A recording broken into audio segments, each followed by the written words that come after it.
Hello there. Looks like we're waking up. You just take another deep breath. This part's going to be a little uncomfortable. There we go. Well, we didn't think you were going to make it. Yeah. Well, who am I? I'm Dr. Patti Loylan. I'm the biomedical specialist for interspecies medical care and studies here with the Frelsey at Fort Jehu. And that's where you are. You're at Fort Jehu. And I gotta say, you are the handsomest space lemur I have ever taken care of. But before we keep talking, let me just check, because, we had just taken, we de-intubated you. That means we took out the tubes. Yep. So you've had a rough time of it. My goodness. Well, let me listen to your heart.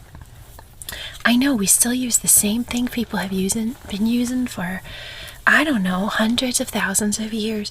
Because you know what? No electricity. The Groen have all moved to digital everything, because that's what a lot of large civilian planetary populations have been using, is all this digital stuff. But when an EMP blast goes off, you want to have something that's not digital. No EMP blast gonna hurt this baby. So, close your snout for me for just a second. Take a lot of deep breaths. I'm gonna listen first to your cardiovascular system, and then we're gonna look at your pulmonary system. I'm sorry, hon. I will look at your claws in just a second. Oh, this makes a loud sound when you drop it, and I definitely just dropped it. Ow, I did it again. Trust me, I'm not usually that clumsy.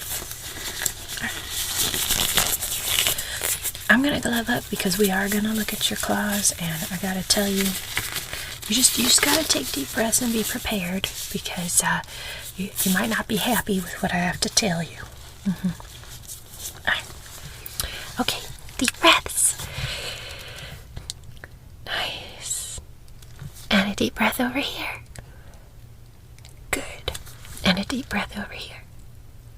Excellent. And a deep breath over here. Great. Alright, let me listen in the back, okay? I know I lied. I'm doing your pulmonary system first. I hope that's okay.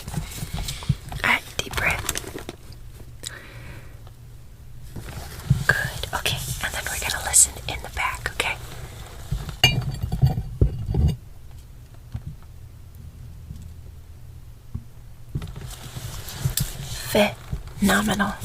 Phenomenal.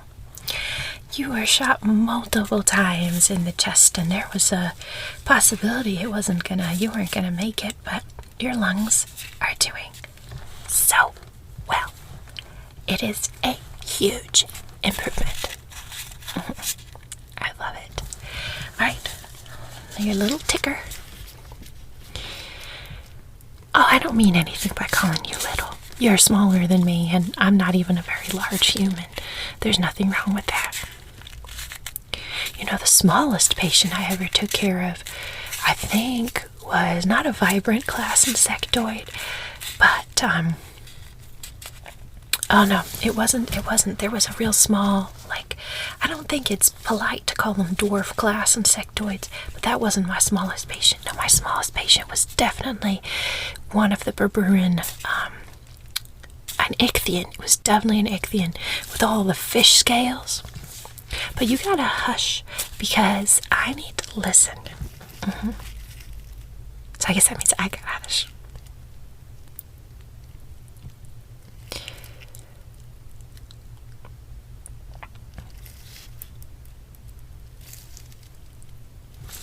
Alright. I am satisfied with that. Yep, I am. I'm happy with it. I am. Alright, so let me tell you first about that. So we did a lot of patching, I did some surgery on you, okay? The medbots did a great job sewing you up, okay? So I guess they did most of the surgery, okay? But I had to do some extra little directing and everything like that. So, yeah, you know, in the old days they didn't have medbots. At least not in the human homeworlds. They had to have surgeons who had to have everything memorized, and you didn't have something that could automatically know, like, this needs to line up with this, and zip, zip, zip, I need to sew it up. So you didn't have that. You had to have human surgeons. So we still should have, I still believe in knowing old days skills, because you don't always have a medbot with you. So, but the way medical training is now, it's not really the emphasis. The emphasis is really pharmacology and less hands-on. But anyway, you don't care about, oh, you do care about that. Oh, you were training to be a doctor.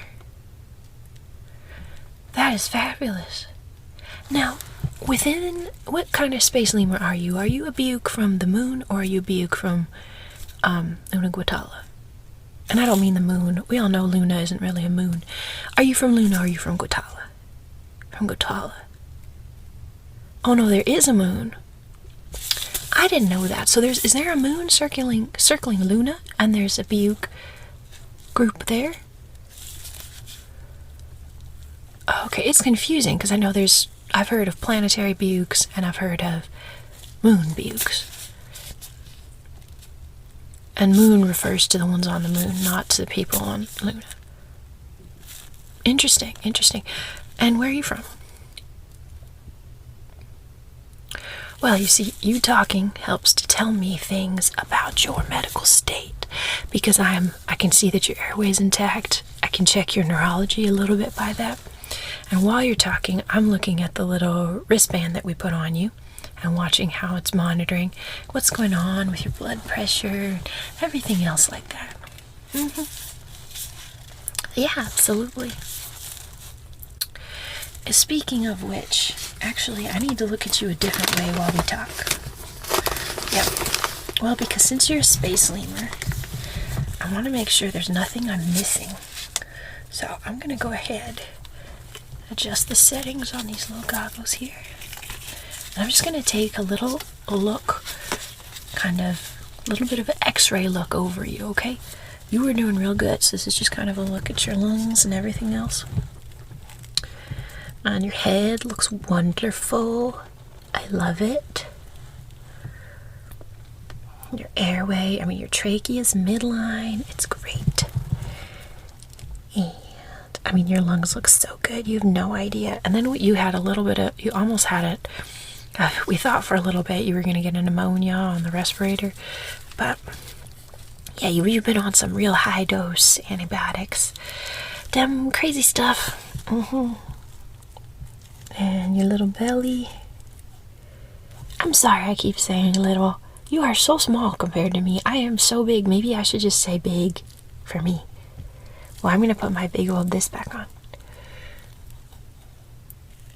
Alright. And then the fractures in your upper hind legs are healing well.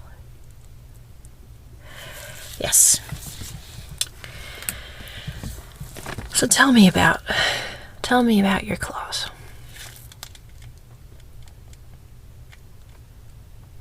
I'm really sorry that happened to you. Oh my gosh. Those bastards.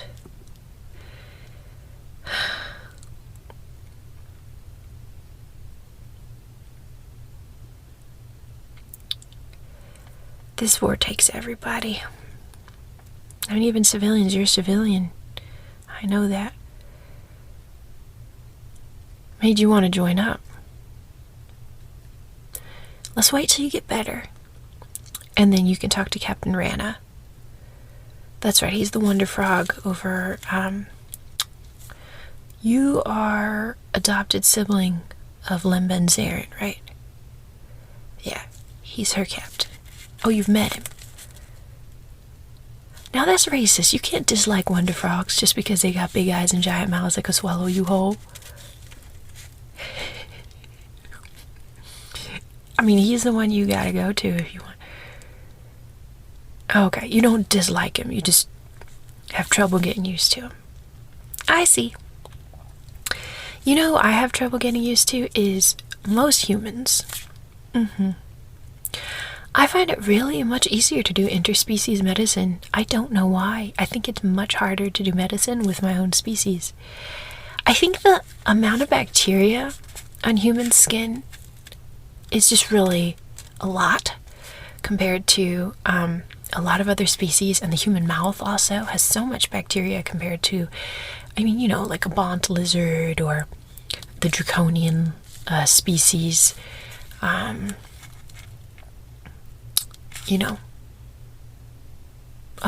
Those are the ones with like a sail fin and the backwards velociraptor-like legs.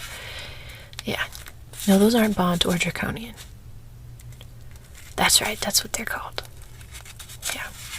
I just call them a sail fin buddies. You don't have to use a technical term for everything. Alright, dear one. So, your claws. Yes, they are still gone. I examined them before you woke up. I can examine them again and show you. In fact, I wanted to put a little bit of a balm on them. Yeah. So, I actually have this. So, I can't promise you anything, but we do have a therapy option. Let me just adjust it a little bit. Let me see if I can get the right. I think this will be the right frequency. So, what I'm going to do is, so I do have some of these stimulating rays. Well, it's a little complicated, but we have discovered that in certain biological species we can try to help stimulate growth. This is new, kind of experimental. We can try to help stimulate growth with certain frequencies. And there is a pretty significant dose of medication inside as well. We couple this, these frequencies are supposed to help to trigger the nanoparticles and the medications that you're already taking in your claws. Try to help stimulate some healing and growth. It's difficult.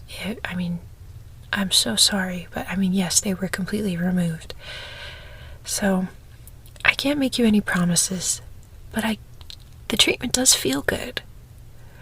And people usually appreciate that because it helps with pain. Which is a surprise because a lot of growth type things tends to hurt. Like the old growth hormone treatments and things like that you have. It can be painful, uncomfortable. Let me get the right color here. I think this is not quite the right color. Oh, now it's doing that. Let me just get the right stuff here. I think this is good. This is good enough, I think. So what I'll do, okay, and it's calming. It's calming as well. So I'm just going to kind of hold your claw, hold your paws here, and we're going to kind of run it over, okay? And you should feel like a cooling sensation. Yeah, so just give me your left paw here. Yeah, your left, not my left. And we're just going to gently run this over, okay? Alright. You should feel this nice cool sensation. And I'm actually going to do it over your ear too, because I love how you have the ears that are like bigger than your head, basically. I think they're so beautiful, and yours are very handsome. You are one of the handsomest space laborers I've ever met. Other ear over here. Get up on this big ear. Beautiful ear. And you have a little scratch along the triangular blaze on your forehead, leading down to your muzzle here. So I'm just gonna right here. Right there. Right there. And then your little paw here. And your little paw over here. I'm so sorry. But that should help. That should really help. I love how expressive your ears are, too.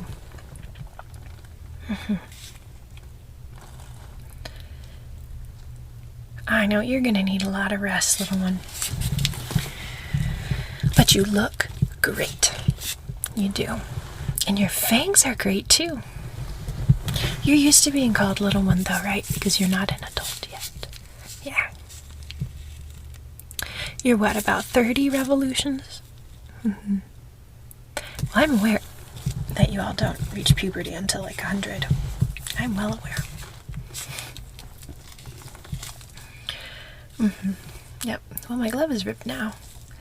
That's some of the energy from here. It can be kind of intense.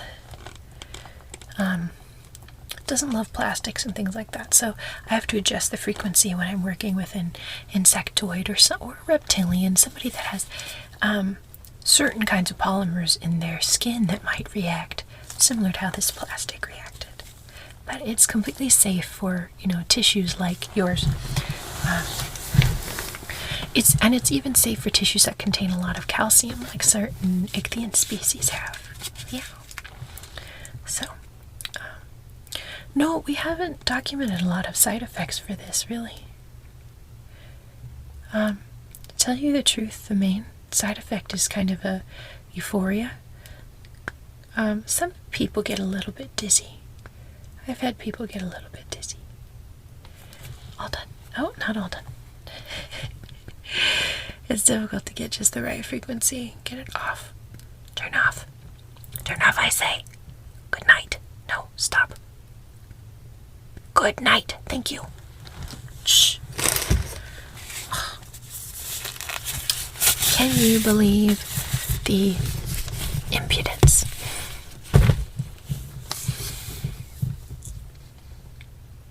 I see. I will call her right away. That sounds good.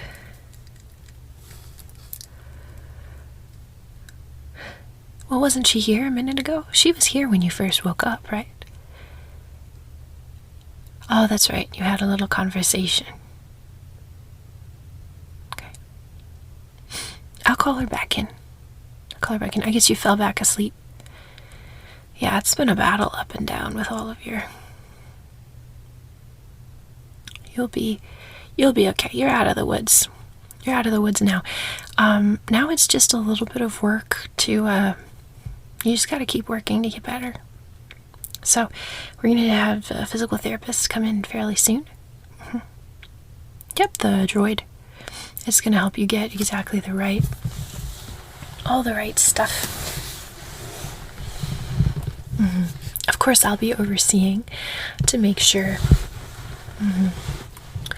But based on the analysis of which muscle tissues and which tissues are injured or damaged, yeah, that's how we'll do it. Okay. All right. Well, I'm gonna go, but I am glad to see you doing so well. Yep. How's your belly? Any belly aches? Okay. Perfect. All right. Well, I will be back. I will be back. You can take a nap while I'm gone. Please take a nap. Sleep well.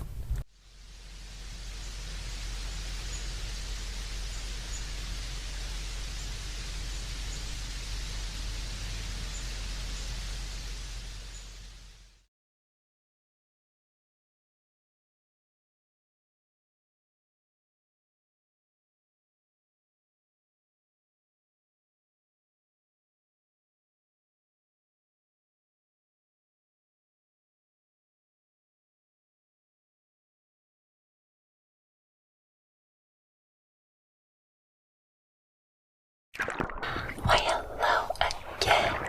You must be my 6 o'clock. Yes. Of course, I'm Dr. Patti Loylan, and you appear to be our newest Ichthyant. That is phenomenal.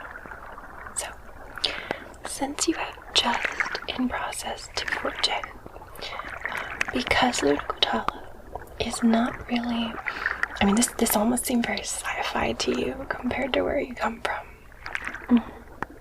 Absolutely, because you're Berber, if I'm not mistaken. Absolutely. So I did get your medical records from your physician back on board. And I'm very excited to be part of integrating your experience here into the Luna Guatala Frelsey. Absolutely. So, is your tank to your liking at the moment? Okay. It is a body plan that is unusual for this area, of course. Have you had any problems with people, calling you a fish or anything else like that? And you should not have to forgive the ignorance of your fellow crewmates. Okay, I figured you've been Frelsey for a long time. You're tough. You are like one of the most talked about warriors in this area. Yeah.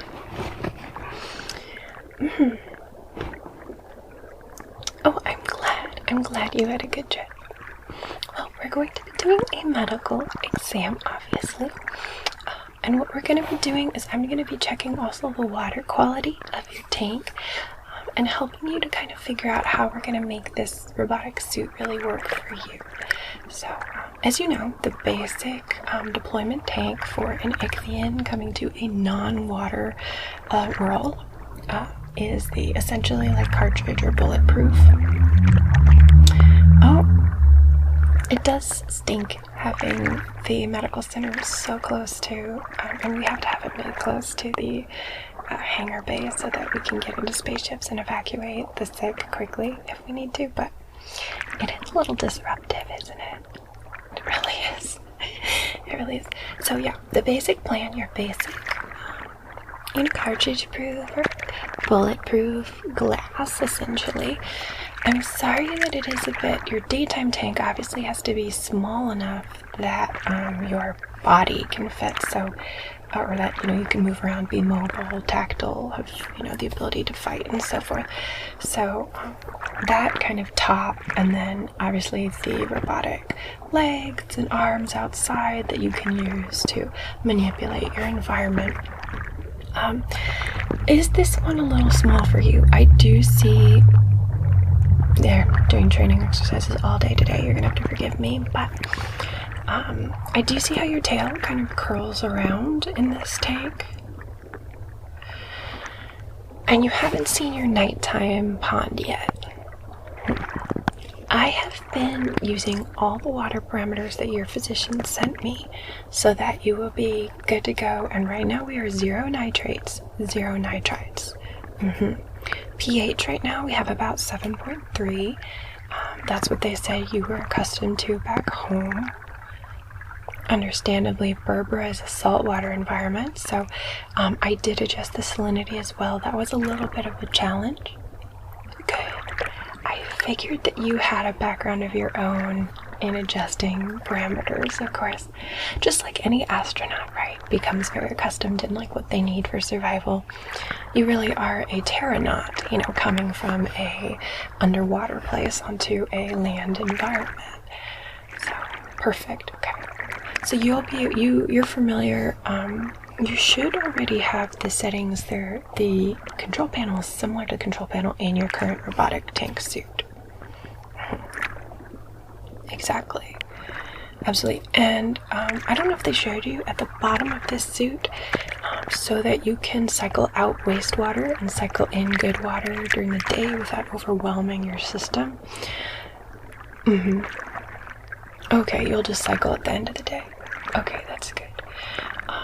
And then you brought your own, you're traveling with your own water that you came with. Exactly. Okay. That was one thing I did get nitrifying bacteria set up in your sleeping pond. It's been set up for a while. And it is normally, people who come here come into squad families, really. So you're usually assigned with 3 other people, 3 or 4 other people, or if you have a family, families are kept together. Just because a lot of it, a lot of what the Frelsey do is we mobilize protecting refugees. Exactly. So we don't really want to, protecting, arming, and strengthening refugees. And so we don't really want to,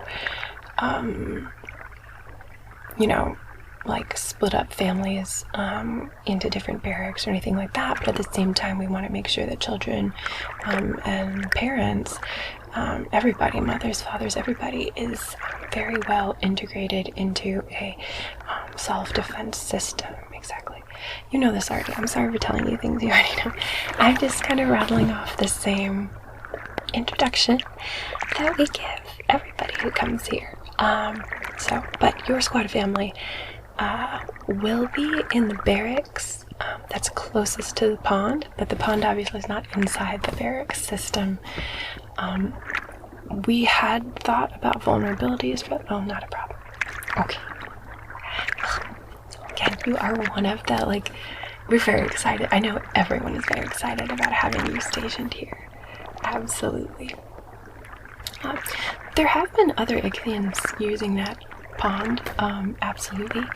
But right now you're our only Ichthyan on the entire base. And so I understand the emotional ramifications. I know you're all big and tough and stuff, but give me just a second, ma'am. Just a second. So, there is evidence, right? Just like there was evidence back on the human homeworld where black people who were particularly isolated would have higher incidence of particular mental health challenges, right? Not saying that somebody who is the only black person in a non-black area that they're going to automatically have some kind of problem, but being isolated can affect you if you feel like you're the only one. Whereas, of course, for all people groups back on the human homeworld, and I know I'm talking about humans and not Ichthyans, give me a second. All people groups, if you felt integrated, even if the people weren't the same around you, but you felt connected instead of isolated, it certainly helped you out. So, with that understanding, I want to make sure that you are feeling that you're integrating well with your squad, and that you are not alone, that you can talk to them even if there's things that are different. They have all been versed on Ichthyan culture and biology, just like I know you've received the downloads on the culture and biology of the other people in your squad, right? I think you have 2 wonder frogs and a human. Exactly. 2 wonder frogs and a human, I think is what you've got. It's a small squad, and obviously, yeah. And your squad does not have any children associated with it. Yeah. I think that was exactly. So I just want you to know while you're here that you can come and talk. We can get you hooked up with our psychological programs if you find yourself overwhelmed. Just standard, and of course you've already gone through the standard psychological eval paper stuff. I have your paperwork up. I looked over that. It looked great. So yeah, just if you feel like you need support, obviously there's no stigma or shame, and it doesn't mean you have a mental illness even. And I know some of the higher ranking folks like yourself sometimes don't want to deal with it. You just want to get work done, and so you try to ignore it. You, of course, need to understand that the most important thing you can do for the sake of the other soldiers who work with you is to be, healthy and stable, because the more healthy and stable you are, the better you will be at making decisions, at leading your troops, everything else like that. So,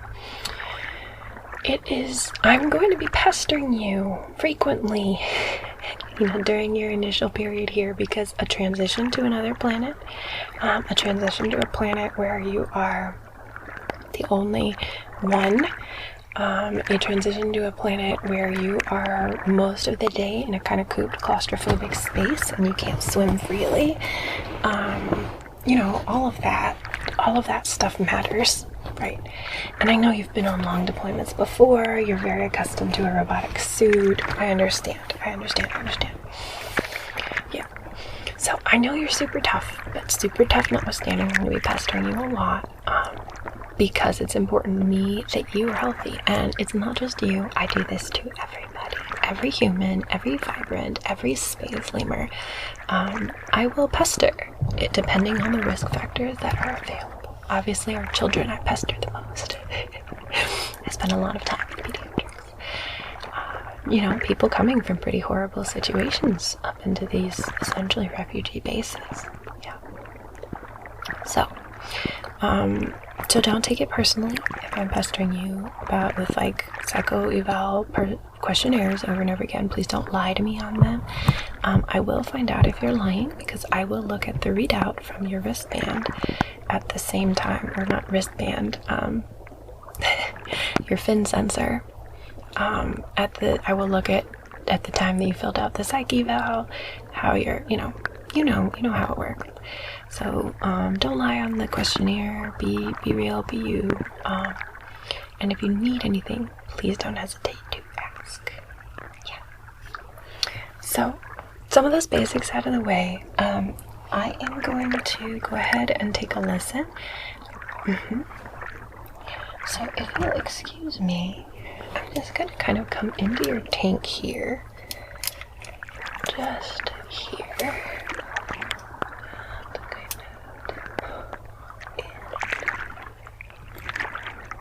And just through here. Yeah. It's kind of cool, like the polymer wall that you can reach directly through without disrupting.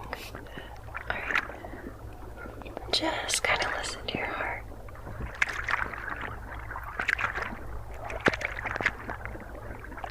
Okay, over here.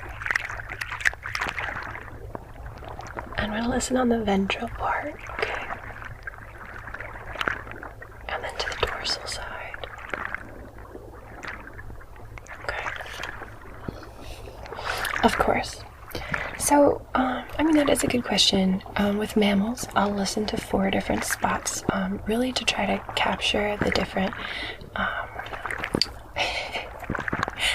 valves that are important for the different ventricles, because you do not have full 4-chambered heart, obviously, being Ichthyon.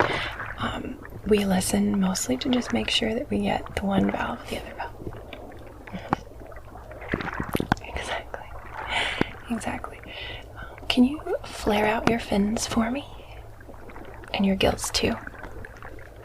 Beautiful. I'm going to put this in your tank again.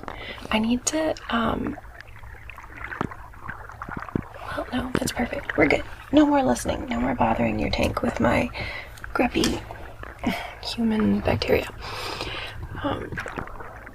Of course. Yeah. I like that brand of bacteria as well. Yeah. Very, very good for tank cycling. I totally agree. So, have you had any fungus outbreaks recently? Okay. Any white plaques over your scales? Any bloat? Okay. I don't see any bloat now. You look very, very good. Your egg spot is beautifully developed. You look clean and healthy. And your, I do see that at this point in time you are a little bit gravid. You've been eating well. That's very, very good. That's very, very good. So, any spawning? Desires to spawn? Anything else like that? Okay. That was my understanding, was that you didn't have a mate with you, but I didn't want to be judgmental and assume. So, exactly. Well, if you do end up needing to spawn in the tank, or if your body not spawn, obviously, since it's not really spawning without a mate, But if you do end up finding that either your body doesn't naturally reabsorb the eggs and you need to release them, your tank is set up for that. It's clean and everything like that. So you've just been eating well, so you're like, body's starting to produce eggs. Is it frustrating? Don't be frustrated by it. That's just your body being your body. It happens with all, like, you know, not just ichthyons, but actual fish as well. Like, when a female has been eating really well and is in a good environment and there's just certain hormones in the water, she will just produce eggs. It's just how it is. It doesn't mean anything. And no, it doesn't have to mean that you want it or anything else like that. I understand that some areas can be kind of sexist and people can assume that that means you want something, and I don't like internalize that shame, ma'am. You have the body you have, and it is what it is. So, and you do not have to cover up your egg spot here. I don't think anyone here is going to make that judgment. I'm very sorry that you've experienced that on Berbera, but you are not going to experience that here, I'm pretty sure. To tell you the truth, I highly doubt that anyone here is going to even know what the egg spot means or what it is. Yeah. No fears, ma'am. You show your egg spot. No worries. It's all good. But your gills look clean and clear. Like I'm saying, no evidence of bloat. You have a good round belly, but it's a healthy round belly, and obviously that's going to decrease because your food quality here is not going to be as good as back on Berbera. I'm very sorry, so that's going to go away. Beautiful, beautiful dorsal fins. Everything is flaring really nicely. Can I see a side wiggle? I just want to see that the muscles in your core are working appropriately. Perfect. I'm pretty happy with that. I'm going to take I'm going to take a sample of your water, okay? Just real quick right here.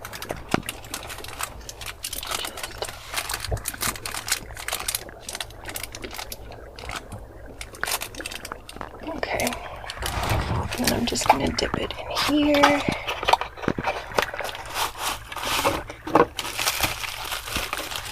And just inject it in there. Perfect.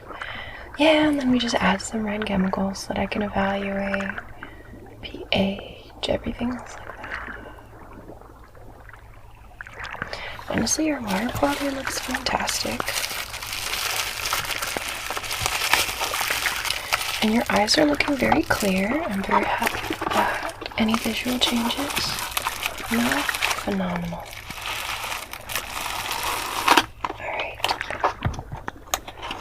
I think, ma'am, that we are going to be good to go. I would like to take a tiny, tiny blood sample. Exactly, just making sure you know how it is. Standard oxygenation, everything else like that.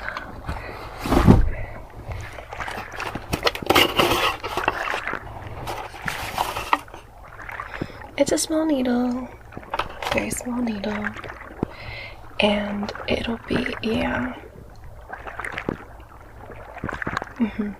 And it'll just be from the tip of the dorsal fin right here, because obviously I don't want you to get sick or infected or anything like that in water that has bacteria.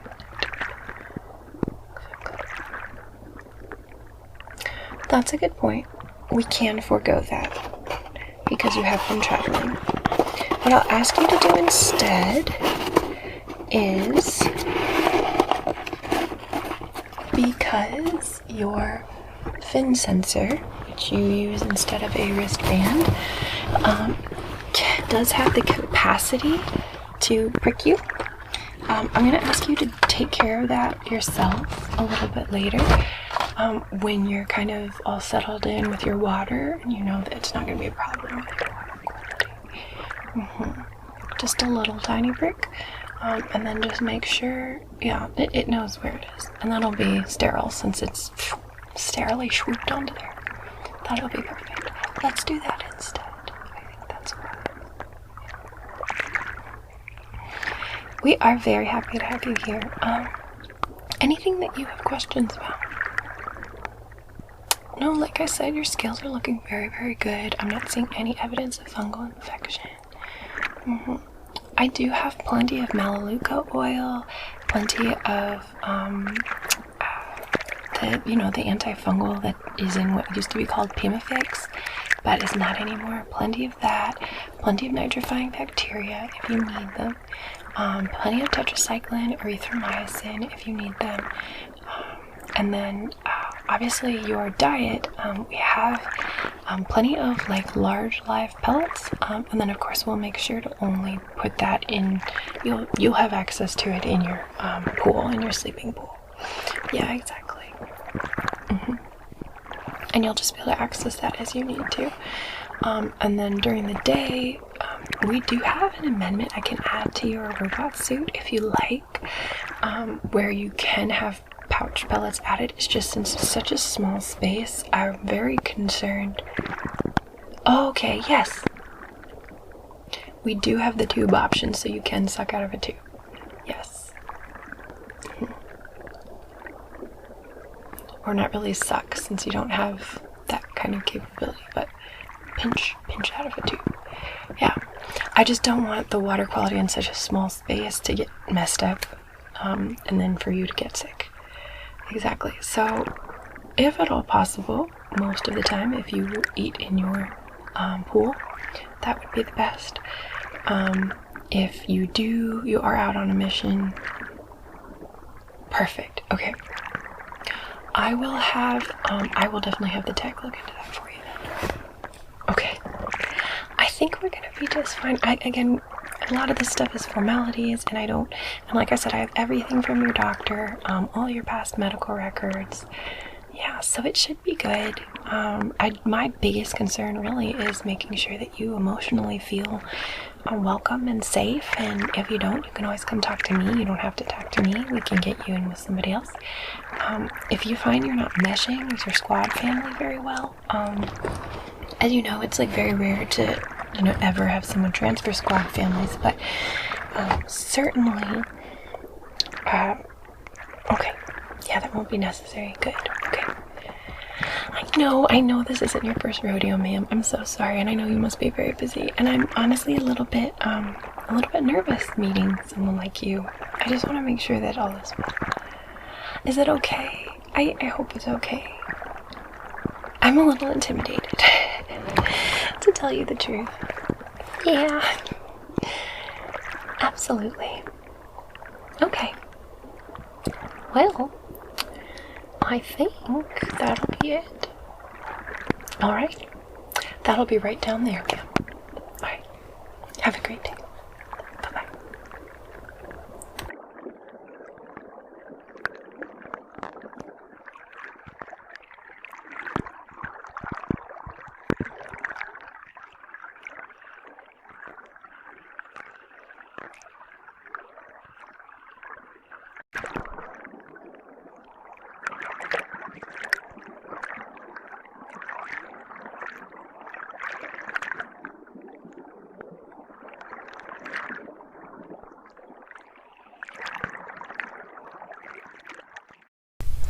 Well, hello there.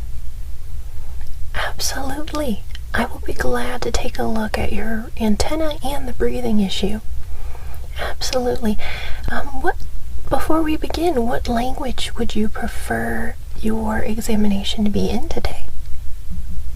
Alright, Gremlinian is just fine. Alright. I obviously lack the body parts to speak vibrant insectoid effectively, but I can put up a pretty good translator, and I am able to do some pretty good mimicry of some of the basic antenna motions. So if necessary, if you're more comfortable speaking in insectoid without any, we can make that happen as well. We just have to do insectoid truncated a little bit. Okay, Gremlinian, that's perfect. That sounds just fine.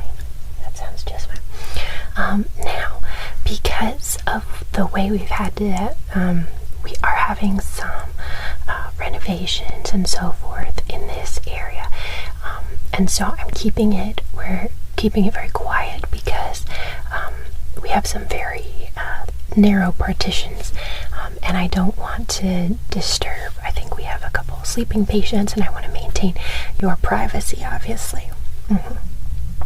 So, as always, I am Dr. Patti Loylan. Your confidentiality is important to me. I have been doing work with the Frelsey for, well, since I was a teenager, and I think we can get some good stuff done today. So tell me, I'm actually going to get out just old-fashioned pen and paper, just so I can take a couple notes for myself. All of everything that I write down, it's obviously paper, P-A-P-Y-R, so everything that I write down is going to go from the nanosensitive material here. It's essentially like a touch screen, right? And it's going to go directly into your medical record. So just good old-fashioned pad touch sensitive technology, with the benefit of easy writing, and the smooth, it's paper. So let's start with the breathing issue, since that sounds the most significant. Go ahead, tell me about it. Tell me about it. Oh, I see.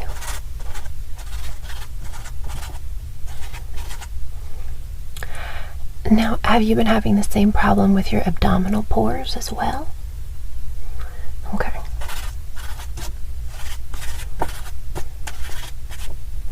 Now, what about the air sacs in your thorax? Okay.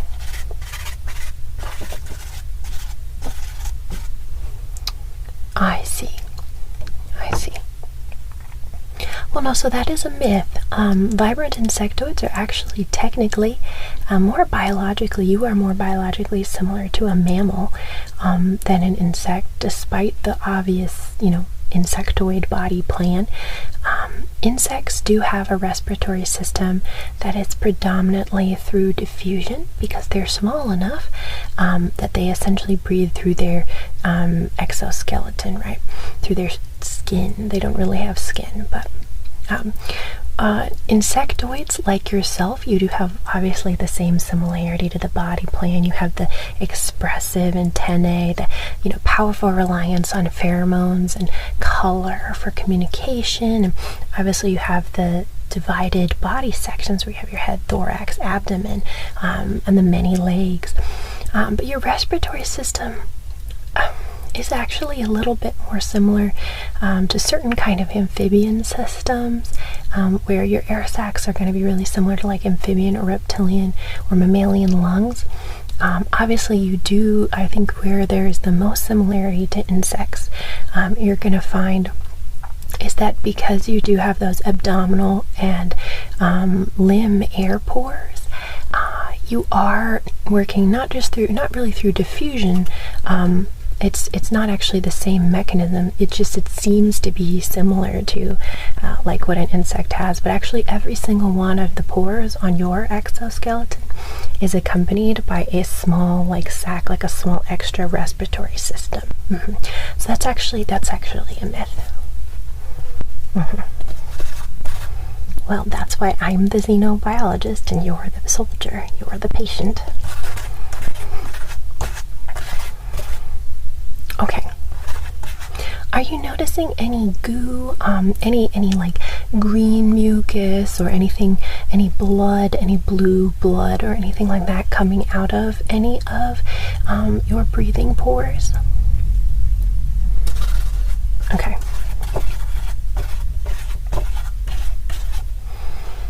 I see. And how long ago did this start?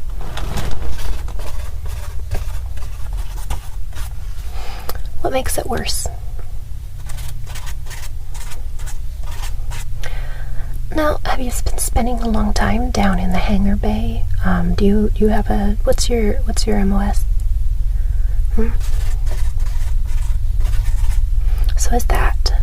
So you spent a long time around engine fuel then, correct? Okay.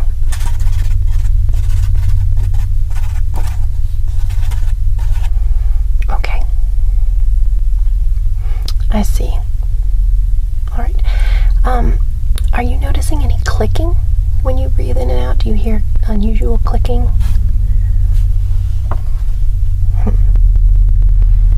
I see. Okay. What about is air coming out through somewhere it shouldn't? Right? Do you feel air coming out through any of the cracks in your carapace instead of out of your directly out of the pores? Now, if that ever happens, that's an emergency. Of course. Alrighty. Well, alright. Let's talk real quick about the antenna before we do our examination. How long have you felt a little bit stiff or limited mobility in your antenna? Hey there. Are you enjoying the video? I'm so sorry to interrupt, but I wanted to let you know that this RP is done in the Neodymium Universe, and there's an entire playlist of Neodymium Universe themed videos. I know you guys have really enjoyed them, and so I have really exciting news, and so I think you'll forgive me the interruption, but Neodymium Exodus comes out in October. However, I got you a special deal with the publisher. It's basically like a read it first and only pay if you like it deal. So there's a link in the description below where you can read the publisher's uncorrected proof. And if you like it, and it's a long book, which is why I'm giving you the chance months in advance. If you like it, then in October you can actually pay for the book and leave a review. And if you don't like it, you can still leave a review and you don't have to pay for the book. It's exciting, and that is down in the description below. That's only going to be available for a limited time, and then there's going to be pre-order gifts and all kinds of other cool things that are going to happen. But so read first and only pay if you like it. That's at the link below. Okay, let's get back to the universe. Alright, let's talk real quick about the antenna before we do our examination. How long have you felt a little bit stiff or limited mobility in your antenna? Any drooping or sudden and complete loss of motion?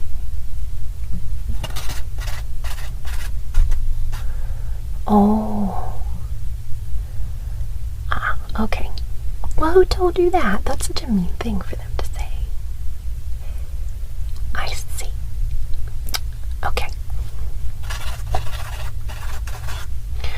Any trauma, any bleeding, anything else like that? I mean, I think your antenna look lovely. Of course I'll examine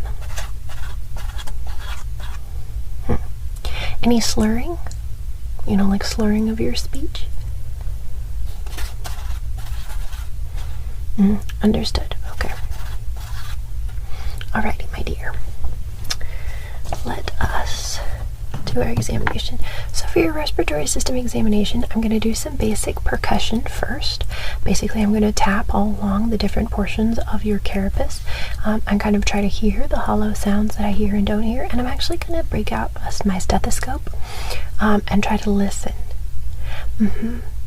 So unlike like a mammal or even like a bird or like this typical body plan, maybe humanoid or like ursine type mammal, kind of in those cases you're looking for one respiratory sound at once. It's like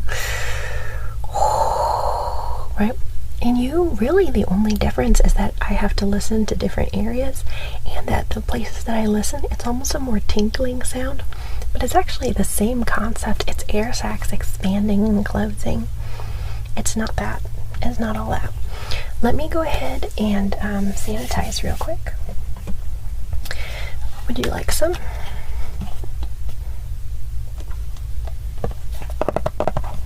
There you go. You can have some too.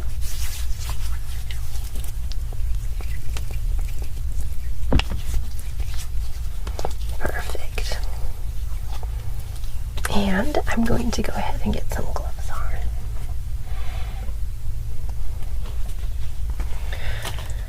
Have you been around anyone else who was sick? You did say you're... Okay. To tell you the truth, I think both might be related. If one isn't a little bit... No one likes to hear the term psychosomatic, but a little bit psychosomatic. Well, I try to be upfront and honest with you. Alright, so let me just take a look. I'm going to examine you from top to bottom, and I'm going to kind of listen a little bit to your different respiratory sections, okay? But first I'm going to go ahead and just check out these lovely antennae, okay? So, feeling your antenna over here.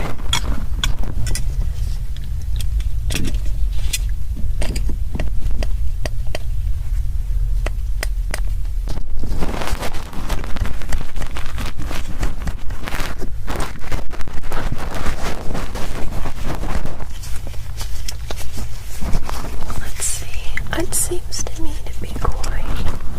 Can you go ahead and flick up on this side?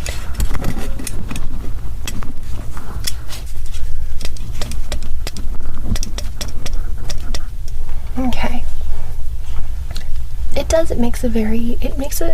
It's a good sound. That's a normal sound to make when tapping on antenna. And then, can you go ahead and flick to the side?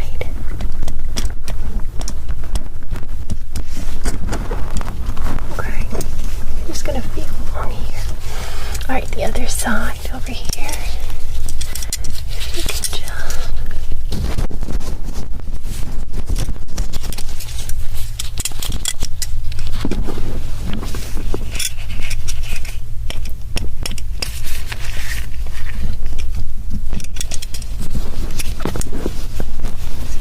And then here. And here.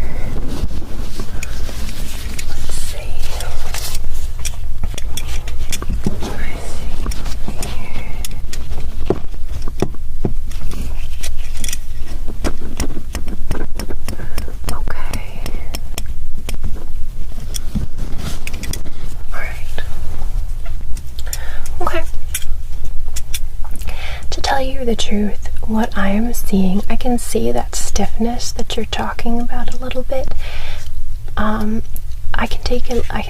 think I'd like to take a couple laps, just to be sure, but honestly, your range of motion is actually well within normal. Have you been staying up really late? Communicating can become a little more difficult. Humans and mammals will sometimes slur their speech or have kind of slow speech after not sleeping. And it's going to be the same with you. It's going to be exactly the same with you. If you are overworked and extremely tired, you're not going to have the clearest speech. And so moving around your antenna, all kinds of signaling. I do want to rule out other pathology, though, especially because of your work around so many chemicals and the respiratory issues you're having. So we'll take a couple labs, too, but I just want to let you know the examination looks really good. Okay. Let's go ahead and do a little bit. Let's look a little bit. Let's start. I'm going to start right at the top of your respiratory system, just the top of the pores on your thorax and in your neck here. So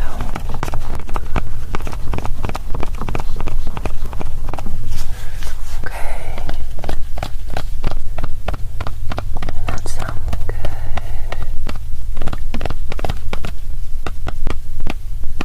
Okay, all right, then moving down to your chest.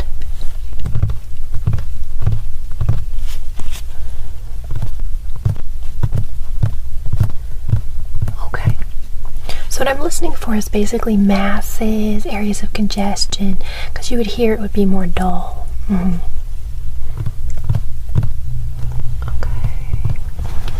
And then over here behind you. Okay. And then over on this side.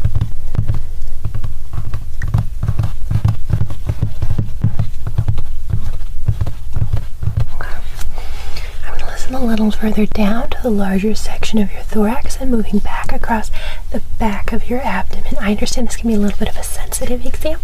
I will stay up towards the top and to the back. Okay. Over here first. And I'm just going to move your uniform out of the way here a little bit.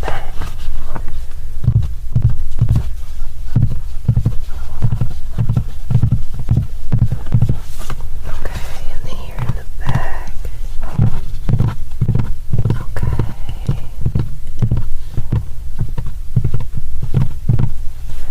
Okay, other side.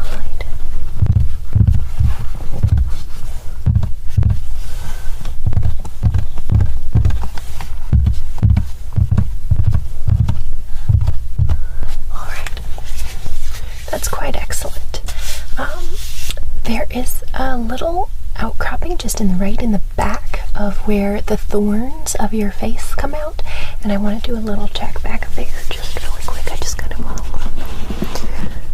So here I'm just looking for signs of inflammation because some of you are signaling basically at the root of where your antenna come up. That can sometimes it's a little trick I found, little kind of red flag signs we can kind of pick up here. So I'm just looking for signs of inflammation, looking for swelling. It's kind of like checking lymph nodes in humans. I don't know why I keep, Well, I think because we're on Luna Guatala, and so the predominant species here, right, tend to be wonder frogs, bukes or space lemurs, and humans. Obviously, there's a lot of other species on Luna Guatala as well.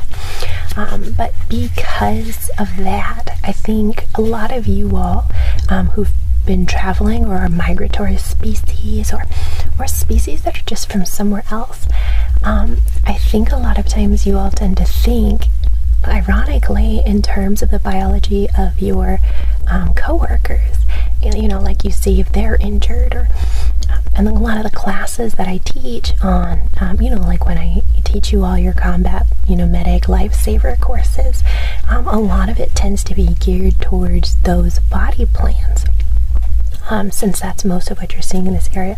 But I hope you've noticed from when I give the courses to you guys in general, I try to, they're having exercises out there still. It's loud and buzzy.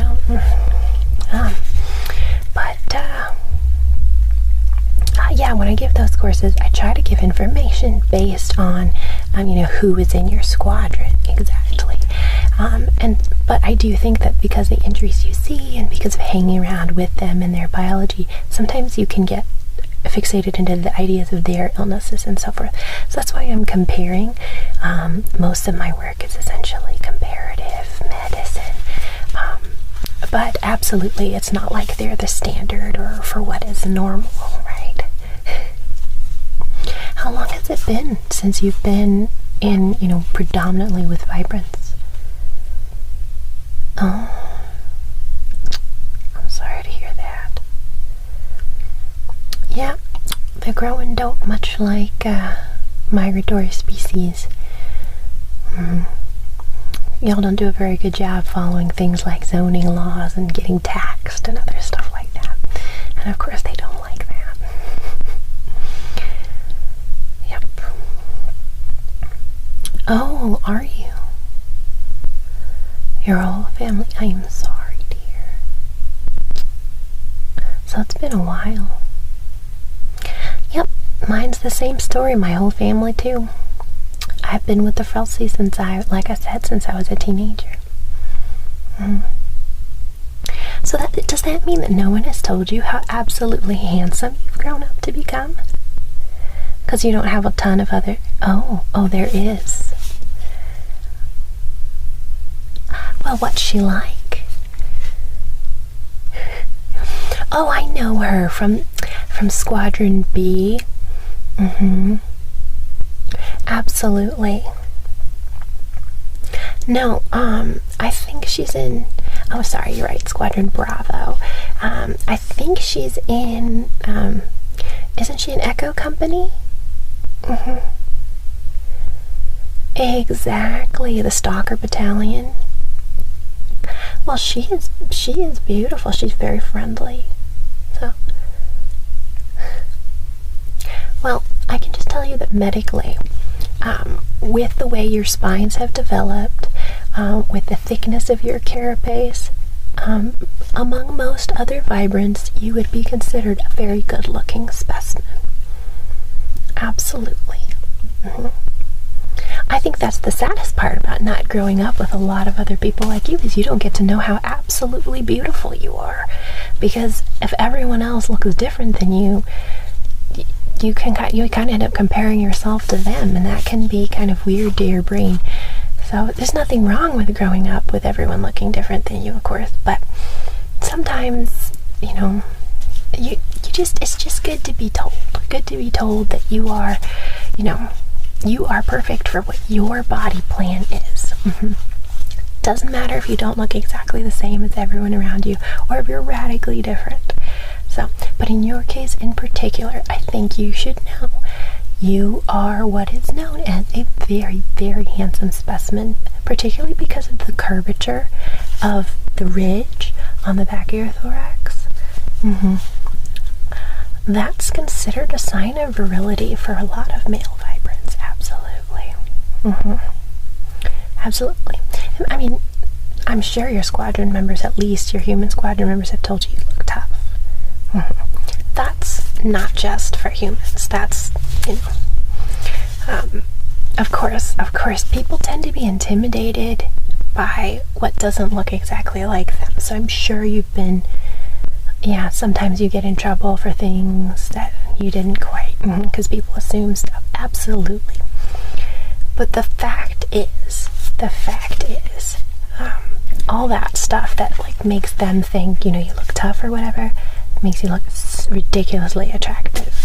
I'm just letting you know, having spent a great deal of time studying what are the, biological norms and cultural norms of species all throughout the galaxy, I can tell you,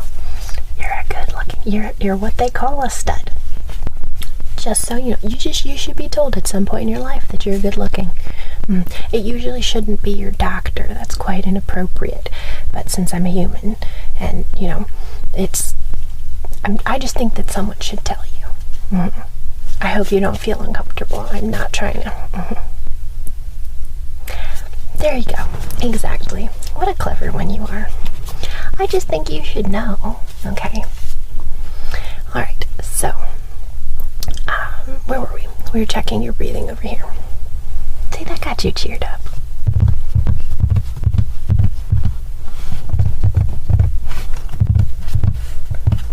Perfect. Alright, I'm going to go ahead and get my stethoscope on and listen. I wanted to check the inflammation on this side.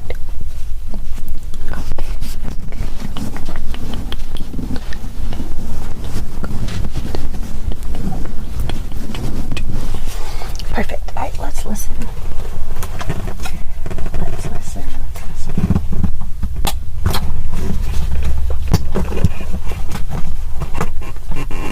And then I'm going to take a look in your two primary air sacs on your chest. So if you'll just open wide for me in just a minute. But first I'm going to listen, okay? So I'm going to listen to a couple spots here on your thorax first. Deep breath in and out. And in and out. Okay, other side over here. Take a deep breath in and out and in and out.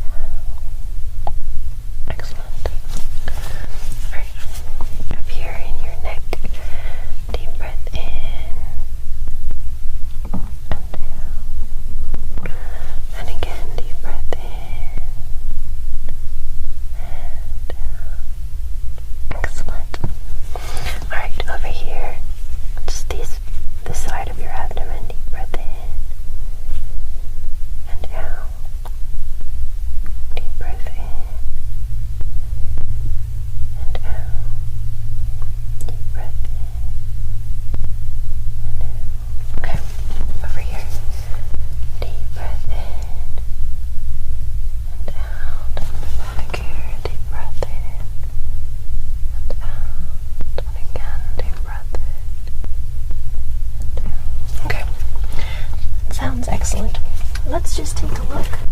Look for any congestion.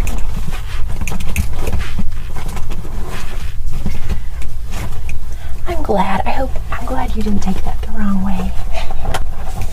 No, absolutely not.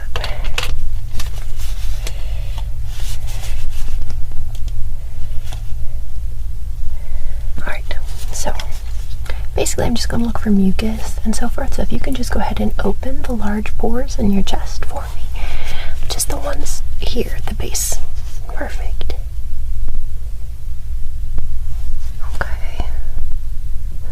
Okay, and over here. I see. Okay, and then I'd like to look inside your mandible as well. So if you could just kind of tilt upwards. Now here, I'll help you a little bit. Just tilt upwards a little bit, and then just open your mandible, okay? Perfect. Okay. Well, we're going to order a couple labs.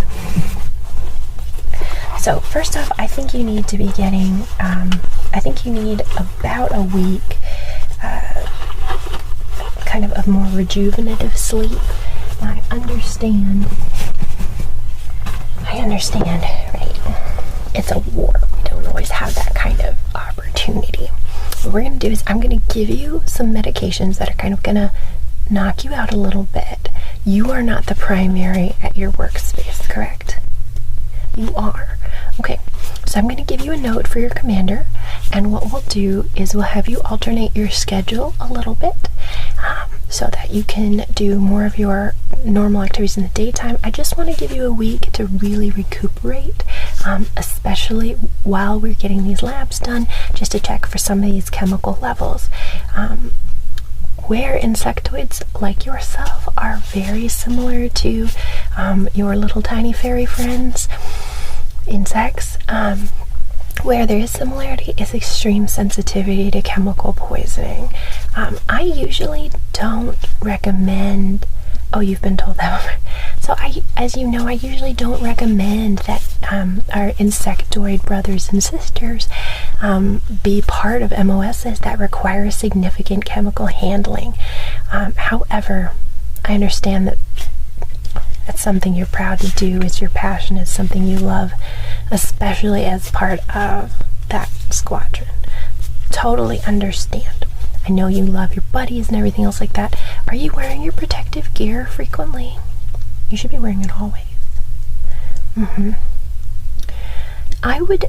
So one of the things I'm going to write to your commander is I think you need to check for leaks in your pressure suit. Okay? We're going to order some labs.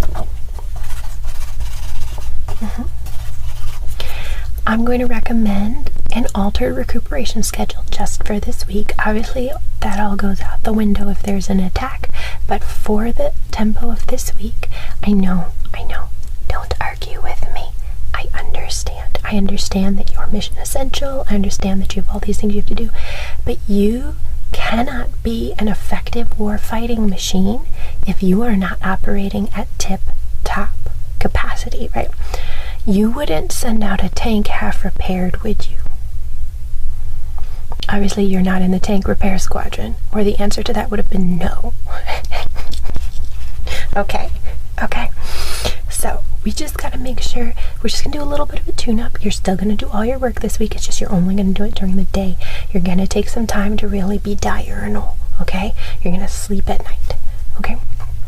And I'm gonna have some medications on board. They're just gonna make it happen. I don't usually do that, but because things are a little bit unusual, so what I would recommend to like a civilian is, good sleep hygiene and relaxation exercise and stuff. And that's, I would do the same thing for most of our mammalian soldiers.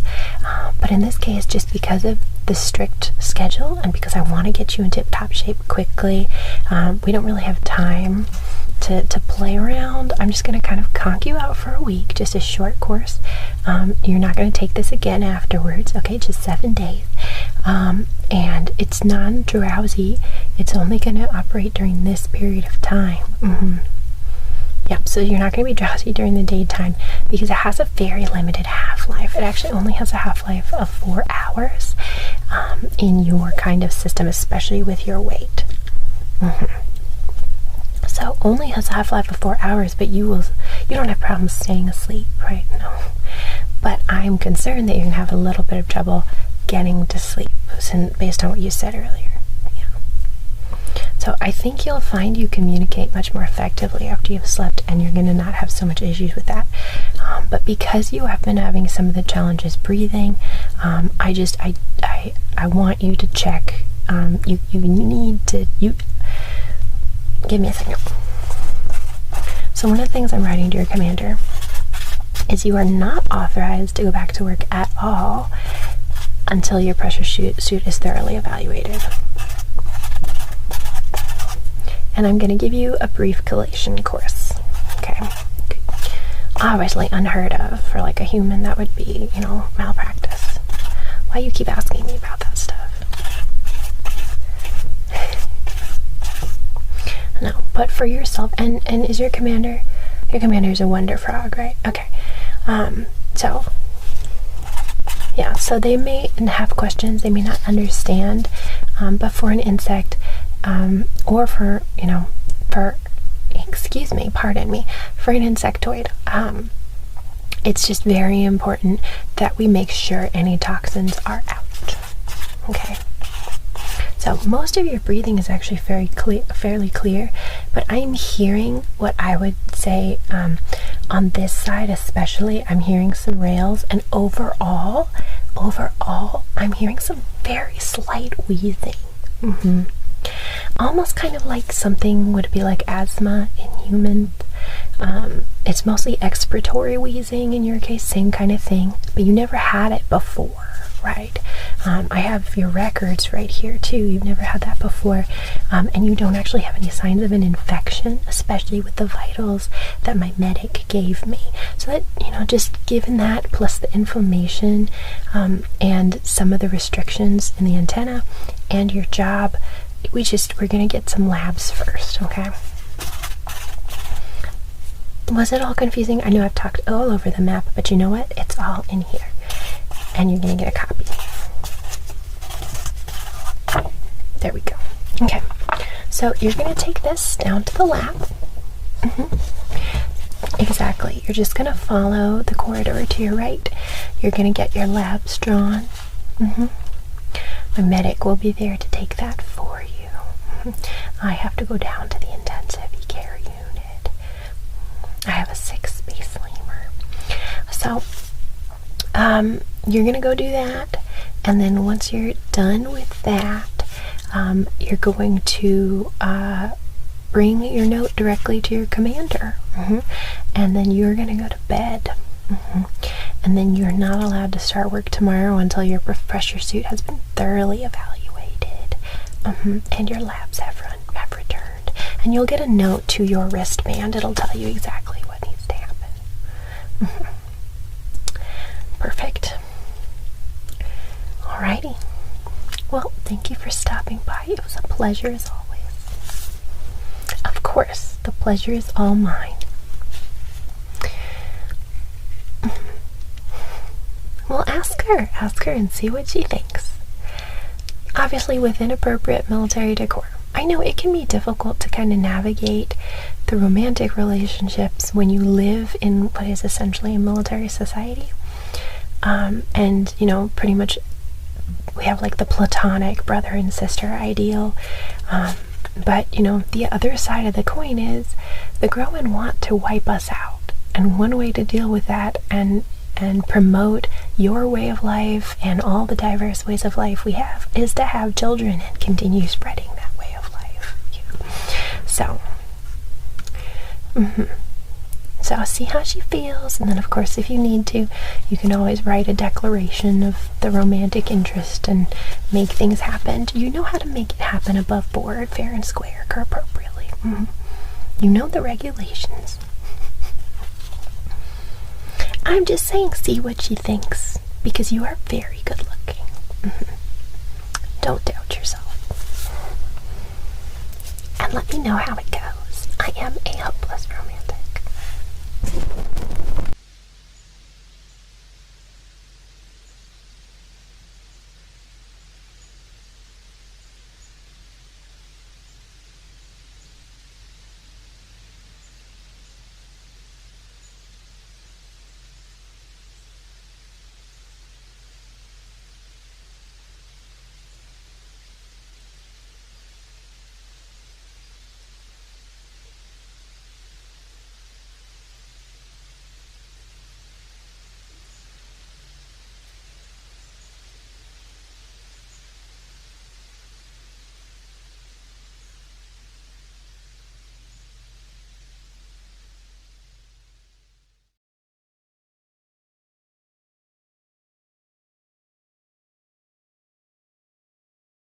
Everyone's gonna wait here with your number.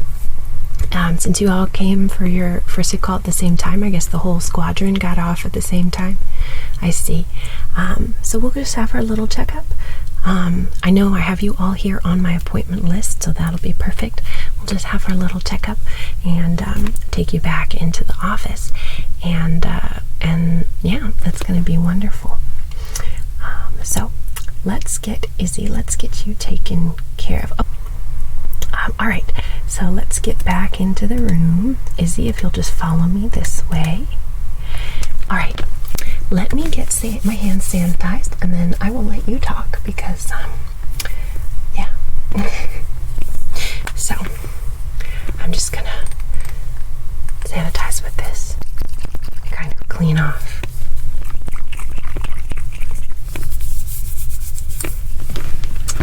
And we do have... So, Izzy, I see on your chart that you, obviously you are a standard Homo sapiens humanoid, but you have been concerned about developing electromagnetic abilities, and you have some questions about that. Now, and I know hand washing makes all kinds of sounds, but would you like to wash your hands too? You are welcome. Here you go. I'll give you a little bit of this. And then you can go ahead and wash your hands also.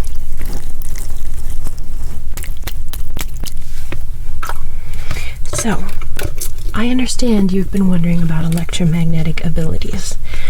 Now, why have you been thinking, Izzy, why have you been thinking that you might be developing electromagnetic abilities? Tell me what you understand of electromagnetic ability.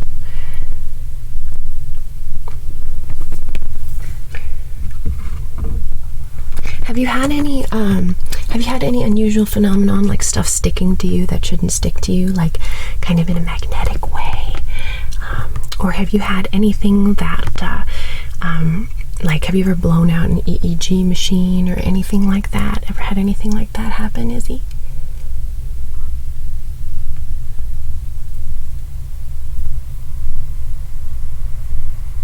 I'm listening.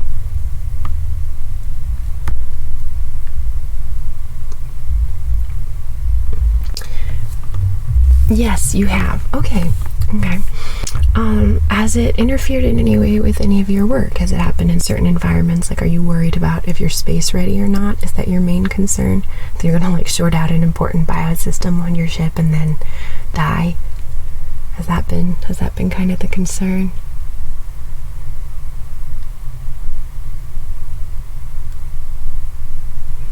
You know what we can do while you're telling me about that? I can just do a quick neurological exam on you, and actually I'm going to attach a couple things here to your scalp. So this is a huge upgrade over the ancient EEG system, but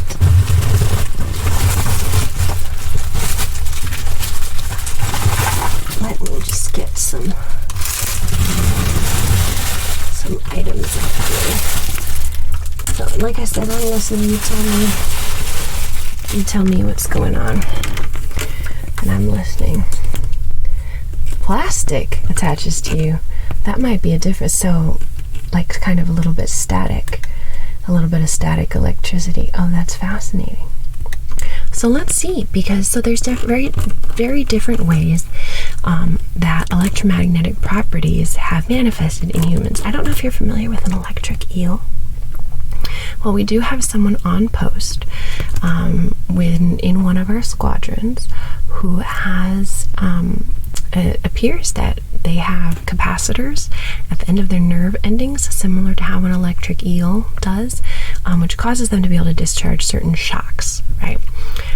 That is a very uncommon manifestation and mutation in human beings. You would see that usually in aquatic life forms like ichthyons, obviously, who are better suited to that kind of ability, but enough electrical shock to be able to, like, stun a horse, right? However, other folks who are having, usually it's that kind of person that might generate some unusual static electricity, the kind of thing that might attract, you know, like plastics or other things. Most folks who are experiencing some sort of magnetic phenomenon, the phenomenon that they're experiencing is a shift in the polarity of their neurons. So all of our neurons operate by creating an imbalance between the positive and the cations and the negatives. Exactly, the anions. You're exactly right. I see you were paying attention in chemistry class. What some folks who have electromagnetic abilities experience is, first off, if I were to take an EEG, they have very high action potentials that are very unusual.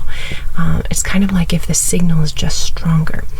And why this has to do with a certain amount of the makeup. They still have the same ratio of potassium and sodium to chlorine as an average person does, but the actual amounts are drastically changed, which is a surprise because you'd think then they would be dehydrated, but none of that is third space. All of that is in the liquid itself. So some of those folks tend to have there's not a lot of studies been done exactly on do they actually have different size neurons and other things like that, because that shouldn't make a big difference. But anyway, the action potentials generated are very large. That's the first thing that we would notice. The second thing that we would notice is essentially you can develop an ability via conscious thought to control the distribution of action potentials within the body. So basically it's almost like you're pushing your positive ions to one side of your body and your negative ions to the other side, creating a polarity very similar to an electromagnet. And that is why we call them electromagnetic people.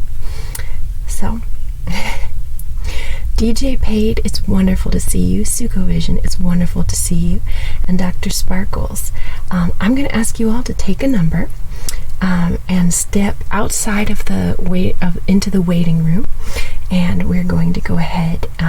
We're doing our exams one at a time. Sukovision, I think you are 6. DJ Paid, I think you are 7, and Dr. Sparkles, I believe you are 8. Please save your number. Please save your number, and then I will come out and get you.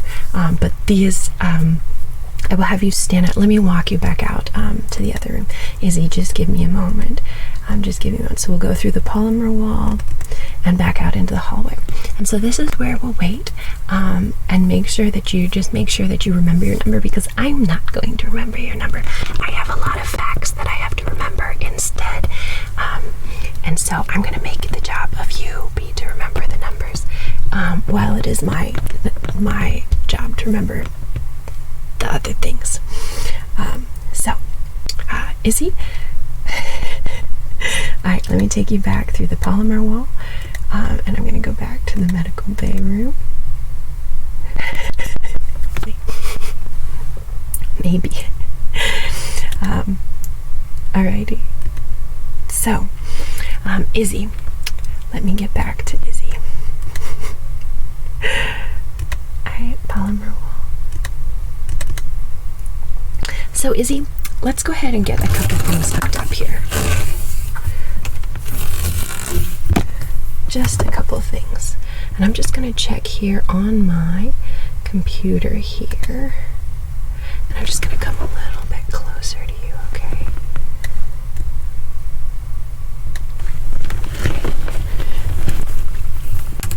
Basically get this set up behind you. This set up behind you over here.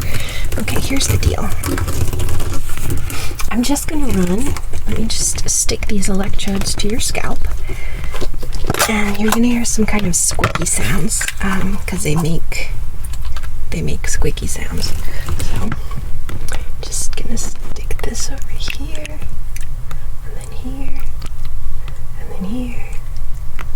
Okay, and get this other electrode here, and stick that here, and here. And kind of have to go through your hair a little bit.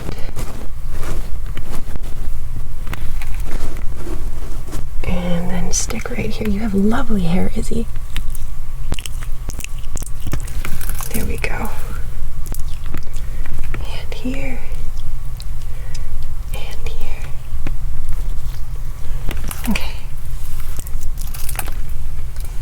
Yep, that. All right, so let's just run that. And I'm just gonna set that up on my computer. You might hear a little bit of, a little sounds. We're just gonna be kind of stimulating your scalp with a little bit of feedback. Let's just kind of sit back and listen to those sounds a little bit.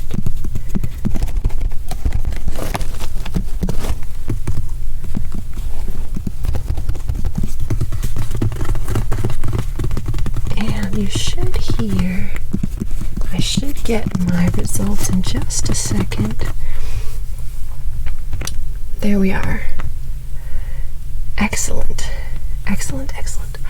So, you do have some very, very sharp spikes, and not like a seizure. So a seizure pattern on an EEG is just a lot of very strong disorganized activity. There's normal brain activity and there's disorganized.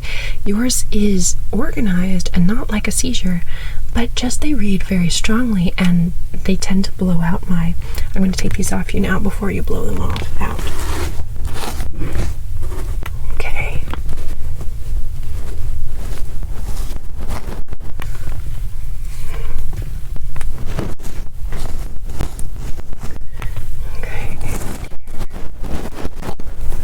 Okay, that should be off you. Let me just take a look. Can you go ahead and follow my fingers like this? Follow, follow, follow my fingers. Follow, follow, all the way into your nose.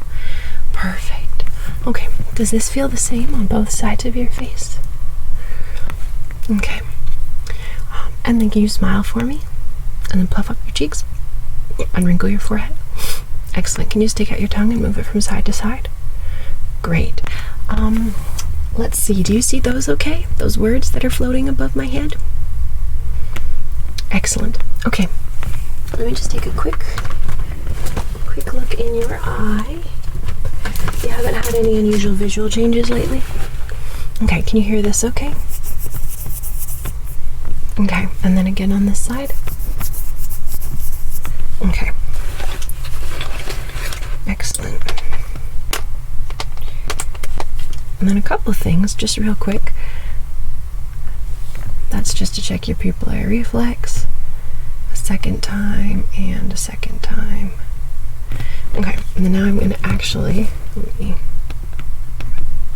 the settings are all messed up on this. No one can see anything.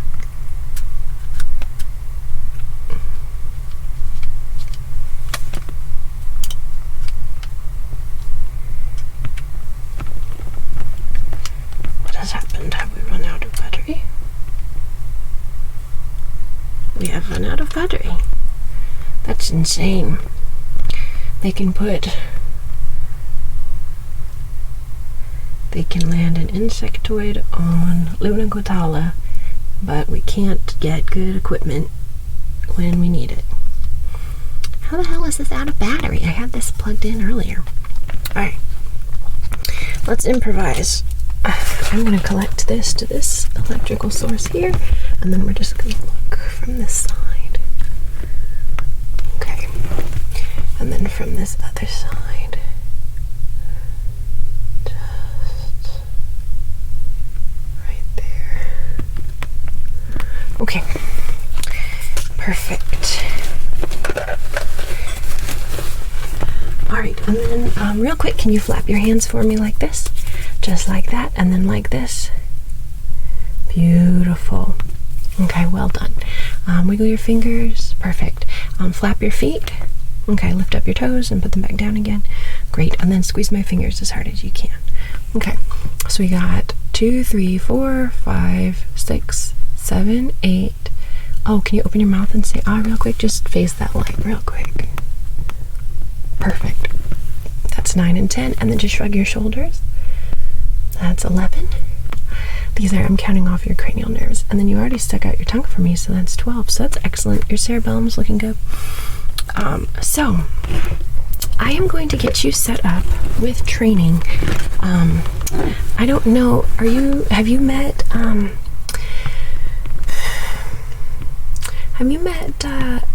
Jay Bareens? Well, I don't want to give away too much of his private or personal information, but I know that he is open to at least showing you a little bit of the ropes. We haven't had a lot of people manifest with electromagnetic abilities. Okay, so I'm just going to get you set up here, and we'll get you set up with someone who can help you with some training.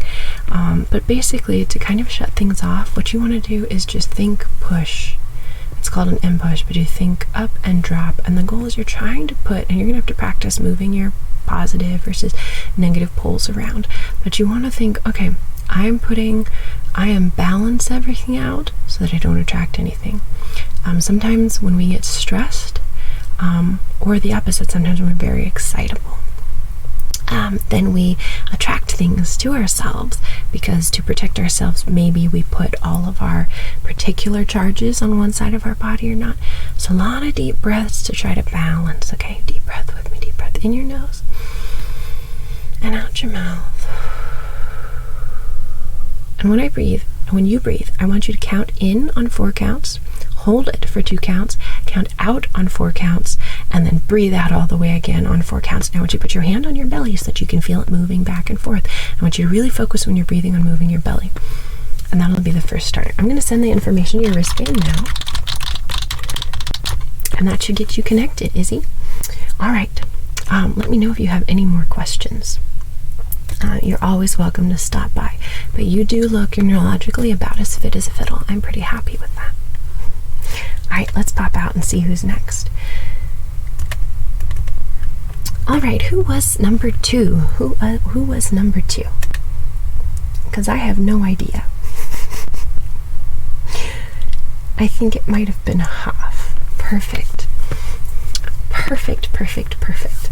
All right, let me have you step right back into my office. Just right back into my office. Now, it says here, you were my wonder frog who was concerned about a lot of skin drying. Where did you just come here from being stationed? Were you stationed on Forge, or were you stationed on Alpino? You just transferred, didn't you? Forge or Alpino?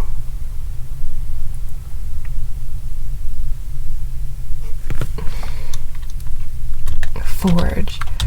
Okay.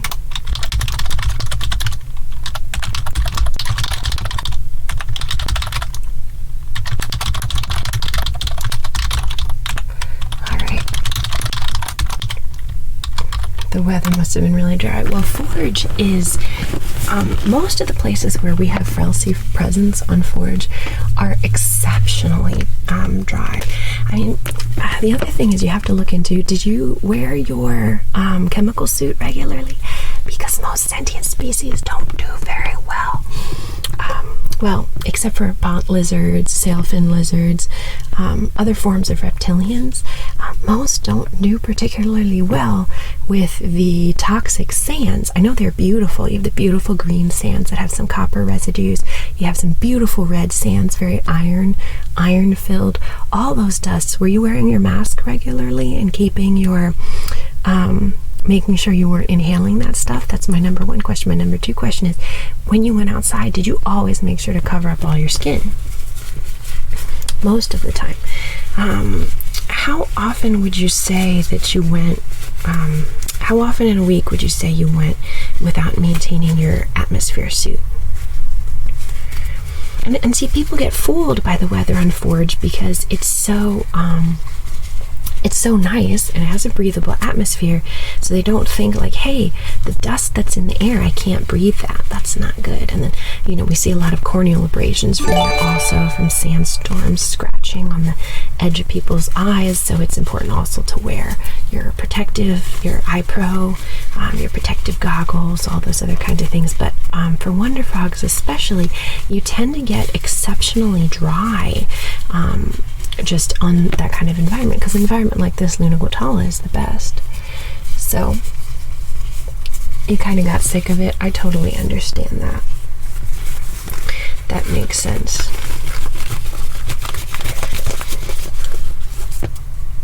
Here we go.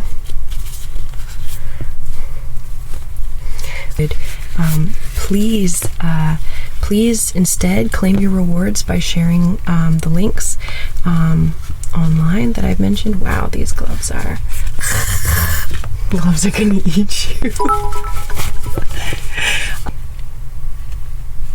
But apparently you can start a hydrate. I don't know. Scary gloves. You were peer pressure.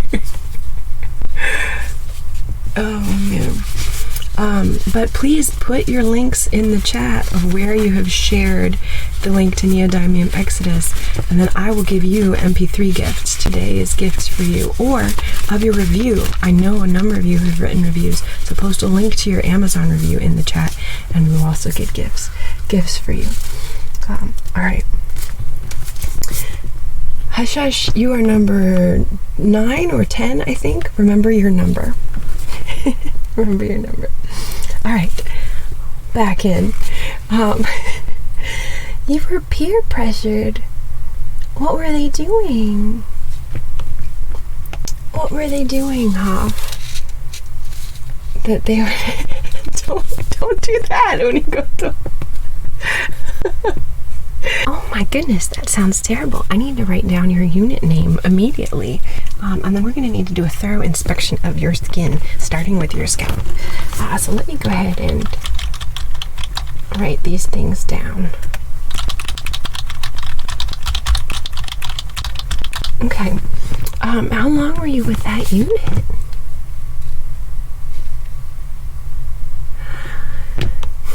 Now, was there a particular reason? Was this like an exercise from your superiors that was in preparation for a bad, did you have a big bad mission coming up and this was in preparation for that?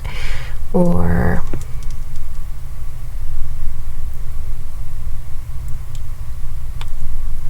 Okay. Was this in preparation for a particular mission, or was this just you were made to sit out? That seems unusual. That seems unusual considering that the whole point of the Frelsey is to make sure that everybody has opportunities since we're fighting against the Groen. That really does surprise me. Usually, I'm sorry to hear that. Let's make sure we can just kind of ascertain things. So let me just take a look at your skin. I encourage you to follow up with Brigade Legal and see what they have to say as well. So let me go ahead and I put on gloves, but I did not wash my hands. Let's do that. Let's take those off and wash my hands. Well, there shouldn't be, since, you know, we are literally fighting against a force that wants to eliminate diversity, and so that's why we have so many unusual, different kinds of mixes and different kinds of people, because we are all really at the, on the verge of being eliminated. And since, the Groen would kill any of us altogether for either protecting contaminated people, for the insectoids, even for, they want to punish them for being migratory and not following particular zoning laws. The Beechanks who do join up with us, most of them don't, right, because they're very isolationist. But the Groen want to force them to kind of open up to us, and to them that's imperialist. To the Groen, they are prejudiced, and so they have to be forced to open up their borders for trade to the rest of us. But is that the Groen being imperialist, or what's the situation, right? It's a lot going on politically. So it just would surprise me. It surprises me so much that you had that bad experience on Forge, because really the whole the reason that we deploy different species all over the world is to protect each other's rights and each other's right to be different, have their own ways culturally, and believe what they want to believe. The Groen are kind of controlling about that kind of stuff, kind of want to eliminate diversity in the galaxy. So I'm sorry you had that experience. That must have been really stressful. I'm sorry. Have you had any nightmares or anything else about the experience? And have you, that's my question number one. Question number two is, have you had any trouble integrating to your new unit here at Luna Guatala?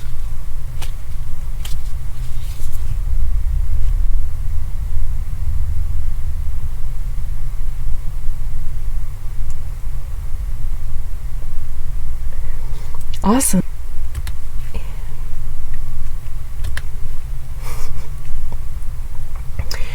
So let's go ahead and continue with the actual pokey physical exam part, which we haven't done yet with all my talking. I'm sorry you've been having trouble sleeping. That's really terrible. It's really terrible. Now, it can be adjustment. It's not just a different time zone, it's a different planet. We try to keep people on the same schedule. Wonder frogs also do use melatonin, just like humans do, so I can get you a prescription for that if you would like. Are you having any trouble breathing? Do you wake up out of breath? Okay, let me go ahead and kind of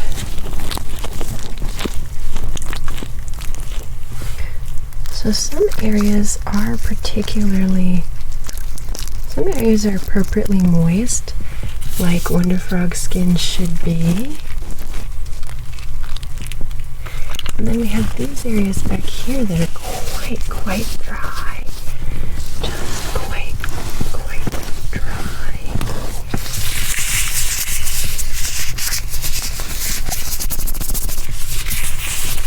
Quite dry. I'm so sorry. So it does look like you have some chemical damage from your time on Forge, and that you're peeling because now you've come back to the humidity of Luna Guatala, and so your whole system is pretty shocked. So not good stuff. Not good stuff at all. Oh, hello Modus and Zach. Make sure I'm going to have you step out into the hall and take a number, and then I will be with you straight away. We're going to finish up these different exams, and I think that Modus, you are 11 probably, and Zach, you are probably 12. You will have to remember your numbers because I'm not going to, so if you forgot your number, then you forgot your number. So remember your numbers. And this is obviously our clinic for freedom fighters from the Frelsey, and helpful civilians as well. There we go. I'm so sorry, Hoff, that I keep stepping out. There was an issue where a bunch of units got off at the same time, and so people who were supposed to be scheduled to see me earlier, all of a sudden now they have time to be seen. So we have a pretty long line out there. To answer your question, you will be okay. Obviously, a Wonder Frog's skin really is very sensitive and needs to maintain that really nice goop on the outside of it. To put it very simple, it's a layer. It's not mucosa, but it is a mucus layer. Here's the problem. You've come back to Luna Guatala with your dried out skin, and then you've been in the water and the humidity, and that's caused that weak skin to start to peel and just be in a bad time. So the situation, it may feel like you need to be in water more, but what you need to do is actually build up some of that mucus layer again. So I do have a cream for you, and so I can get you that, and then I promised you the melatonin as well. So I have this cream that will match the lovely blue of your coat, and just let me show you an example of it's a lot of it, kind of how to apply it. You're going to really want to smooth it out through here, and even put a little bit over top of that area on your face. Oh, don't drop it. It's very expensive. It's extremely expensive cream. I'm not saying you have to use it off the floor if you drop it, but I am saying it's pretty expensive, so don't drop any of it.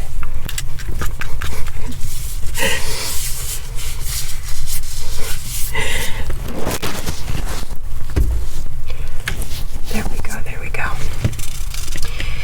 Alright, so you're going to apply just like that all over your body. I'm going to write you a prescription here so that you can pick up the items that you need.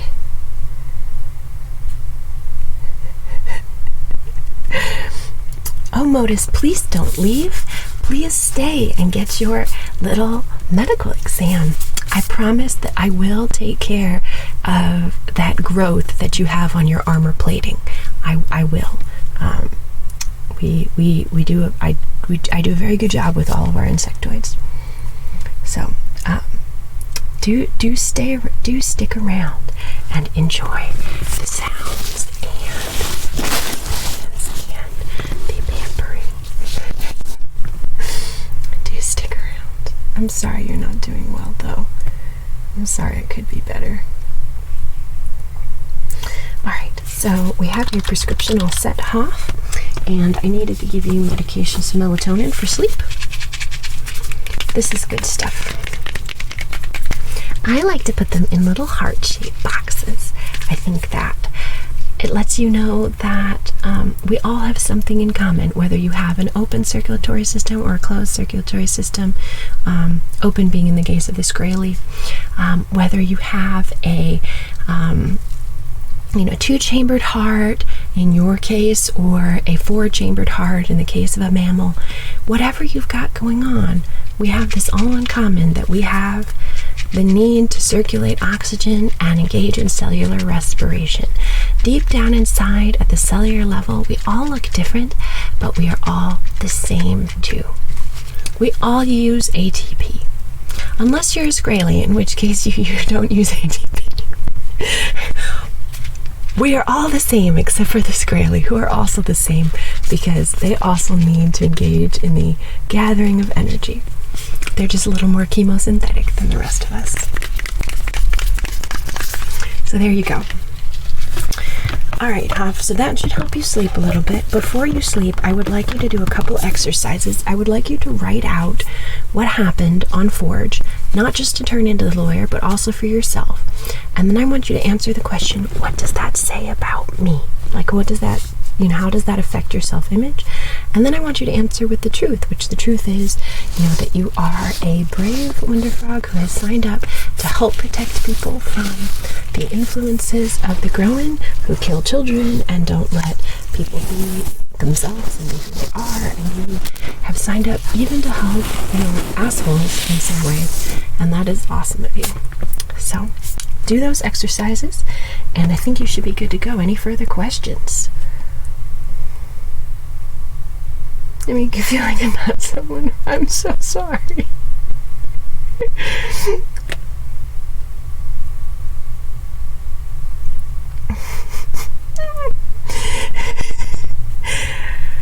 All right.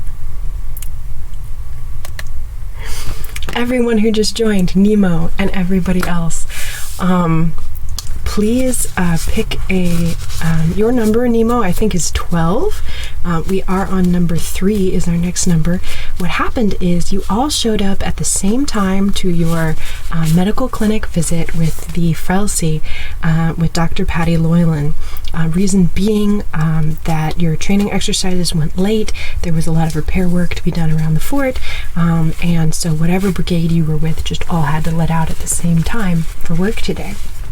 And so this was the time that you had available to you. Oh my gosh, my hands are sweating so much. I'm becoming a wonder frog.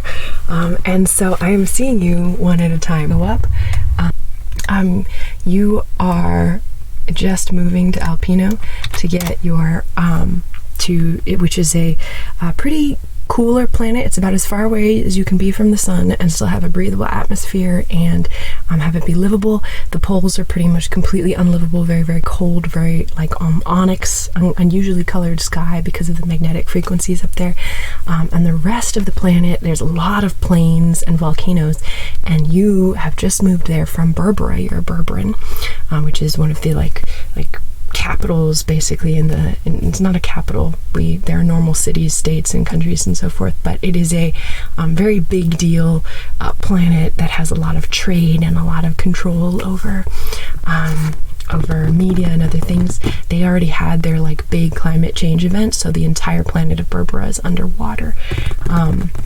So you have a lot of ichthyans, humans, some species that are like mermaid-like, and all kinds of different people groups who live on that planet in Berbera. So you've just come from this very metropolitan area, and now you're moving to like this quiet, like nowhere farm on Alpino, and you have to figure, and there's an Alpinoan giving you an exam, because you are used to, on Alpino, you have to get a medical exam before you do anything, before you get your car insurance, or on Berbera, before you get your car insurance, before, like, for anything, you have to prove that you're healthy and fit.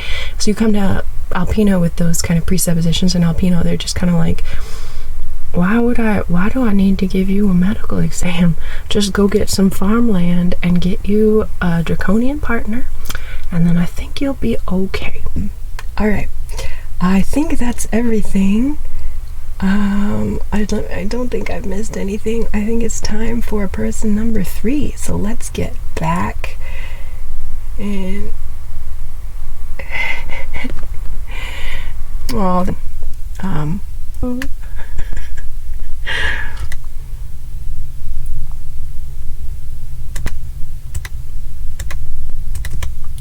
right, patient number 3. Who is number 3? I think it was you, Unigoto, right? I think so. I don't have a good memory. Was it number 3? Are you correct? Am I correct about that? Who's number 3? Let me get number 3 up into my exam room. Number 3, wonderful. Alrighty, let me just have you follow me right this way. So, I understand that you were considering, looking at your chart here, I understand that you were considering reconstructive, or not even reconstructive, but surgery for your draconian features. I did look over your chart. Let me just real quick put this little vitals thing on you. Just a quick check. I know that the machine out in the hallway already gathered a lot of your vitals, but I'd like to gather another little bit here. And I just kind of like to hear from you what you're thinking and what's going on as far as your draconian features. I guess my first question is going to be, and this is just standard little oxysat. I'm just going to put that on your finger right here. Just, it makes a little beep. So I'll just put that on your finger. So I guess my question is, your chart says you're originally from Alpino.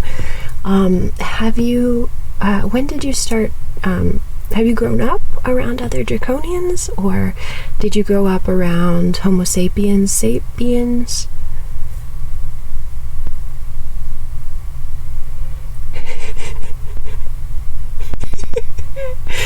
I'm sorry.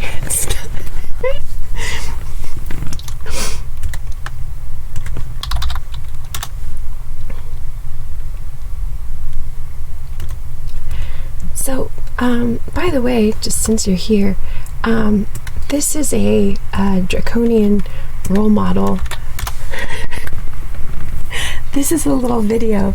This is a little video about a draconian who helped me out on my first journey away from my home planet, and I just thought it was cool. I just happened to be wearing a video camera, and that's what happened. So I just thought that was cool. I guess that's racist of me to be like, hello, you're a draconian, here's a draconian who helped me. That's a little bit wrong of me. I understand why you might feel like you don't fit in, or persecuted, or messed up, but I want to find out a little bit more about why you want the reconstructive surgery, for your health reasons. I really screwed this whole thing up, didn't I, by being like that? I'm so sorry. But I want to hear a little bit more about why you're thinking about the reconstructive surgery, because yeah, I just want to hear a little bit more about what spurred that. Did you grow up on Alpino around other draconians?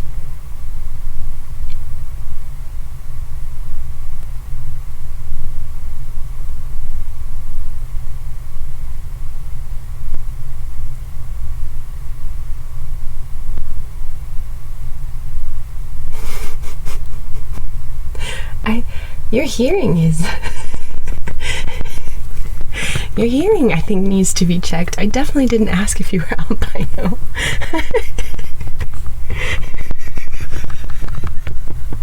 Oh no! Let's go ahead and check that hearing real quick. Fortunately, that probably means that you didn't hear me tell you about my draconian friend, which is the most ridiculous thing someone could do, is say, "You're a draconian? Oh, I have a draconian friend." What a weird thing that would be. A weird thing that is to do. Weird and dumb thing. Let me just take a look in your ears. Let's wash our hands first. We always wash our hands between everybody. Because I definitely did not say albino. I definitely said albino. As in the home planet where draconians come from. Alright, so we will wash our hands. If you would like to wash also, you are welcome.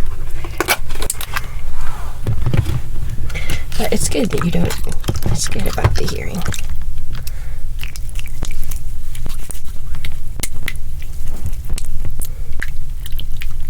Alright, wash. Excellent. Alright, let us take a little look into those ears of yours. Let's just take a little. So I'm just going to take a little look over here in your ear.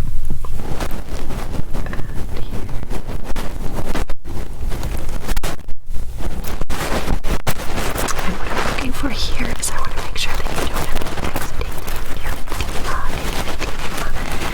that we don't have, too much excoriation of the canal. I want to make sure your genetic memory is clear, not bulging and so forth. And same thing on the other side. We'll go ahead and I'm just gonna kind of, ooh, that's not what I want to do. I'm just gonna kind of slide over to the other side here. And same thing. I'm just gonna kind of go in and I'm checking for the exudates, the demon. I want to make sure that you don't have any bulging. Yours will be a good. Okay. Perfect. Alright, so you do have a blockage on this side. Let me help you get that out. I have some curettes here. So I'll just take care of that really quickly.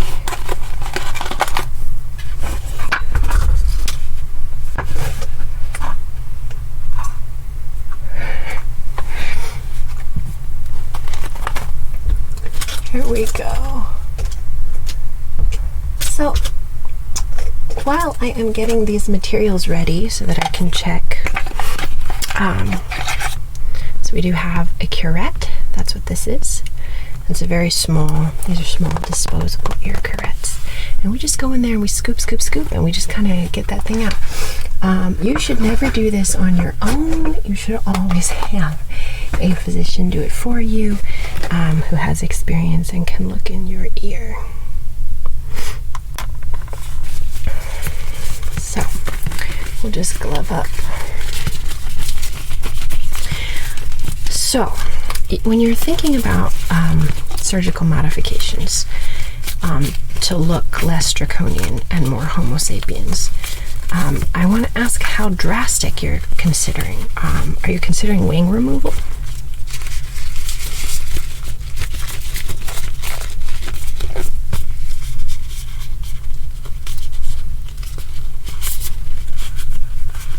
Or are you just considering when they file off the ridges on your face?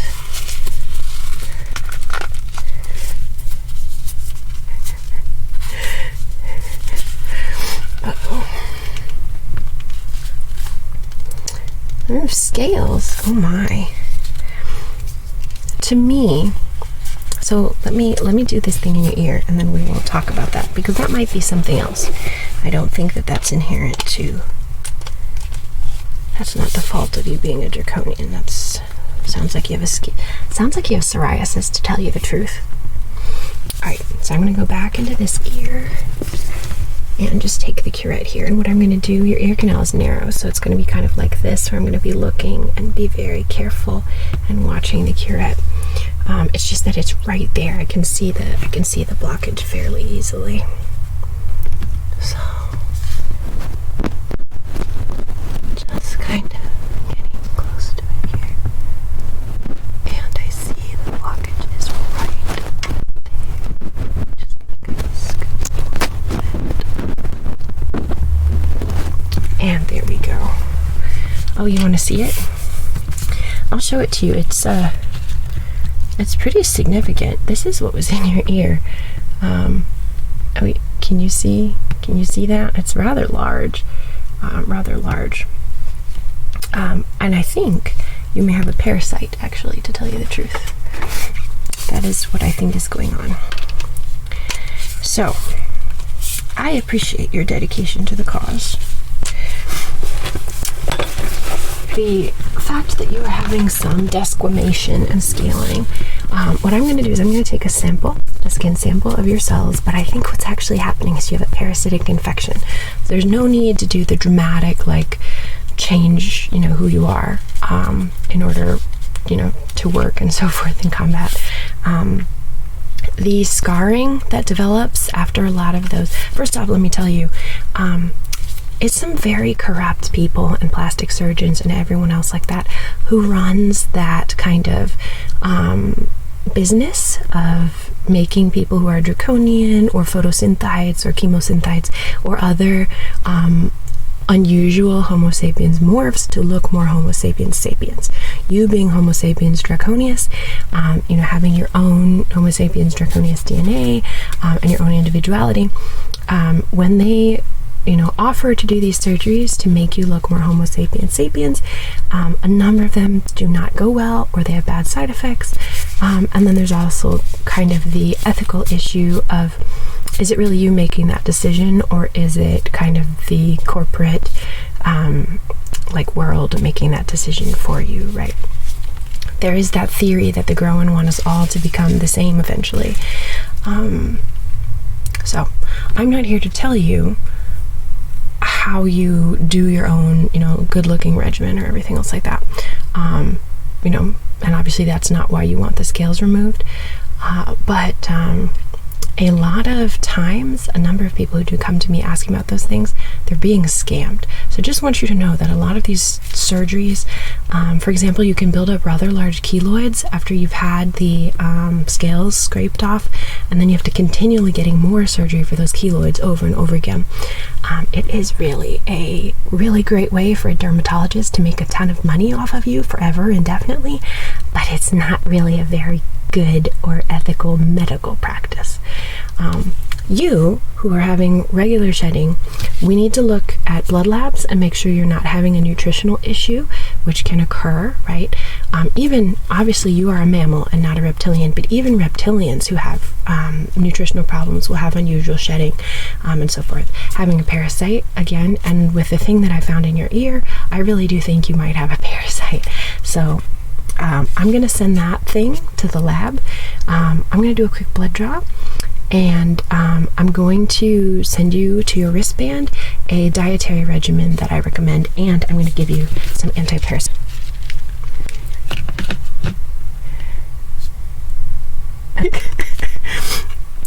If you're worried that your friends are trying to get a procedure that's bad for them, wait and find out why first.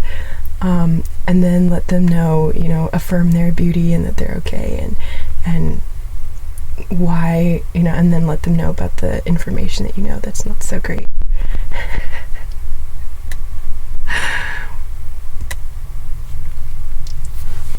So, parasite cream, or not cream, these are parasite pills. So these are what I will give you. Here you go.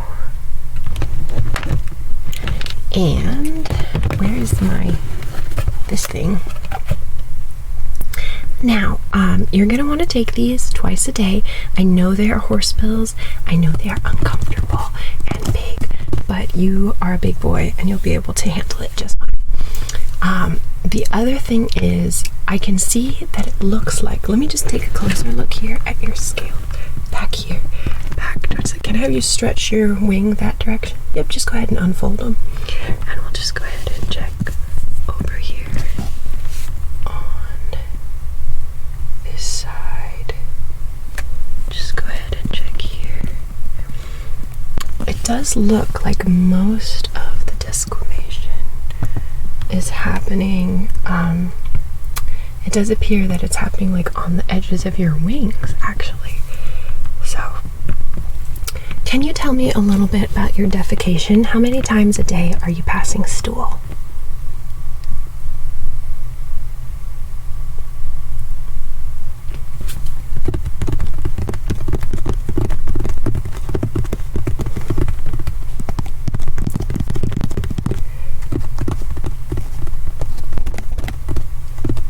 Dozens. Oh boy. We are going to need a stool sample. I really do think that you have a parasite. That is a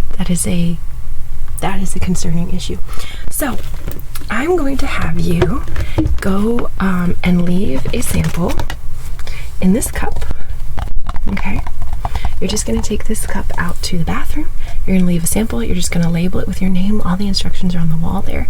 You're going to take your prescription with you, and we can try that first before we take any kind of drastic measures that might result in you having to have regular surgeries. In the meantime, there's also a lotion that I can give you. Where the hell is my lotion? Here we go. So I can have you take this, okay? And you'll see it's a kind of very clear and light solution. And you're just going to apply that. But the problem is, and that's just for comfort, the problem is not your skin or your scales. The problem is very likely a parasite or malnutrition. And then let me type this in and make sure this gets into your wristband. There you go.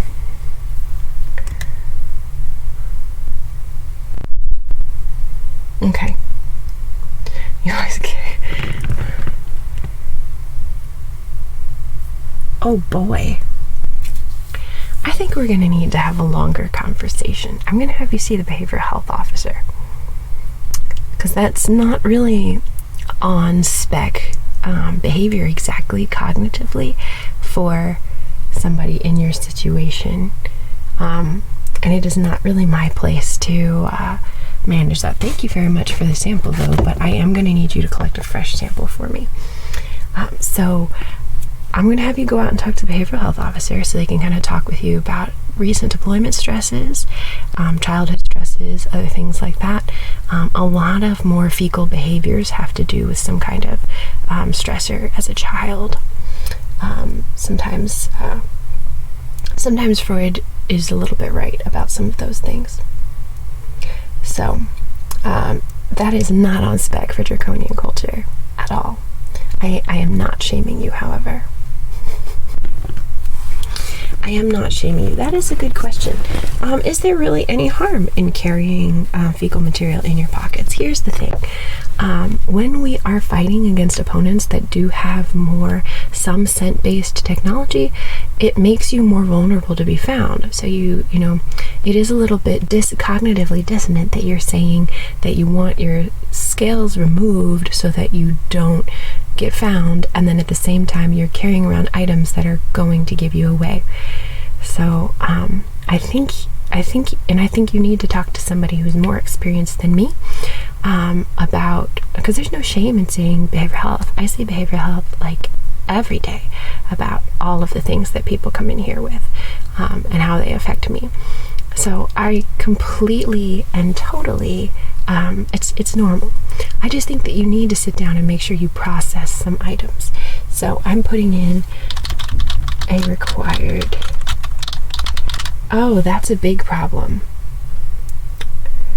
That's pretty dangerous. That's pretty dangerous. So, my friend, I think we are gonna, in fact, I am putting a lock on your wristband so that you cannot leave the facility until someone's giving you a little talk. Again, don't be alarmed by that. It's okay. I just want to make sure that you are okay, you know, and that you know that you matter and you get taken care of. We're definitely going to give you the anti-parasitic already, and the other, you know, medications that I've given you, but it does sound like there's a just maybe some re-education that needs to happen for your safety and the safety of others, okay? And you're going to be just fine. So I'm just going to have you go down the hallway, and we'll make sure that you're taken care of, okay? And I think it's important for you to understand that, like, you are a phenomenal looking draconian. You are, you know, it says here that you had very high marks in a lot of your missions. And then I think the last mission, something was a little difficult, right? And again, that's not my place to talk with you a lot about. So I think that you should go and talk to the therapist, okay?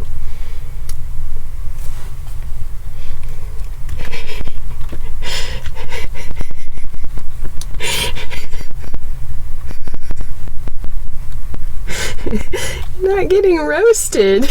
He needs help.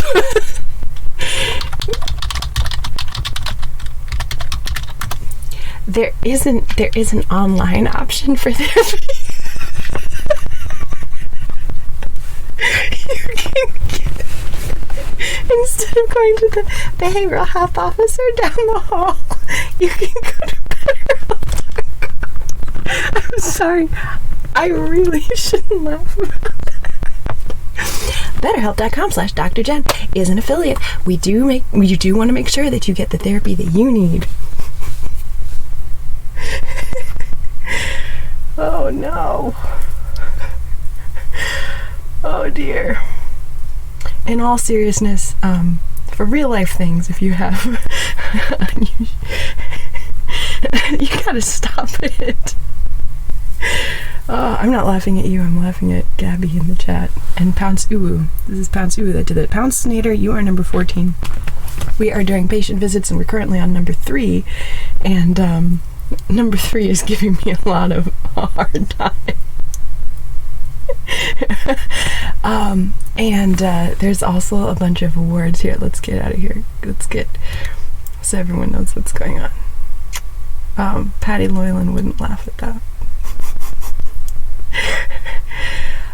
So there is a man, now I don't even remember what we're doing here or what's going on.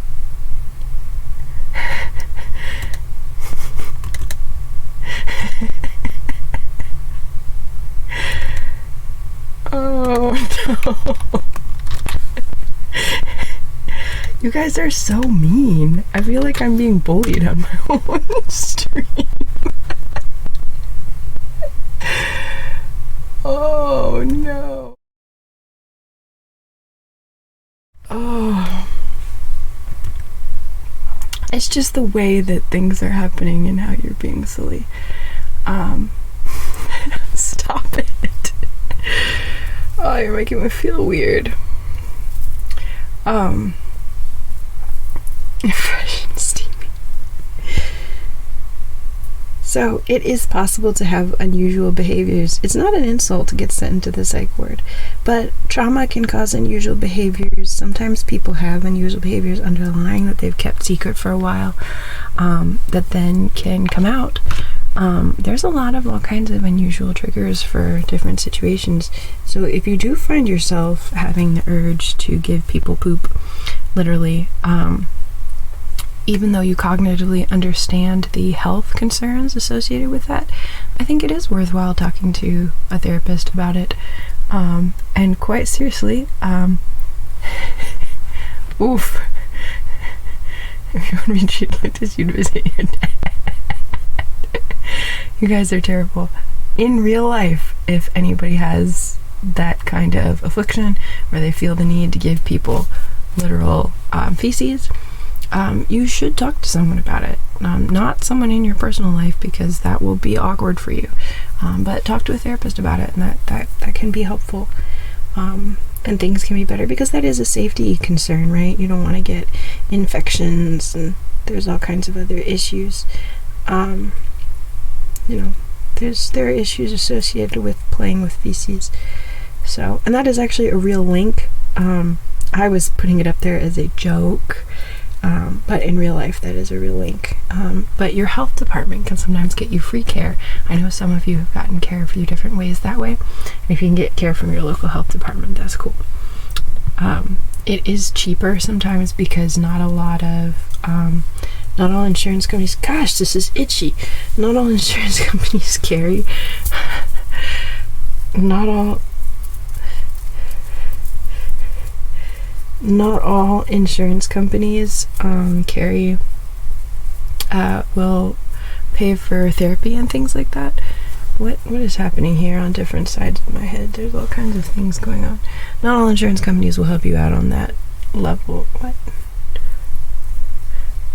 And so that's why being able to get it online cheap can be helpful. So that is a real link. But what the hell happened here?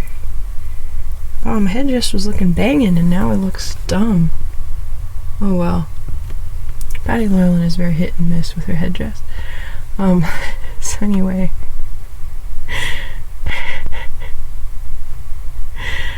Alright, so patient number 3 ended up going. Oh my gosh, you are such funny joking people. I did think that would be funny. So yeah, if you don't have insurance, sometimes online therapy actually is cheaper than going to someone in your coverage area who can cost $300 an appointment versus $25 to $30 is much more affordable. But if you don't have any insurance, your local health department should hook you up for free. That was my serious moment on top of all the silliness. Oh my gosh, that was very silly. I always ruin funny things by being serious afterwards.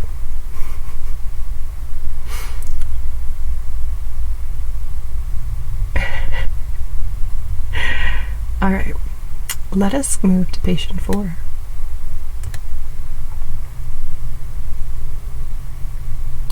Alright, now that's taken care of, and then I'm going to have to talk to my therapist probably. Alrighty, so patient number 4? Can I have patient number 4 step into my office now? I don't know who was patient number 4.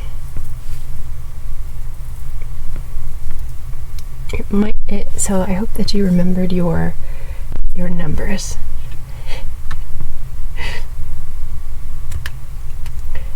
Patient number 4. I don't know who was patient number 4. So you have to remember it yourself. Yeah, this is number 4.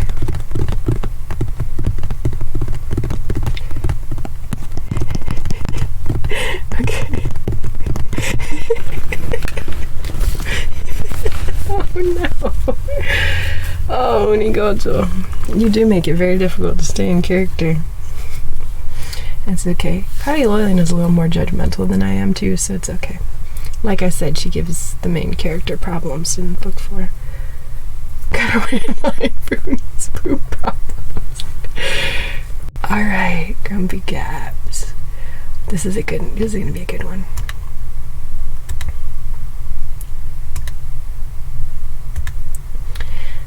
Hello there, patient number 4. Grumpy Gabs, let me have you follow me. Back in. So, I did look over your chart this morning, and to answer one of your questions, yes, absolutely, your healthcare here is covered, even though you aren't an official FELSI member.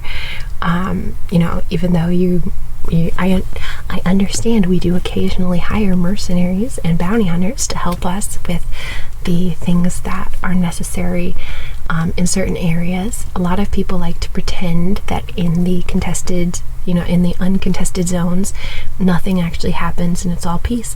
But of course, both sides are really using mercenaries to operate in those areas where they can't send in troops officially according to the treaties. I am tracking. So I absolutely understand, and I understand that you donated some of your help pro bono, so you're kind of part of the family, you're part of the cause, and we're happy to have you here. So yes, everything is covered. Now, I didn't get the second part of your message. Was it predominantly, did you need to get your stitches looked at on your head? Or was it a back pain thing? Which of those was it?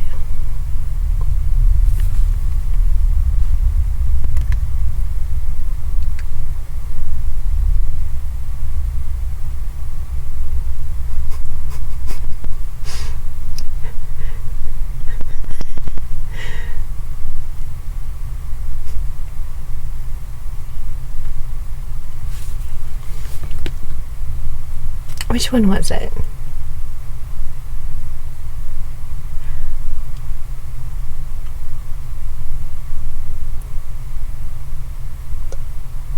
Are you okay? Have you just gone unconscious on me?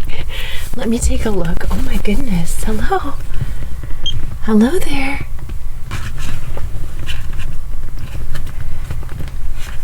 Oh, there we go. Okay. Are you okay? You looked like you kind of phased out there. I think we're going to need to do a concussion protocol on you before we do anything with stitches, because that was a little disconcerting. You kind of started to stare off into nowhere. Yes, that wasn't good. When did you say you got hit in the head?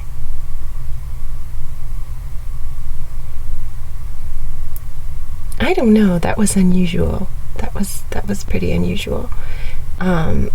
It shouldn't, because all the rooms auto-sterilize between patients when I walk out the polymer wall, so there shouldn't be any other issue. Also, the other reason I'm concerned is you're saying you want to get stitches out, but actually, let me wash my hands real quick.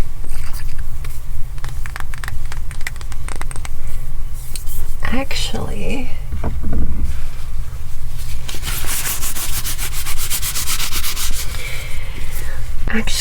my friend, it does appear that someone did take the staples out already. So, and you may have forgotten. Is that the friend that you were talking about? The friend who provided you emergency care when you were on a treasure hunt recently? I think you did send me your footage from your HUD, if I'm not incorrect. Was that this footage? So it looks like they got the... Okay, so it does look like they got that stuff out. So you just wanted stitches checked and stuff since that person was not a medical professional, right? Okay, let's take a look. Let's do the concussion protocol exam, because it does sound also from the footage that I could see, it seemed like your friend was concerned that you were like just trying to work through and you didn't have any kind of rest after getting hit in the head, and maybe now you need to be put on a little bit of quarters. I know you're busy and you like to work a lot, but maybe you need to sit in your room for a little bit and let your brain recuperate. So we're going to do what's called a MACE exam. This is a MACE card. These have been used since almost the dawn of time. Well, since the dawn of humans in the military caring about concussions, anyway. So right now you don't have a deteriorating level of consciousness. You did have your... Whoa, I'm having a deteriorating level of able to speak. You did have like a little bit of something kind of phase out there, but are you having any double vision? Please say no. Are you having any double vision?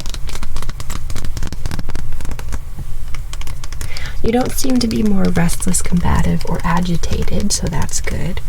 Any repeat vomiting? No double vision? How about any repeat vomiting? Lots and lots of vomiting?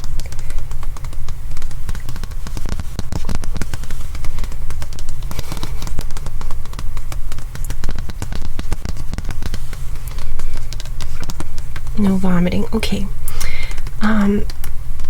And then I'm going to send you to get imaging just to be sure. We are going to go ahead and get a CT scan, okay? Any seizures, that's where you totally lose control of your body and it starts to shake and things. It appears to me that you're not having those. I did have the camera observe you in the waiting room, but I think if I had known, because I thought from your message you were just coming here to get, you know, like stitches looked at, but then if I had known that you were having these episodes of staring into nothing, I would have moved you up the queue just to let you know. So next time, if you're having unusual feelings or anything like that, just let someone know so that I can make sure to expedite you. Any weakness or tingling in your arms or legs, or any severe or worsening headache.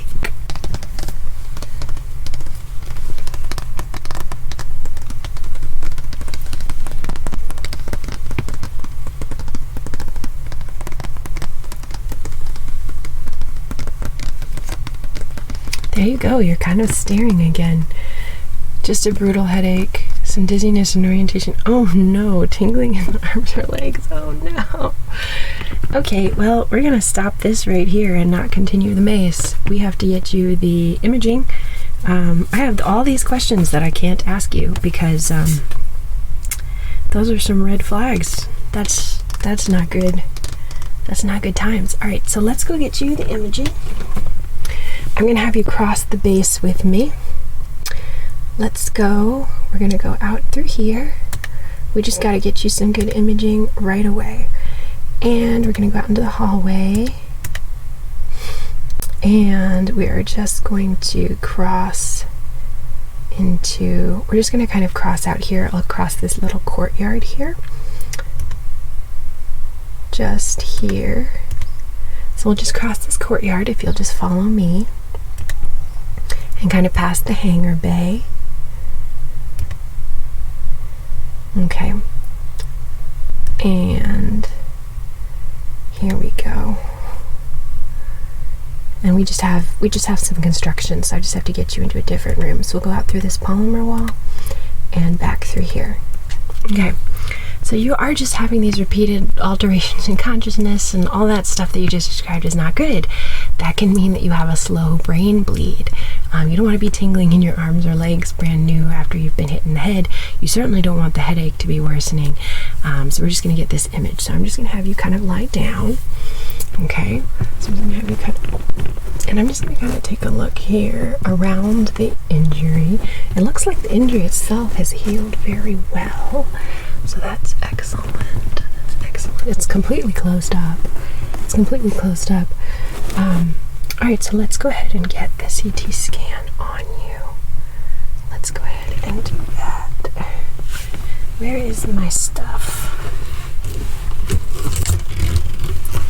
And this is a portable CT scan device, so I just gotta set this up around you, kind of around your head, and over here. I know it makes weird sounds, doesn't it? And then you will just go through the machine in just a moment. If we can find the right items too. And it'll kind of look like a polymer wall.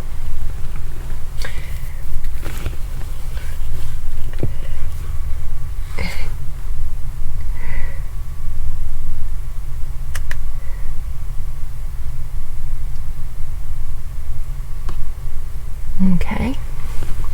And just take a lot of nice deep breaths. The machine's just going to kind of be gently whirring around you. And it's just going to kind of check to make sure that you don't need a neurosurgery eval. Because those are some just significant little red flags there. It is very bright, isn't it? I'm sorry.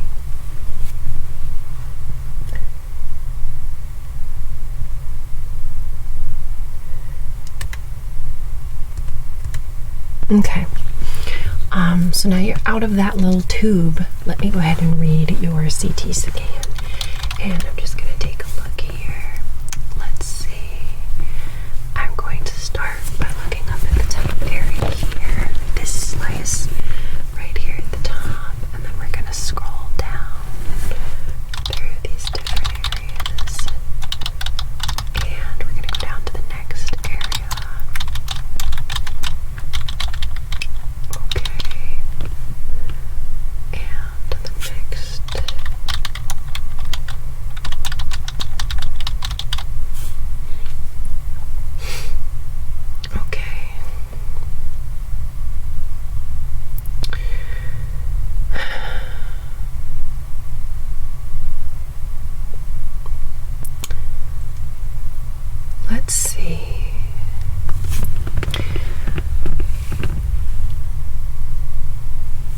So here's my assessment.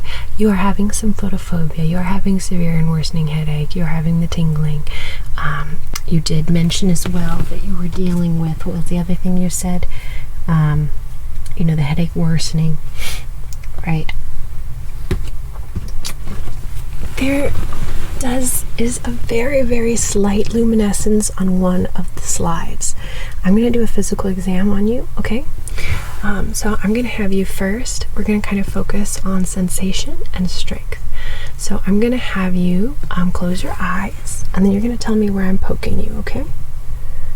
And you're just going to point. And then you're going to point over here. And then you're going to point to where I'm poking you over here. Perfect. And then over here. And over here. Excellent. Can you go ahead and squeeze my fingers as hard as you can? All right. Go ahead and lift your hands against mine. And lift out. Good. Lift in, and push down. Okay. Excellent. Go ahead and lift this knee. Very good. And then go ahead and lift this knee. Excellent. And then go ahead and push your foot up against my pressure. And same thing over here. Push up against my pressure. Okay. And then push out. And push out. Okay. I'm going to run you through a neurosurgery algorithm. Okay.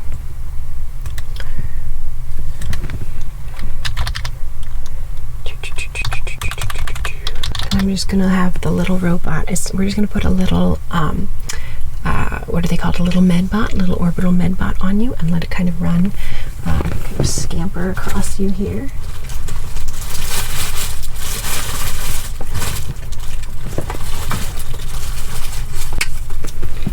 Just this little guy. And I'll just put him back here. And let him kind of scamper kind of across your head, kind of evaluate what he wants to do. And then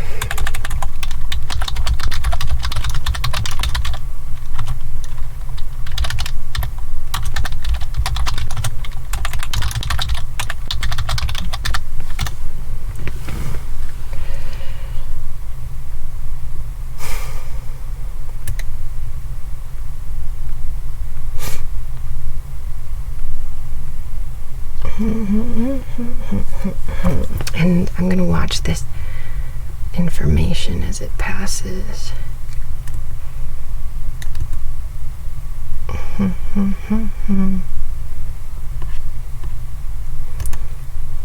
So the gold standard is usually going to be surgical care.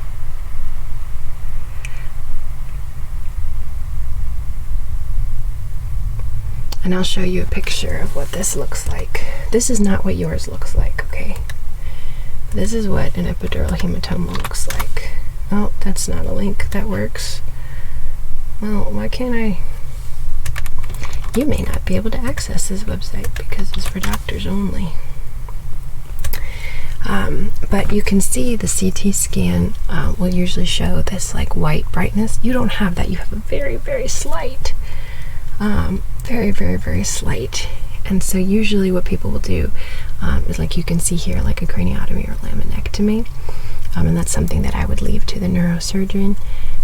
In this case, and sometimes people have like long epidural drains and everything like that. It's a very dangerous thing. Sometimes people just do tiny burr holes and so forth. But what we can try is since I know you have to be, you have a pretty active life, we can try a little bit of conservative management in your case, because it's not even clear on the imaging if you actually have. I'm not comfortable with this. You're going to be admitted to the hospital and stay here overnight.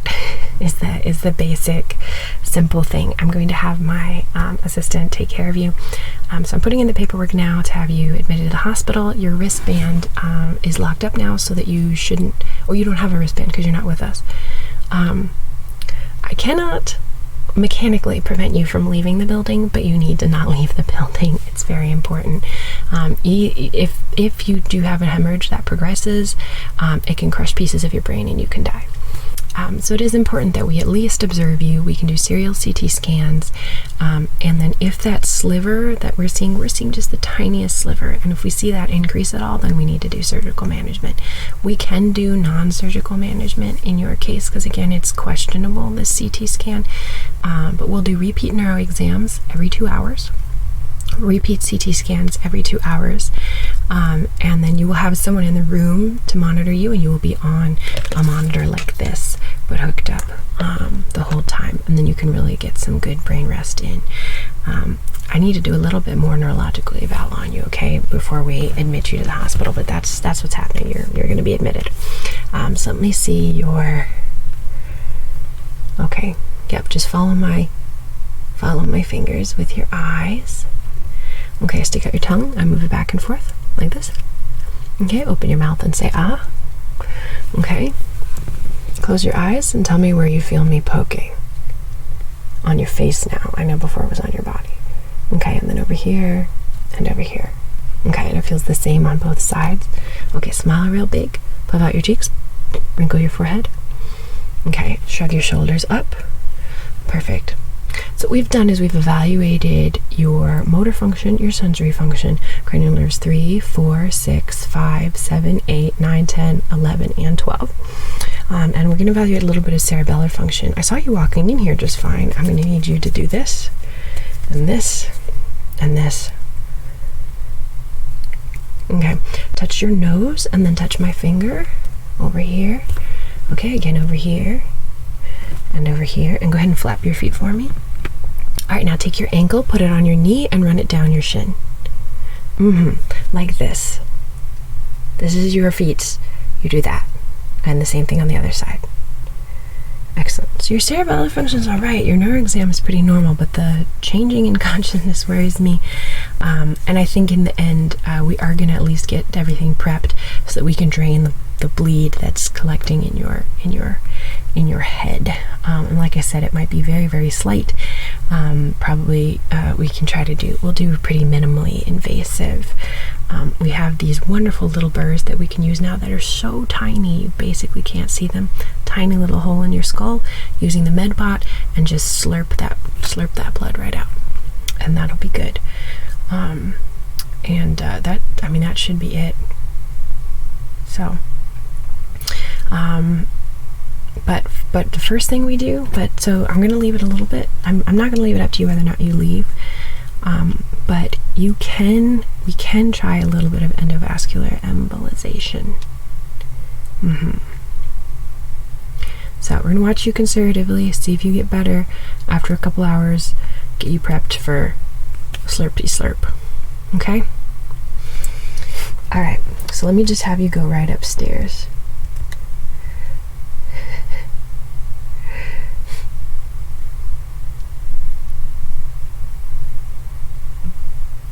You don't have time for all that. Well, we don't want you to die, so that's kind of the story. I'm very glad you came in.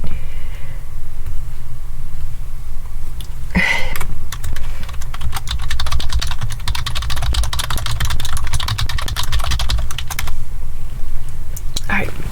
So let me escort you upstairs and just through the polymer wall. And we will grab the next patient. Alrighty, who is patient number 5? Can I see patient number 5?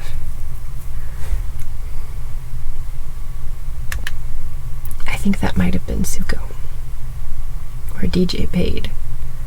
One of the two.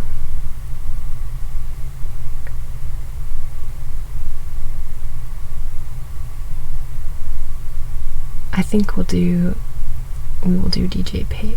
It was Suko. Okay. Alrighty. So we will do that right after these messages. So for everybody, if you just joined the stream, which I haven't seen any new names in chat, but if you just joined, make sure you let me know, make sure you say hi so that I can see what number you are, and then I can do your little patient visit. These are all themed items in the Neodymium Universe, and I am giving away gifts, basically. So you don't even have to get the book. You can tweet about the book, or Facebook about the book, or Instagram about the book, and you get rewards. You just have to post a link in the description that you did that. You just post a link in the description that you to your post on social media or whatever, and then you get an MP3 and a drawing in. And right now we only have a couple entrances into the drawing for people who are eligible to get a free video request and $50 worth of books. So just like a fun free gift. I might even throw in a tea coupon, we'll see. But either way, like a nice little sizable gift. And you just have to tweet or Facebook or Instagram, and you can get multiple entries by doing it multiple times. So like if you post on Facebook, you can also post on Instagram, you can also tweet, and each one you get more entries the more links you put into the chat. So that's kind of what we're doing today. We're doing giveaways, and that's what we're doing instead of like subs or bits or stuff. Just doing lots of promotion and getting you stuff.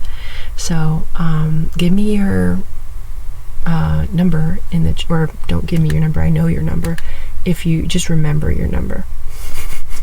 Damn, even hospital visits have ads in them these days. No, this is just normal me. This is not Patti Loylan. I need to like take the headdress off, don't I? I need to like put a thing on. I need to be like, this is Jen talking. Dun dun dun. I am now Jen. Oh, I'm now invisible. Ooh. Oh cool, we can do a ghost medical exam. Hello. Hello. Do you have a headache? You were 11 or 12. Okay. I won't forget.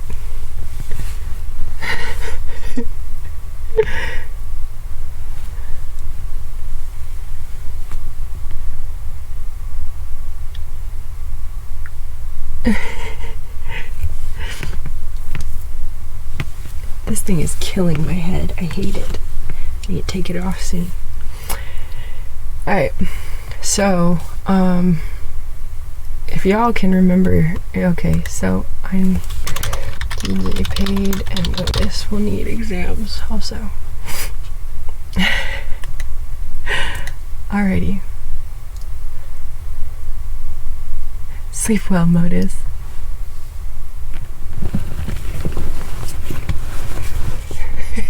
I bet Gabby could call and make them stop. She could call and pretend to be your fiance and tell them, oh my gosh, we broke up, stop it, you're making him act weird. Or something like that. Like, she could blame them for you bothering her and be like, you're giving him false hopes. Or something.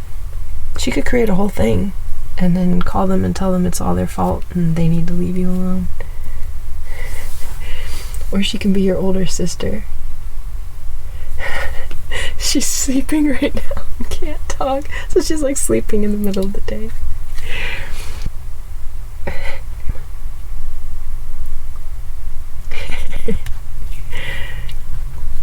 Alrighty, number 5. Okay, let me have you, Suko, let me have you come on back here. So I am tracking that. I'm pulling up your record here.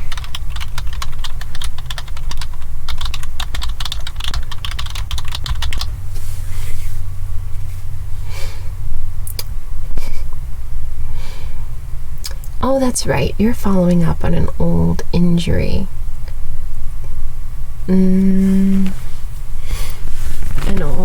An old neck injury, it looks like. Okay. That was from a spaceship crash a couple years ago, and it's still hurting. I'm tracking. I'm very sorry. I'm very, very sorry. So, part of the thing is, so I'm gonna ask you some questions and we're gonna evaluate you, okay? I understand being a Bont lizard from Forge, the different spaceship plans, right, that have worked for your body. And I understand I just want you to know, I do have your record up, and I do understand that you were in a spaceship that was kind of made for a human body plan, and so that's very uncomfortable for sitting and so forth as a Bont. It is a little better than if you're a sailfin and you can't really bend that way at all, but I think that some of the way that the ship is designed also causes a little bit worse outcomes in some of these, because you were in a blaster craft, correct? Yeah, and some of those outcomes can definitely affect things. So let me take a look at your neck, Suko. Oh, that's right. I didn't even notice that. My gosh. You have phenomenal balance for not having a tail. Well, let me take a look at your neck. I'm just going to wash my hands here. This really beautiful antiseptic that we have.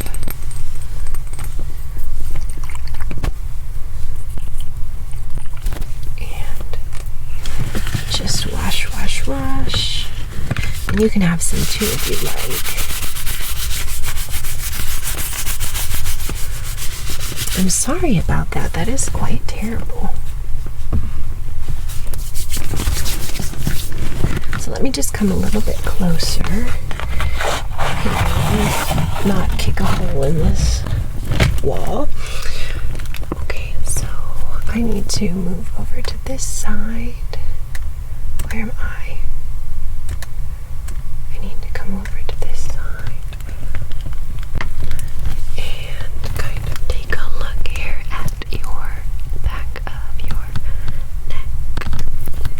Now, when I am feeling down your neck, I am feeling for if you have any changes in position of your vertebrae. I'm also, which is the most obviously emergency thing, and I am also feeling for whether or not you have got any, let's see, any tension here, paraspinal muscles, and kind of check how it is. I'm checking for tenderness as well. Okay. So you do have significant paraspinal muscle tension. And I did review your old MRIs as well, and it looks like your whole spine, all of your muscles are just very, very, very, very tight.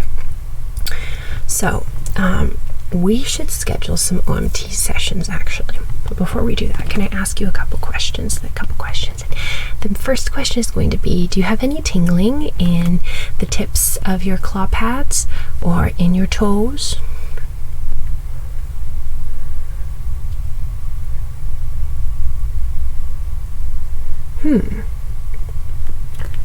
Okay. Any tingling?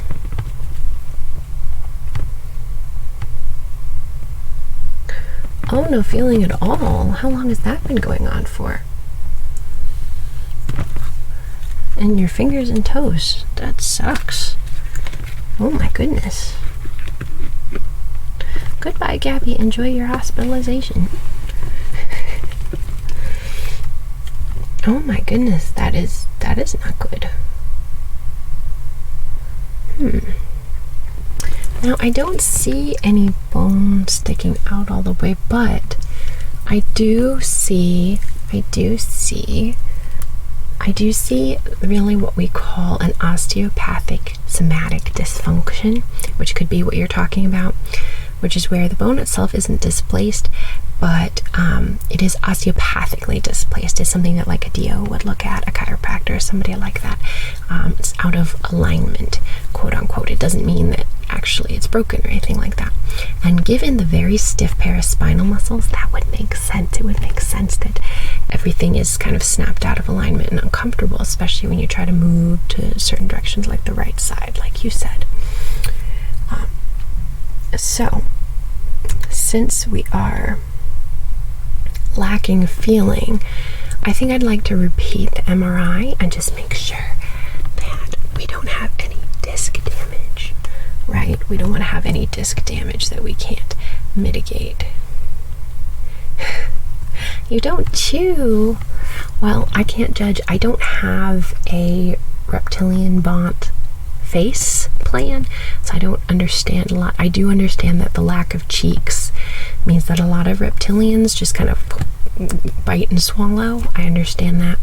Would you like me to look in your mouth and see if something is stuck in your throat? Do you have the sensation that something is stuck in your throat? Do you have that sensation? I mean, it makes sense as the way that reptilians, I'm sorry, I know reptiles is not a correct term, eat. You want me to take a look in your mouth? Let me take a look in your mouth. Let's just take a look all the way down so that we can see, kind of see what's going on. Now, I don't have my, this is obviously ophthalmological equipment. This is not equipment for looking in a, I don't understand why. Did this bulb burn out? Because that would suck, because this is expensive as fuck. Why does it work with the other thing? It doesn't work with this. That blows. Sorry, Patti Loylan wouldn't say that, but I am saying that. I'm saying that fucking sucks. I shouldn't use this for so many role plays.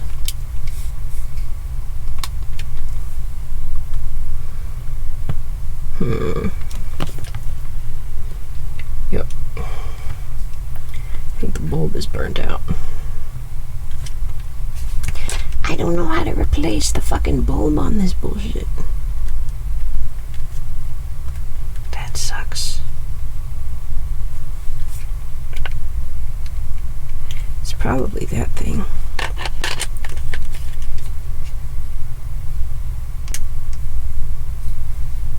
Do you see any light? No, you don't see any light. There's no light.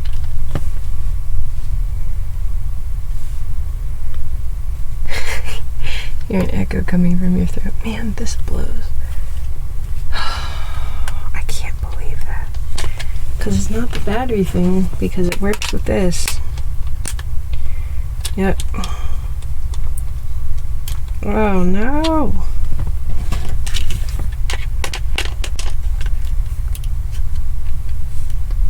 Oh man, I am so sad about that. How am I gonna get this fixed? It's gonna be so expensive. Oh.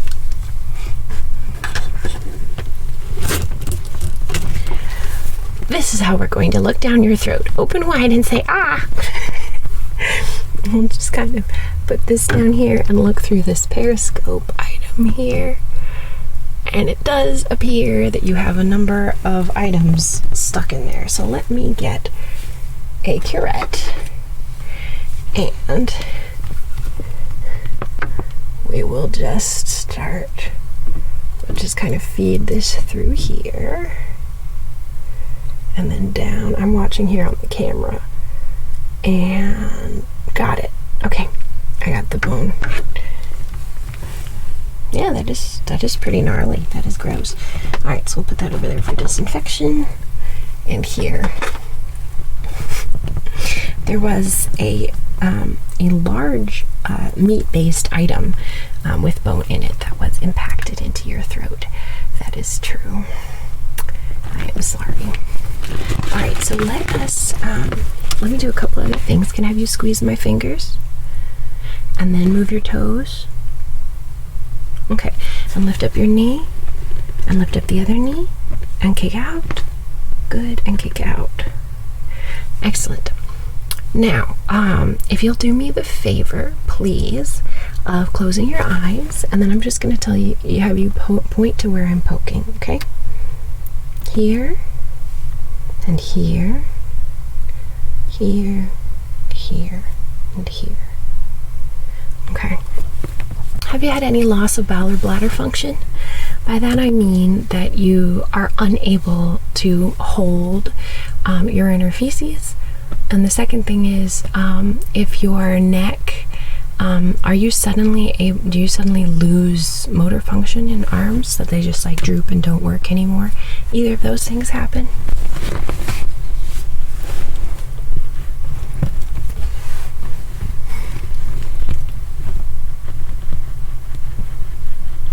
No?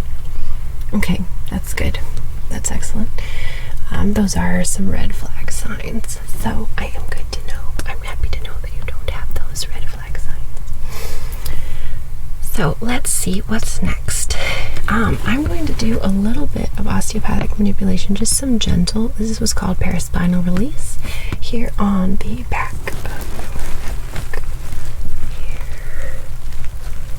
Here. And I'm just going to have you take a deep breath in and out. There, you feel that? That like really loosens up the muscle there. So that's what we'll have to do.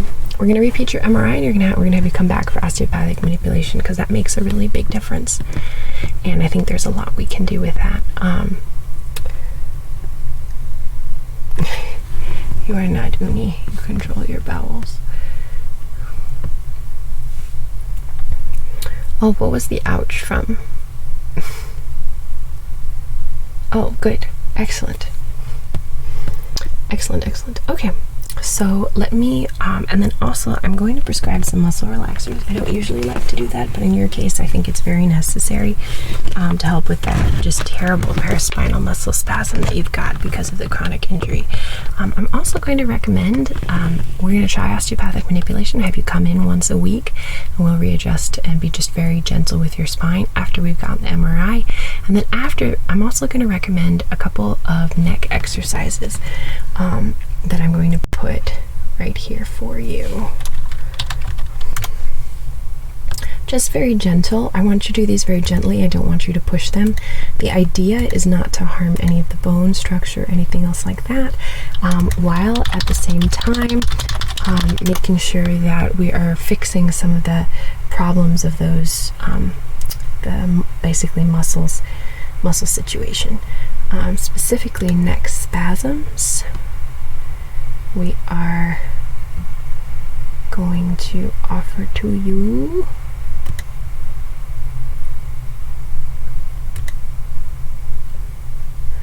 and we're going to share. How do I share this from the drive?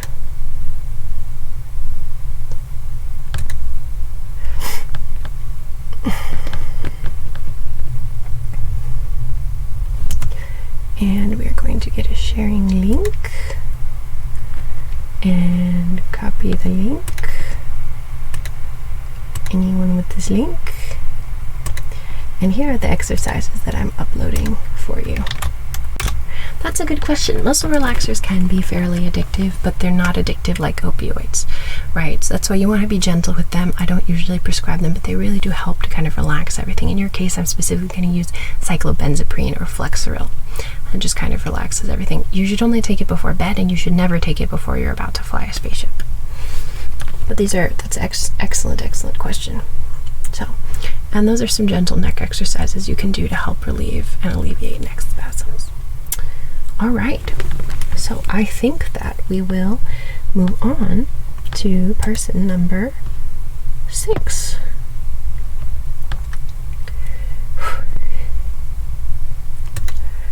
I am getting really tired, so I'm going to take a tiny break to go walk around and get a snack, and then I'm going to be right back.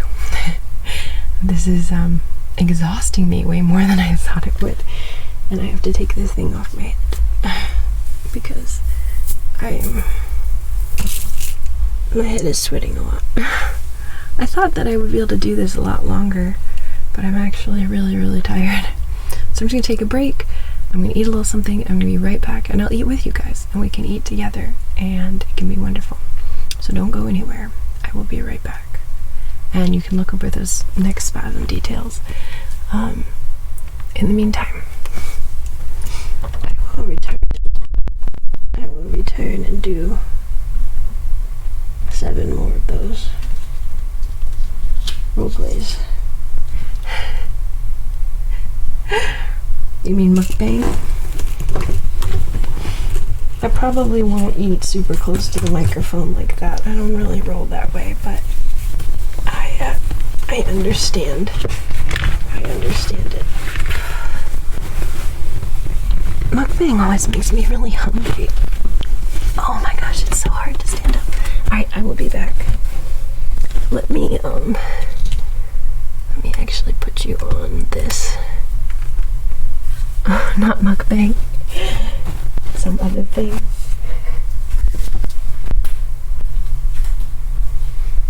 Oh my poor legs. Oh my gosh.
Okay. I am back. Better than ever.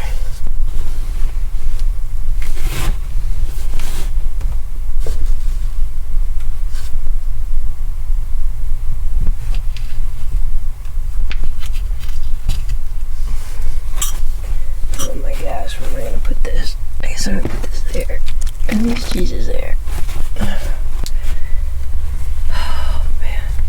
I need to lay down, but I want to finish this stream.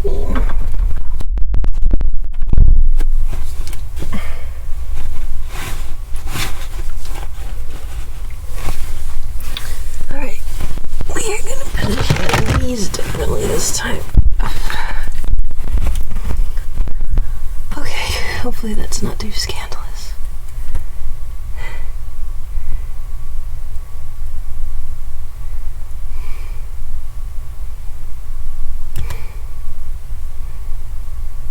What are happening to people?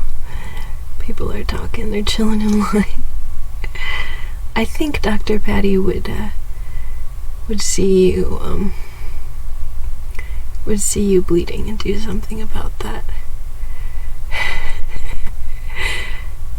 Sunny D, I love Sunny D, man. Oh, I love seaweed salad sometimes. I was just gonna say I love it, and I was like, but it sometimes makes me want to vomit. So that's not the same as loving it all the time. It's a little bit disingenuous. Alright, talk with me, folks.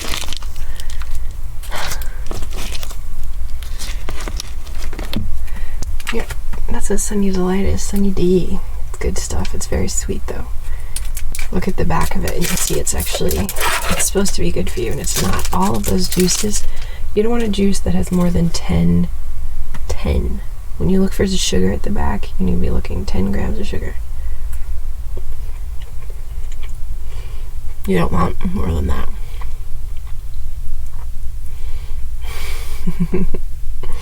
But it's so yummy. I love Sunny D.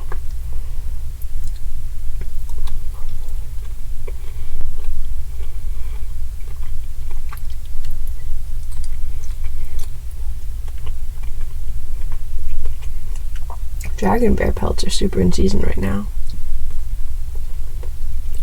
Sorry, alien bear pelts. There are wrath bears on some of the small moons near Revlon.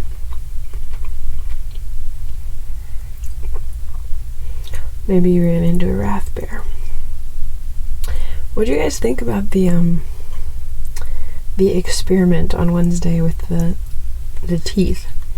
I liked the clicking at first, but then it was like, maybe don't. Right? Maybe it was too many, like, spitty sounds and too hard to understand. I don't know, what do you think?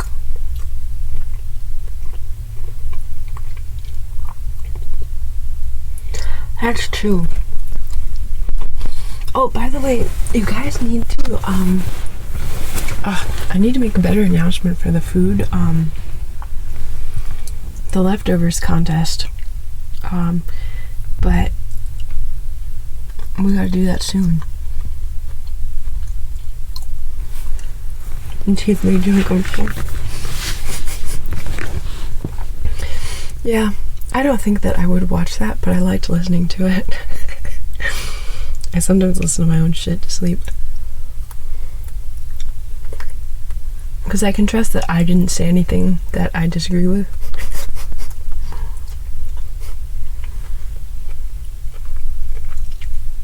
It's the draconian video. About the I linked it in the tag. It's about the draconian who helps you. It's your first time off your planet. And you've crashed on an alien moon, and she's the first, non-Homo sapiens person that you've ever met. And she's a little sassy with you, and you're a little bit of a dumbass, but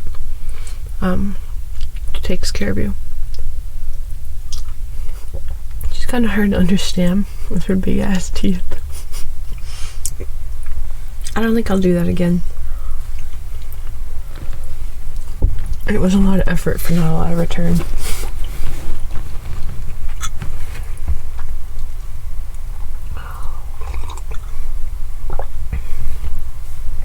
I mean, she was. I don't think she was Asian, but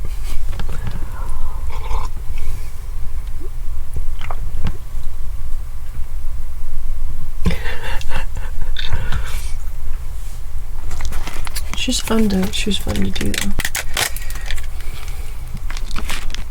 I don't know, in your headcanon, I guess you can love that character, but I don't know what happens with that character. I just really wanted to do a draconian, because what I really wanted to do was draw a terrible, shitty map of the universe, which I did. I drew a terrible, shitty map of the universe through about halfway through. That's the best part, in my opinion. And then I fucked up and didn't zoom out enough, but Anyway, that part I really like, where she draws you all of the different planets.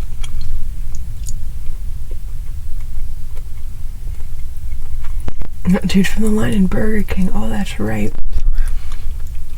He thought you were so hot. Oh no.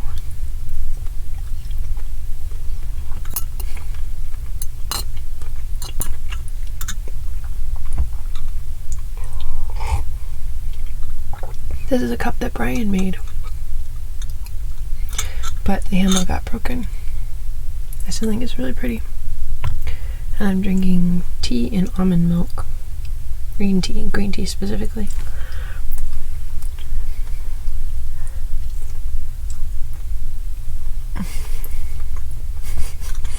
That's true, those are assholes.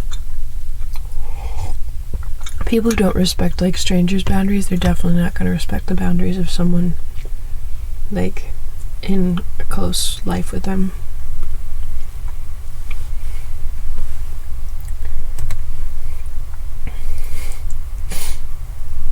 Alright, that sounds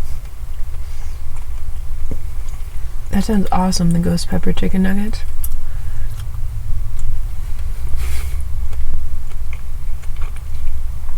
That sounds super good, man.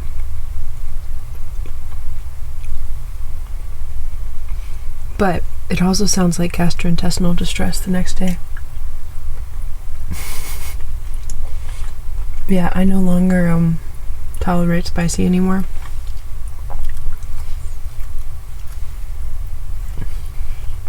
So when we drive through Tennessee, there's this spicy chicken place, Gus's. You have to try.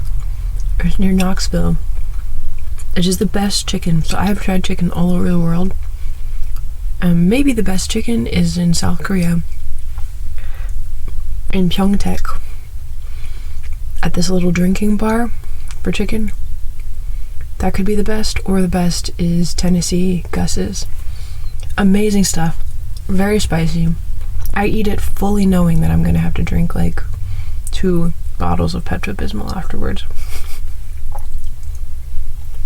It's so good though.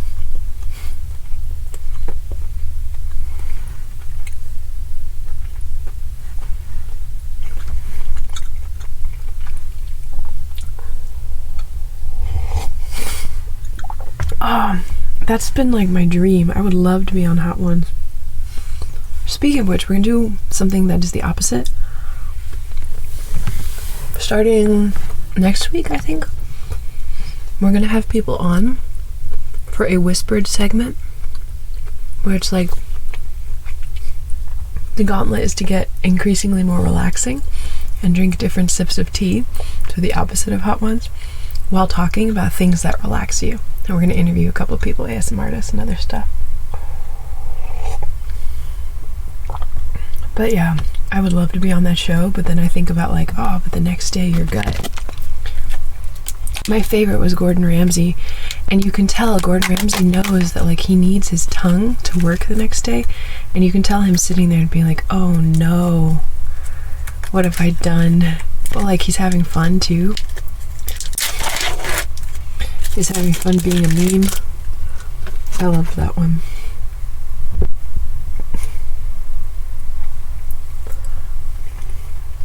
Oh my gosh. We had to wear a mask while cooking it. I bet it was delicious. Orange habanero sounds awesome.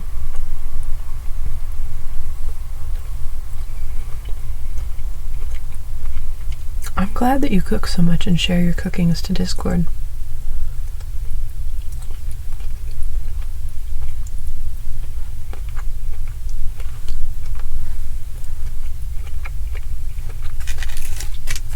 Do you want a string cheese?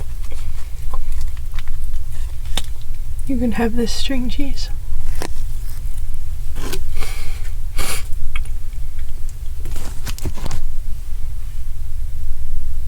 Oh no, that's dangerous. Yeah, you can hurt somebody. That's not good. That's what bear spray is made of. as like mace, which is the ingredient in hot peppers.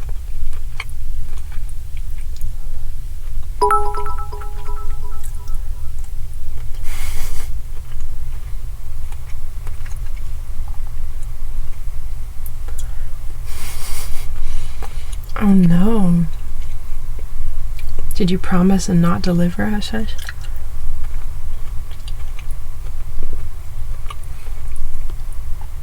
What a crime. You have to be punished, probably.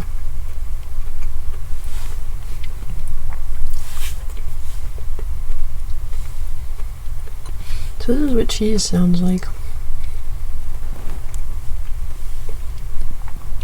Can you hear it? Alright. Do you guys know whose number 6 was? I don't know who number 6 was. We just did Suko. That might have been DJ Paid. Oh no.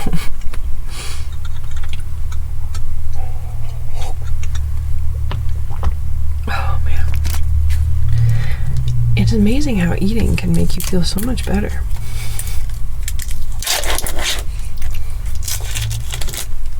She wouldn't let you be bleeding. You can't possibly be bleeding.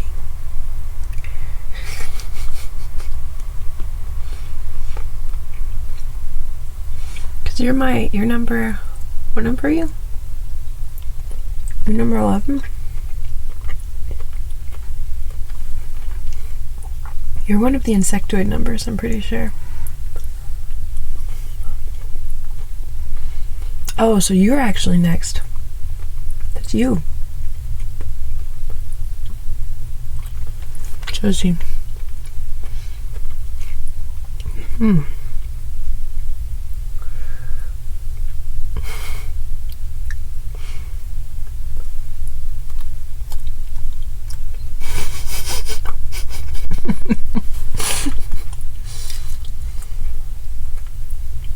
We're not in space right now. Bye, Nemo. I hope you sleep well. I don't think we've done you yet, so make sure I get your number.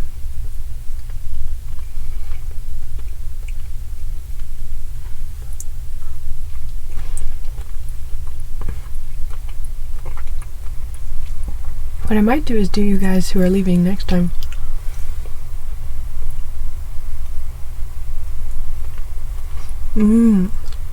That's right. Well, I haven't done you yet. 13. Okay. Have a really lovely night, man.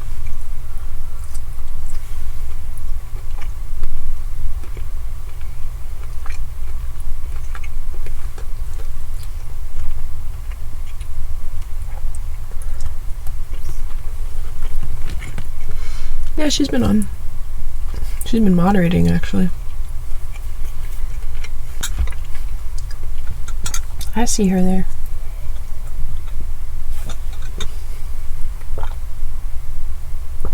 I don't know where to put this thing.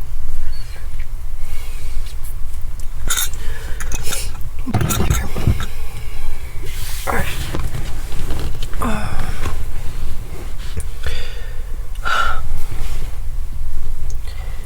This is a tired Jen who maybe needs to do the rest later because she is really not feeling good all of a sudden. We'll see how many more I can do, and then I might have to.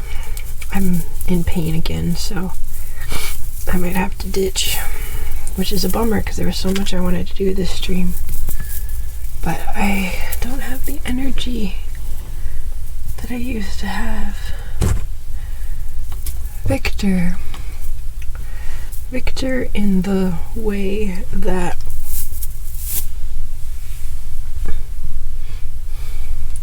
your underarms get when you've been wearing your IOTV all day long in the desert and it's hot out there and your IOTV is heavy and you also have on your it's like an army sweater. You have that on too, on top of your body armor, and That way. That's the Victor way.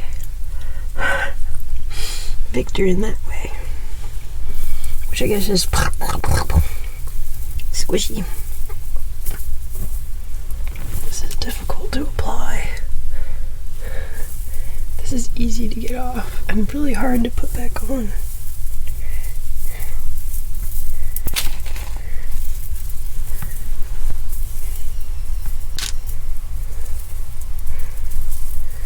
Here we go. That's the Victor way. I always come up with something. It just takes me a little bit sometimes. Oh, there we go. Alrighty. Let us hop back in. I'm about halfway through, huh? I have about 6 more. I think we might have to do them first come, first serve and do them next time. But we will do Josie. Who else is here who I haven't done yet? Who is still here? I don't think... Did I do Dr. Sparkles? I don't think so.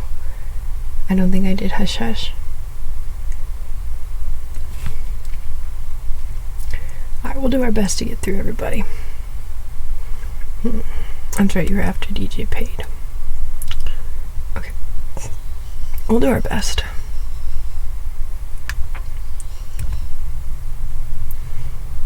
Alright.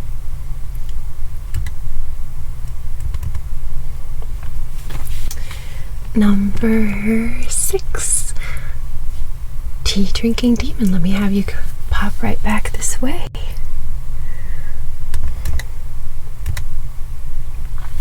So it says here on your chart, you have a sprained wing or something like that. You just wanted to get it checked out. I understand. Now you're also a draconian, but you've been stationed here for a little while, huh? How do you like Luna Guatalo? Do you like it okay? I know it's a lot more humid than Alpino tends to be.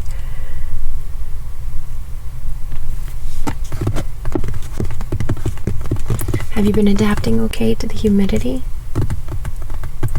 No issues with scales sloughing or anything else like that? It's been okay? Alrighty. Let me check your... Let's just hop right in and take a look at these wings. When did the injury happen? When did you start having pain? Is it the left one or the right one?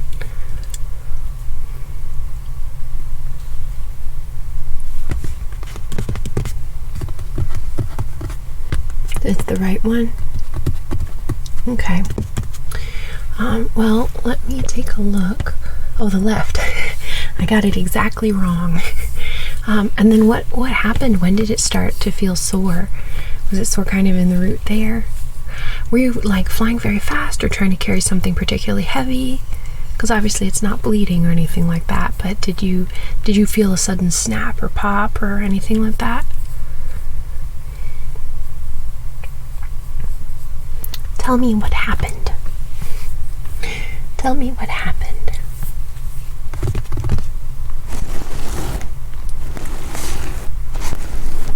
And it's okay if it's embarrassing.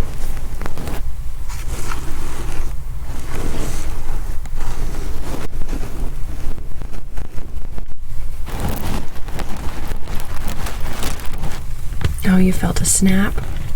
So you were transporting some items for work. Do you work in the hangar bay, where all the ships load and unload?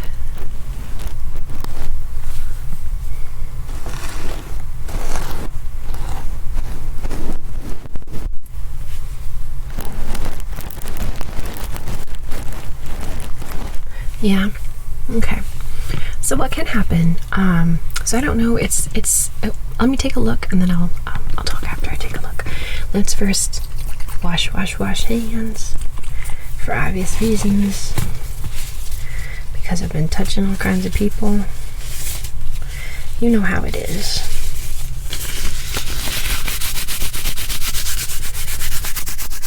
I like the sound of hand washing. It's an excellent little sound. This is crap now. Alright. And let me just, alright, so what I'm gonna do, it's the left, so over there. It's a little difficult to see.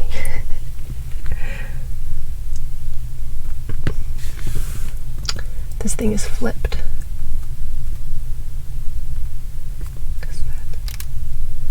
That's weird. That's why I'm being confused.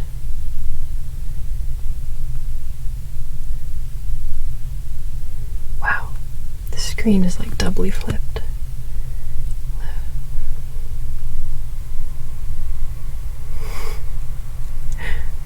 That's confusing to me. But that's the same for me. This is so strange. Sorry, I'm getting confused. I'm getting confused because usually when I do these, my camera isn't flipped, and that is the left. But on screen, that is not the left. My OBS is all like janky. On screen, this is... I'm hella confused all of a sudden. My OBS is like backwards, and now I'm crazy. Now I'm a crazy person. Now it's called visual triggers, right? You're just like reaching randomly towards you in space. For you guys, is it flipped? Is this... Are you seeing this side as your left? Well, so with... Normally it's just the opposite, right? So this is my left, my right, and so this would be your left and your right. But on the screen it's like flipped. So this should be your left. Is this your left? Is that what you're seeing? Or do you guys have it flipped? Because OBS is showing it to me flipped. OBS is showing me this. When it pops up, it's like flipped to be even with me again. So OBS is showing me as this. So like if I reach to this direction, do you guys see me reaching towards your left? You should. Okay, it's not flipped. So you are getting a left-handed experience there. Okay, good. My screen is all whack. Sorry about that.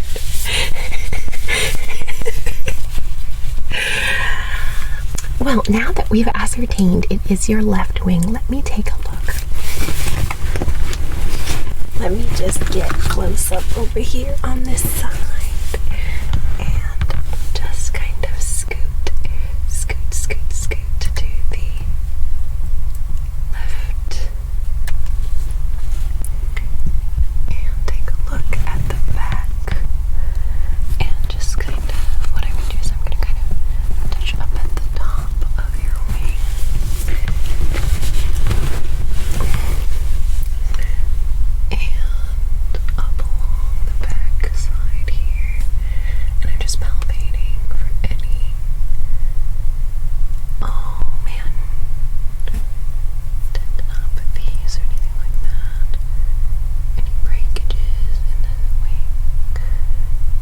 Oh, it hurts a little bit right there, huh? Do me a favor, can you show me, can you extend both wings for me? Just unfurl them, baby. Loud and proud. Just. So it does appear, to me anyway, can you raise them up? Like furl them like you're closing them like a butterfly? Like that? Straight back and up. Alright, then like turn them so they're kind of like that. Okay. Yeah, you definitely have a tendinopathy. So where your wing connects to your back, and you know how they like fold up all nice, you can hide them. This tendon up at the top does take a lot, like a pretty severe pounding, and does a lot of work when you're trying to really get airborne with stuff. And it looks like you took a dive while you were carrying something very quickly and hard, like snapped up, and the weight just kind of pulled you down. It's kind of similar. So in your bicep, I don't know if you've had a biceps tear before, but it can happen on your bicep that you're carrying something that's so heavy and you try to pull up, sometimes, especially if there's a pronating force. This is supinating and this is pronating. So if you are trying to do this and pull up very quickly and rapidly, and something very heavy just drops on you, ow, it hurts. If something very heavy just drops, it can snap your biceps tendon right here. And what you'll see is the biceps itself will roll up and there will be a bulge right here. And there's a bulge just like that up at the back of the wing here. So you definitely need to not be flying for at least 6 weeks, okay? You're gonna be walking. You can be using jetpack shoes if you like. Not jetpack shoes, I don't know what you call them, but the recon people have them.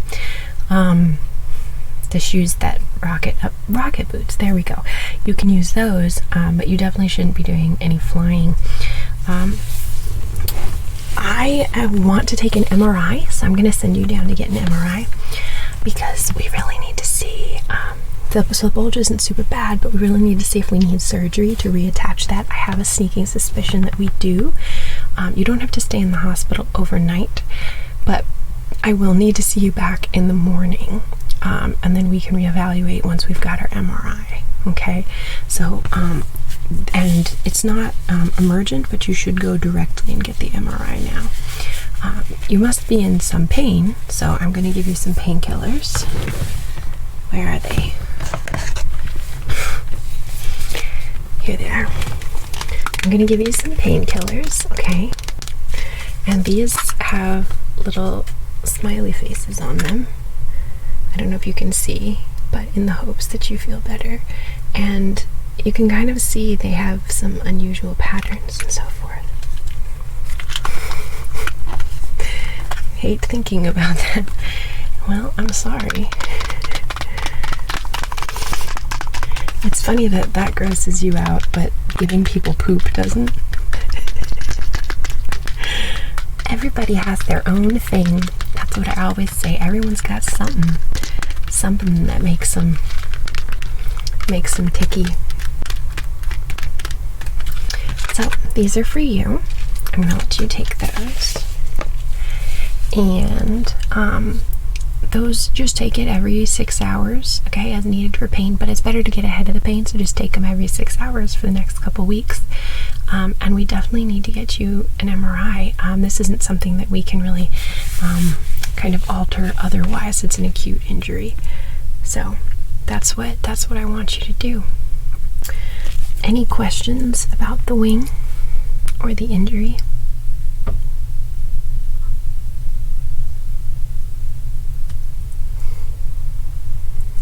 Any questions for me?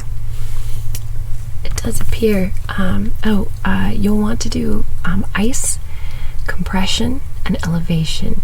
You're not going to elevate it by flying or anything, just leave it hanging kind of up and a little bit extended. It's difficult because it really does increase your size, right? Your surface area if you have it a little bit extended. You don't need like a cast at this point because we're going to do surgery on it, but let's give it a little bit of support. Let's build a little bit of a support back here for it. And we can probably get some things aligned. Just let me come back behind here and kind of fasten this.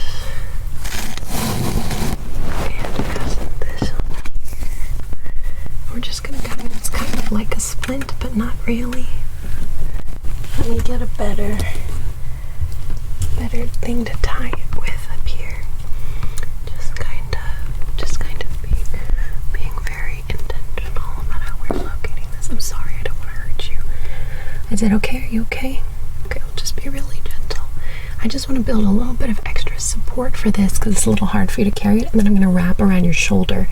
Let me show you. So, this thing is dumb. This is the wrong color and it becomes invisible. This is way too small. Where is the pink one? brown will have to suffice.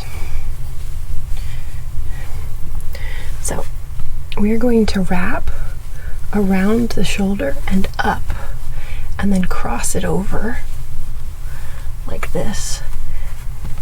We're going to cross it over and continue it up along the wing using this. This is going to be situated basically this way, and that will kind of using your shoulder to help hold up and stabilize that injury. Okay, so let's just give me a second, because it does take a little bit of a minute here. There we go. Oh. And we need a little more, and we'll keep that right there. Keep that there. Excellent. Perfect. Perfect. Alrighty. So let me have you go down to get your MRI, okay? Directions are on your wristband. And let me send you out. Alrighty. Next, number 7.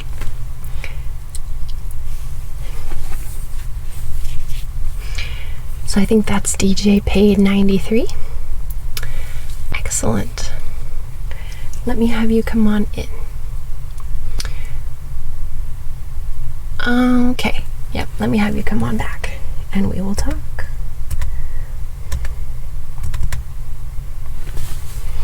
So, tell me what's going on. I got your report, but it was a little bit odd. Yeah. So, have you had a little bit of trouble integrating with your squadron? So any kind of complaints that you want to file against your squadron, you're going to need to file those. Let me just wash my hands here while we talk. Just a little bit of this good solution. Just a little bit of this goodness. So any complaints need to go through your chain of command and through the legal office. I see you've just been kind of discouraged. Oh, you're contaminated. I'm sorry. I know people don't like that term, but you talk to an invisible being from another dimension. So I don't. I do know that there are counselors here who do. I personally don't know that I think other dimensions exist. So to me it is unusual, but of course I'm part of the Frelsey, and I will defend your right to talk to invisible sky men as long as you want. I will, unlike the Groen, I will defend your right to do that, even if I don't necessarily stand with that. But I may not be the best person to get you into counseling and so forth. I think it's important to kind of understand one's biases, and my bias is definitely not in that corner. So I would want to get you someone who has the same, like, culturally they're kind of in the same. I know it crosses culture. I know a lot of Frelsey, especially children, talk to Nyandajada, right, is his name. I know that. But so I know it's not just a cultural thing. I know that for you it's a reality thing. But I don't think I'm the person to address that with you. So I do take a couple counseling patients, but I really think that you need a counseling provider who's going to be more fair to you, because it wouldn't be fair to you if you have somebody who kind of doesn't really understand where you're coming from in the way that they probably need to, because it does sound like you are having trouble with your squadron because you're the only. What do you prefer instead of contaminated? Just no term at all. Just a friend of Nyandajada. Okay, but you're the only one in your squadron, right? Okay. That's right. Well, they shouldn't be bothering you about that. That is a EO complaint. I understand it can be difficult because of the myth that a lot of grown stage leadership can detect contaminated people, and therefore a contaminated person having them on the battlefield with you is a risk because they can be detected and found. I have not seen any evidence for that. I don't think that's real. I've heard the same rumors and so forth that everybody has, right? I totally, I see a lot of patients, so I've certainly heard people who blame their attack by the Groen on a contaminated person being there, and I think that's very unfair to you. I'm sorry, I should stop saying contaminated, but you understand that is the lingo that most people are using. And it is unfair. You're right. Like, to you, your space friend is not a infection or a disease or anything like that. They're your friend. So I understand that. So, have you had any physical bullying? I see.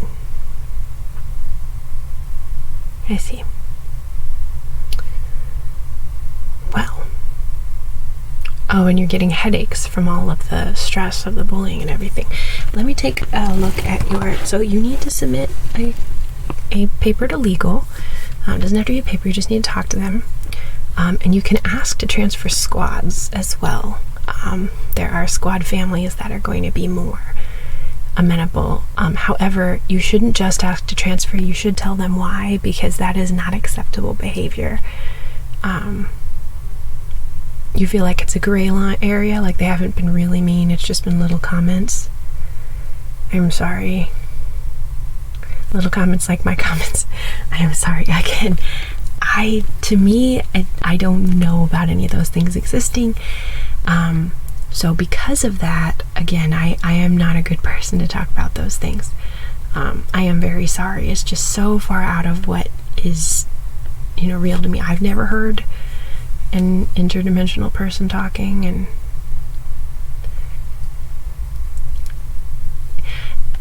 it is true, I've never tried to listen, but I don't think that that's going to make something reappear. You either hear something or you don't hear it. I can respect that. Either way, though, to move on, we need to get you emotional support that jives with what you need, right? Yeah. And you definitely need to file a complaint. That's the second thing. And the third thing, we need to check out your head and make sure that your headache is okay? Yeah. So I'm just gonna kind of press on your scalp because I have a very strong suspicion you have a tension headache and I might be able to help with it. Yeah, exactly. I might be able to solve some of it. So let me just up here. Here, and then over here, just kind of check on your scalp. And let's see. And I think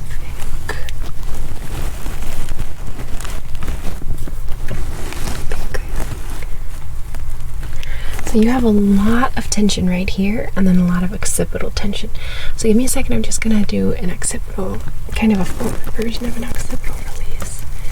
Just putting my hand back behind right here at the base of your neck and pressing on 2 pressure points that are there.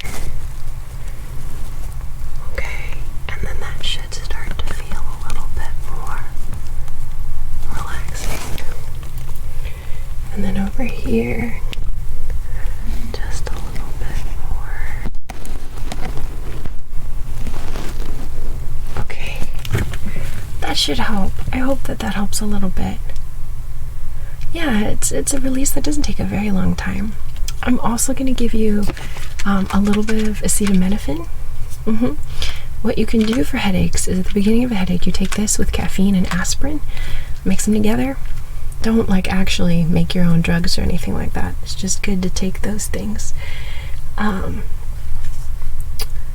It's just really empty right now, Dr. Sparkles. No one had anything to say about that roleplay.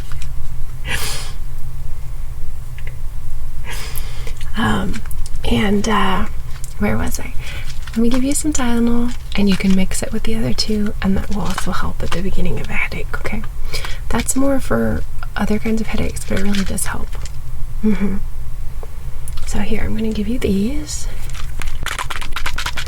and that should make a little bit of a difference. And I'm going to get you signed up with a counselor. Okay? So what you should do is before leaving here, you should go talk to them, and then you should also stop by legal, okay? Like I said, I might not see reality the way that you see it. I may, but I believe that you have a right to be that way, and I would sit and argue with you for hours over lunch. But for counseling, that's not what you need. For counseling, you need someone who's going to jive with you and be in the same boat, you know? Exactly. So, and I think that will help. Once you get some of that stress sorted out, that will help with the headaches. All right. Thank you for coming by. All right, let's see the next person. Back into the hallway. Who was person number 8? Who was number 8? Number 8. Number 8. Wonderful. Dr. Sparkles, it is good to see you. Come on in. Let me just have you come right back here. Now, I did get your file that was sent over, and I do have all of your vitals as well. And they are looking good, except it does seem like your blood pressure is fairly elevated for a space lemur of your size. Now, I understand in your community you are a healer. You have a degree in biomedical science, correct?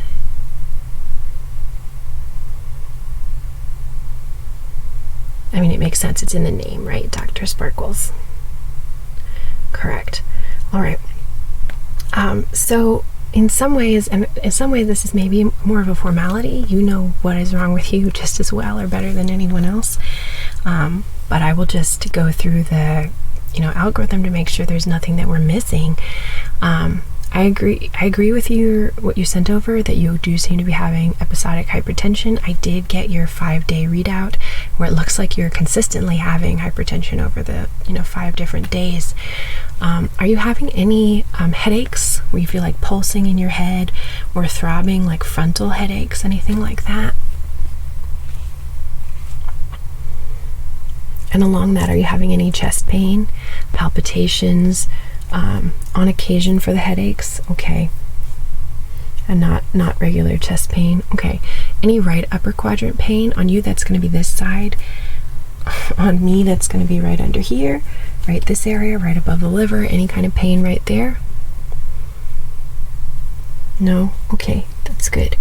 And then, are you having any episodes left quadrant? Oh, that's strange. We'll have to do an abdominal exam. Remind me again, is your liver, are you pregnant? First off, are you pregnant that you know of? No, right? Okay. You hope not. You're male. Okay, that makes sense. I'm sorry about that. I do have your chromosome analysis here in the readout as well, so I should have figured that. See, the problem is your fur is just so lustrous and beautiful.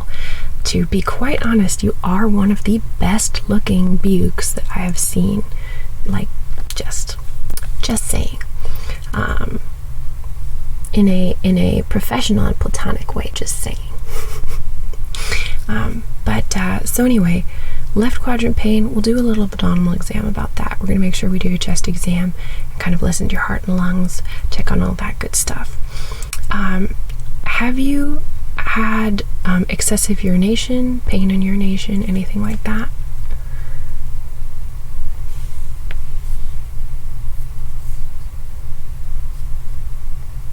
No urine problems? A little bit, okay. Just excessive urination, like a lot? Just started recently? Any pain on urination, or is it just excessive urination?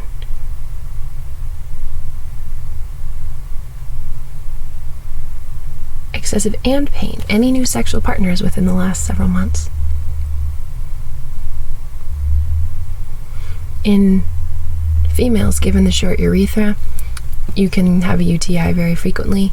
In males, usually having pain on urination indicates a sexually transmitted disease. No new sexual partners. Okay. Well, excessive, we should definitely do a couple blood tests. We'll definitely get a urine sample from you. It is not impossible for folks, especially furry folks, depending on the environment that you're in. So certain male mammals are, especially ones that spend a lot of time on a forest floor. I know space lemurs usually spend more time in the trees, but depending on the environment or the bedding material, certain male mammals, especially things like hamsters, tend to be more commonly at risk for getting just little things stuck in the urethra, and that can be a problem. I don't think any of that is related to the hypertension concern. We'll just make sure we check the urine and make sure everything is okay. Okay. Anything else, anything else unusual? Have you been having a lot of swelling of your feet, both forepaws or back paws? Any swelling? Okay. So yeah, that could be the case.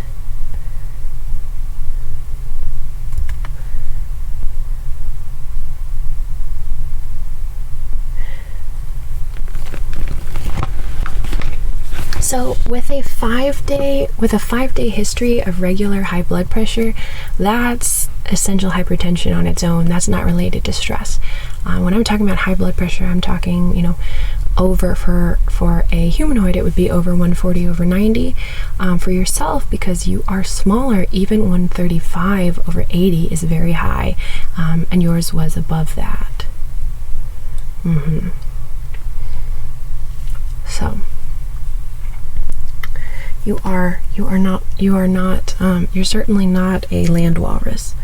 Let's say that. But no swelling in the paws. Okay, so let's do our check. Let's get a couple labs, and then I will send you a message via your wristband about whether or not, because we are going to want to start hypertension medication today. The question is we're looking at dosing, if we need to do a separate UTI treatment, and if we need to examine you for diabetes, because anyone can get diabetes who's a mammal, pretty much. So let me make sure to put this in here, these orders. And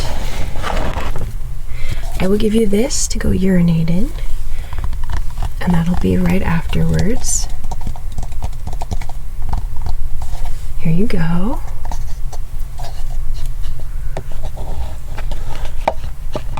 And blood tests. I can actually draw some of your blood right here. I'll just glove up. I want to wash my hands again. Where did my water go? Here it is. Not water, my special hygienic solution with its excellent sounds.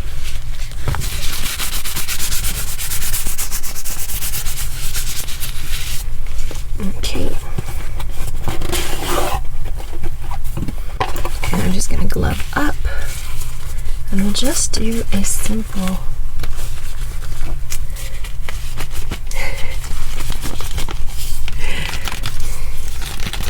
that is true. Well, and for like mandatory drug testing, real talk, when we have our drug testing, I call it peeing for America. When they call you in and you have to go pee and someone has to watch your crotch while you urinate to make sure you're not putting stuff in it, that is the most difficult thing. It takes forever with someone staring at your crotch. It is the worst, okay? It is just the worst. It is very difficult. We do those regularly. Soldiers have to do them frequently.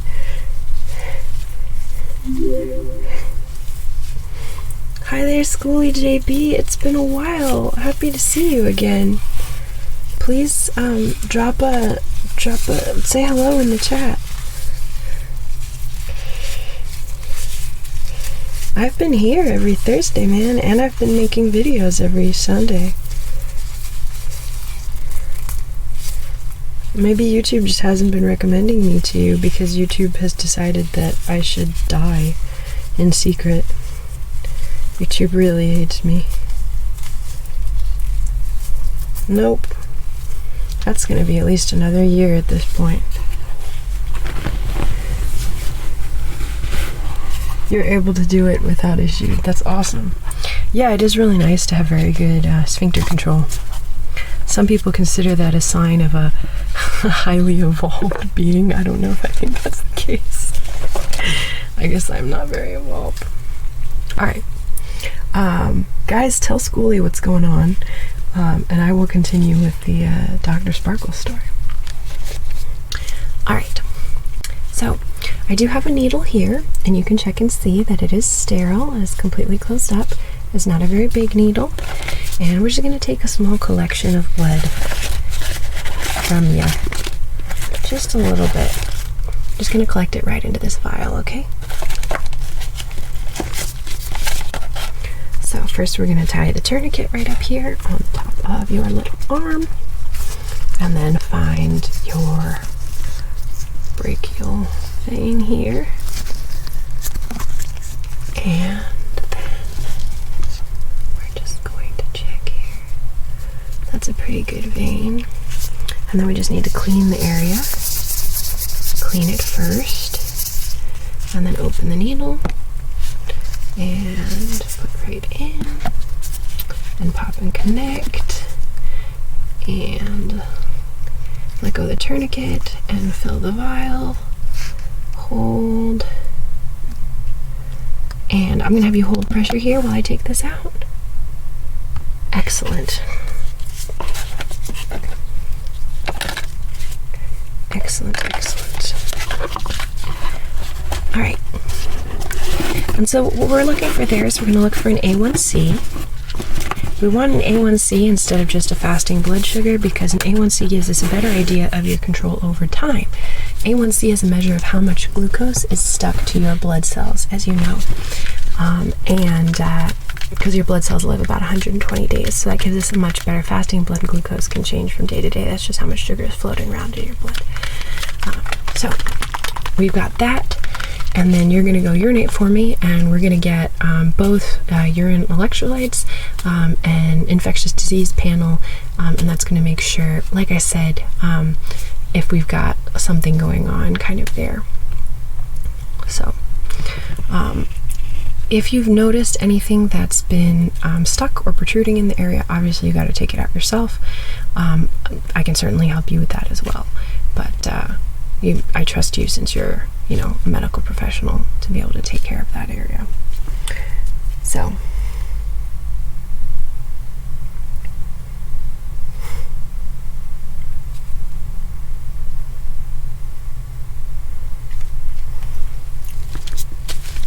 all right, sounds good. So let's do the rest. Let's do abdominal exam and chest exam for that left upper quadrant pain. Now, did you have any trauma recently? Are you worried about your... Ooh, you said no new sexual partner. How about new kissing partner? Especially given the spleen on the left upper quadrant.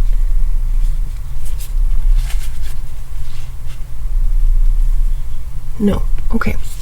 Alrighty. Let us listen first to your carotid arteries up here. Obviously, we're going to use the bell and not the diaphragm, obviously. Listening there. Trying to hear breathe there. Okay. And then here in your chest, just first listening on, over the aortic area, the pulmonary area, the left lower sternal border, and over the mitral valve area, and then just back here on the left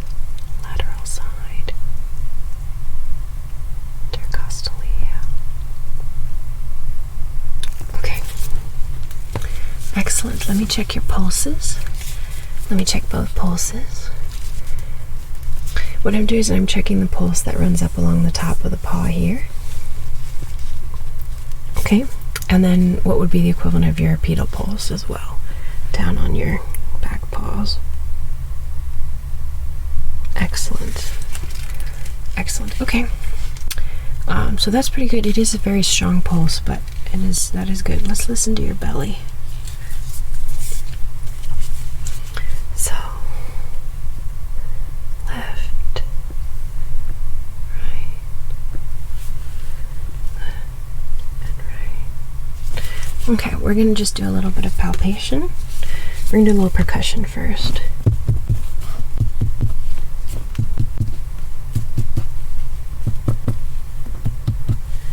You do seem to have a little bit of bloating.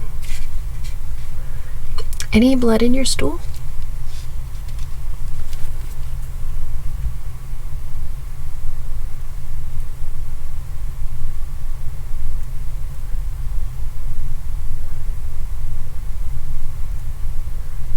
Any blood in your stool?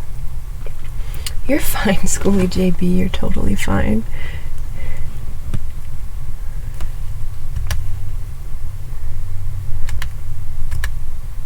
I can't get the link to open. Oh, there it is.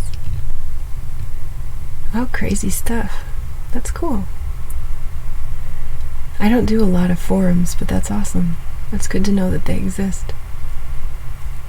And you're welcome to join my join the email groups, and I can email you regularly as well. New book came out, and that's what today is about.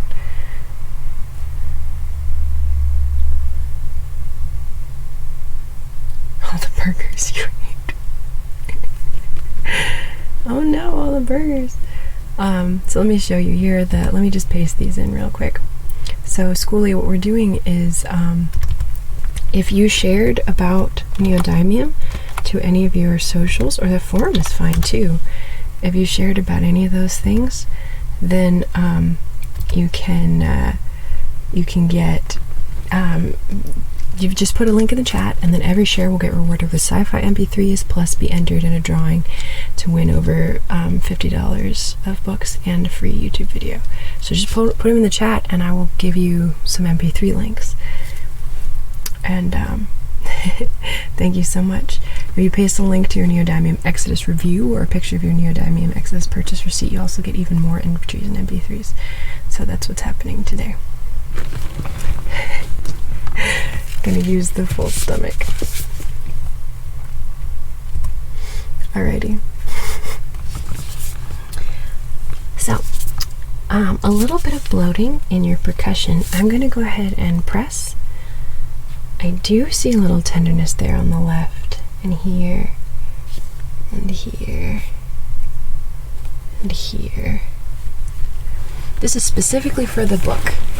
So any posting of the book links, you just have to Google this word, right? And any sharing of those links or getting of the book, I'm giving away gifts today. So we're not doing subs, we're not doing bits or anything like that. Please don't sub or bid or anything to the channel. Instead, just share about Neodymium Exodus and I will give you gifts. That's what it's about today. My caps lock is on. Alright. Now Dr. Sparkles, did you tell me, and I am a human, I am Dr. Patti Loylan. You have no blood in the stool? Not even a little bit? Okay. I still think I want, I would want to kind of consider diverticulitis on our differential, especially given that you're telling me you eat fairly unhealthily, you're having that pain, you're saying that you don't have any risk factors for mono, and you do have some tenderness, but you don't really seem to have peritoneal signs, just some bloating. So I would consider diverticulitis, and I would consider eating a lot of fiber to help with that. A more traditional space lemur diet would be a little bit better. Now, let me try a couple of other things. I'm going to tap here on your foot while touching your belly. Okay. I'm going to press here on your right side. I'm going to have you take a deep breath. Go ahead. Alright, so that's a negative Murphy's sign. And then here, that's a negative rebound tenderness and a negative McBurney's point. So that's pretty good. So that would be my big concern. I would expect diverticulitis. I would want you to kind of lower your salt intake as well, since we clearly do have a diagnosis of essential hypertension. Let me get you prescribed. I actually think that I would like to start you on let's start you on some, also your heart sounds good, by the way. I know that you are a little bit older, but I am not at this point worried about heart failure symptoms. Definitely let me know if you have edema and increasing chest pain and so forth, but we definitely need to get this high blood pressure under control. Since you are having frequent urination, again, I'm looking at diabetes for that. So I will send a diet link to your wristband. And I will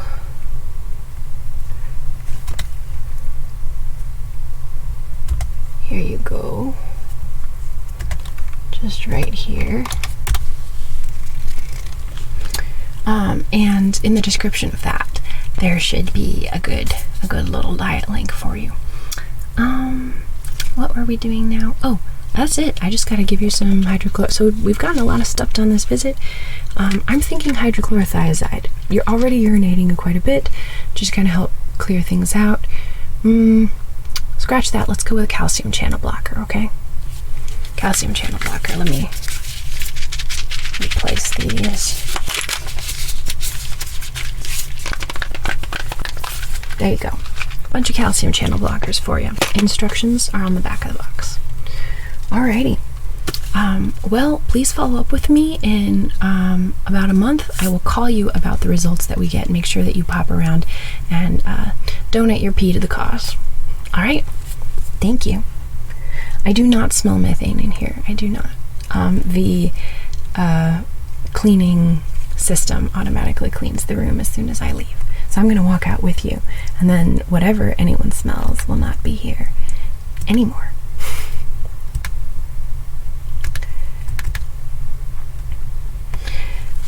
It happens. We all get... There was an incident earlier that you might be getting wafts from.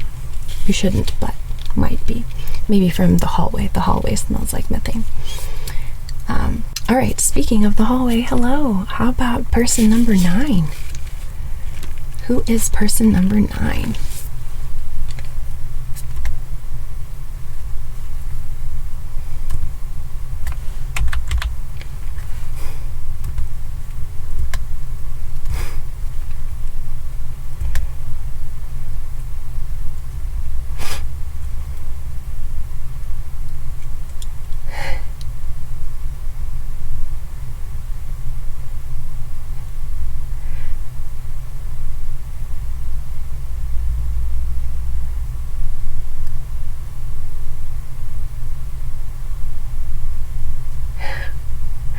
You people are funny.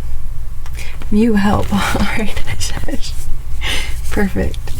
Schoolie, this is like way in the future. I can't remember the exact number. It's written down somewhere. Something like 23098 or something like that. It's like very, very not in our... No, because you would already have been hospitalized. She wouldn't just let you bleed out and just hang out bleeding. She wouldn't let that happen.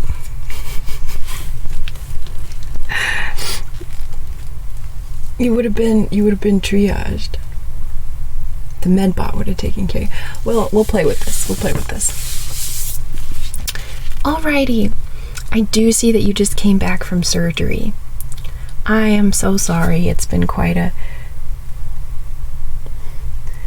wait after surgery. Let me have you come back into the room. And what we will do, I'm going to take off my gloves and wash my hands, and we will take a look. And I'll put on different gloves, and we will take a look. So I have your file. I do understand, hush hush, that you were on one of the outer moons near Revlon, right? And you had an incident with a wrath bear. I understand. I understand you were on a bit of a sensitive mission as well. So my job, now that the medbots have gotten you all stitched up, my job is to be really, really itchy because of the plastic. Let me wash my hands. That's really important. That's my first job. My first job is that we don't make you more sick. Do no harm. Do no harm. Do no harm.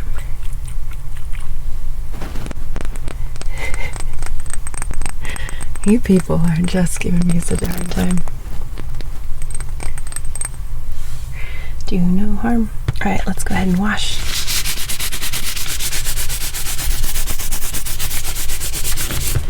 And then we gotta get gloves back on. New gloves.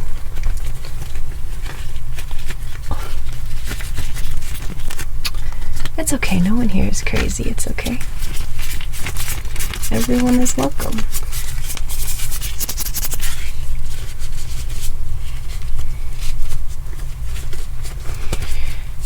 And when I am in Paraguay, you will get updates. You will get streams and videos, and it'll be much better than now. It'll be much more interesting and much prettier, and I just gotta make sure I can get good internet. I'm gonna pay out the butt for satellite internet, which is why I need story stuff shared, because I need to be able to pay for that stuff so that I can still coordinate with you guys. That's the plan anyway. Alright, back in. So, you had some pretty severe lacerations, but I do understand that they were all at the musculoskeletal level. I will go ahead and review your imaging. And okay, so it looks like they focused on predominantly myomer repair, right? And then myofascial repair. And then of course the epidermis and the dermis. So let's take a look and see how that is. I'm going to palpate around the areas, not like on them, just to make sure it looks like. So usually we don't want to close up wounds like that. It's just they were bleeding so much and they needed to do approximation, close things up. But usually we want to leave wounds open and let them heal on their own, with packing and everything like that, surgical packing and everything else like that. Especially animal injuries, even large animal injuries, you don't want to close up because they can get infected. So the main reason that the medbots closed up your injuries was that you wouldn't stop bleeding. Not like it's your fault, but you know.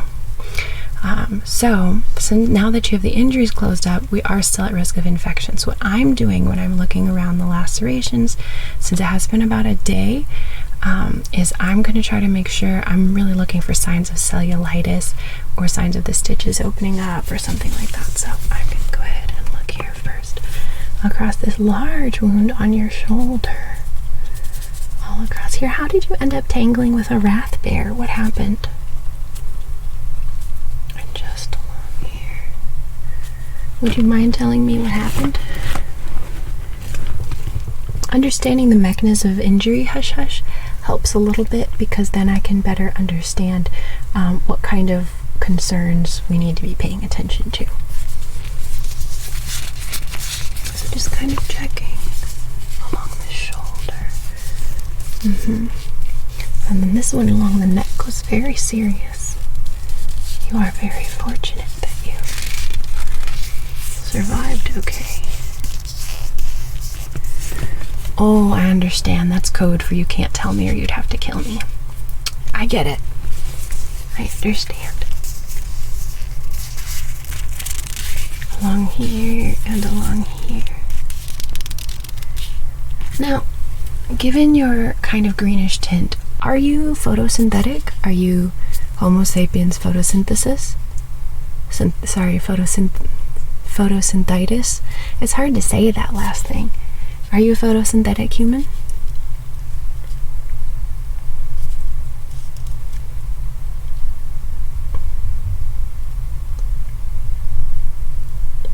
sometimes photosynthetic humans don't know they're photosynthetic until they've entered a time of stress when their body needs additional vitamins and just begins to produce chlorophyll and demand very, very, okay.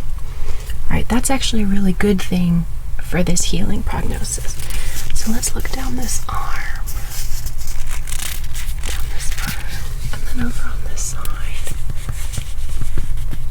And here. And here, over here. And down back here. My main concern is that abdominal wound. I understand from your chart that there was no intestinal tear, but we're going to want a pretty hardcore cephalosporin on board, or what I would rather have is imipenem. So I'm actually going to give that to you IV, and I'm going to have you, I'd kind of like to have you in observation, just spend the night here in observation so I can give you imipenem, watch again in the morning. My main concern again is I understand you had a completely open abdominal wound, and I wouldn't really want, we want to make sure that that's all right.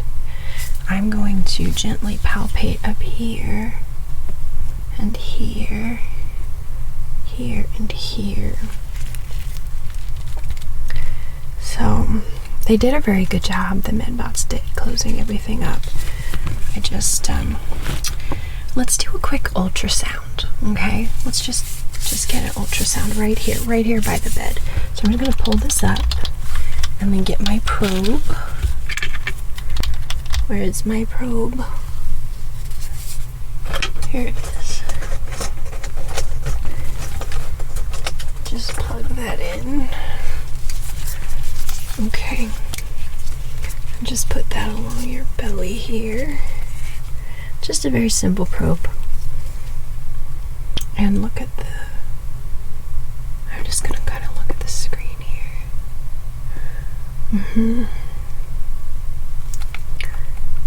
And I'm looking for unusual peritoneal fluid around any of your organs. First on the left side, checking around the spleen. I'm doing kind of what's called a fast exam. And on the right side, I want to make sure fluid isn't collecting next to the liver. And then over here, next to the kidney, and the other kidney, and then down around where your bladder is. Okay. Any kind of testicular torsion, any kind of genital trauma? No? Excellent. That is excellent, because that was not a good situation you were in. Alright, so I'm going to have you stay overnight. Let's put you on some IV imipenem upstairs. Make sure that we really knock out any bugs. I really do think that you're going to be good. You're going to be out of the woods. It's just going to be a little while. So I am going to be writing a profile for your command team to understand that, you're going to need a couple, weeks really of healing. But it's actually not going to take you too long because you are a photosynthite. So I'll have you head upstairs.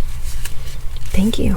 And thank you for your, I don't know what you were doing, but thank you for your chopstick-related service. We all certainly need chopsticks. Alright.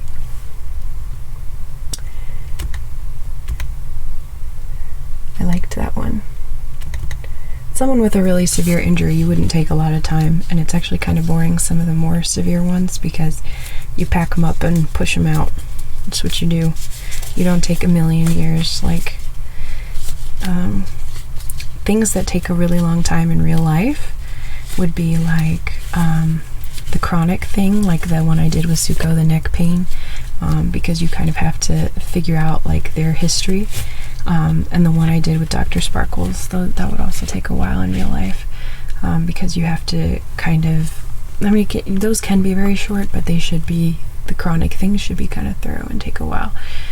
Things that it's like an acute injury, like the one that I did with Josie, or like this one where like he just recently come out of surgery, those kind of things, your job is to make sure they don't have anything life-threatening, patch them up, and supportive care. That's your job. So that's kind of how that goes.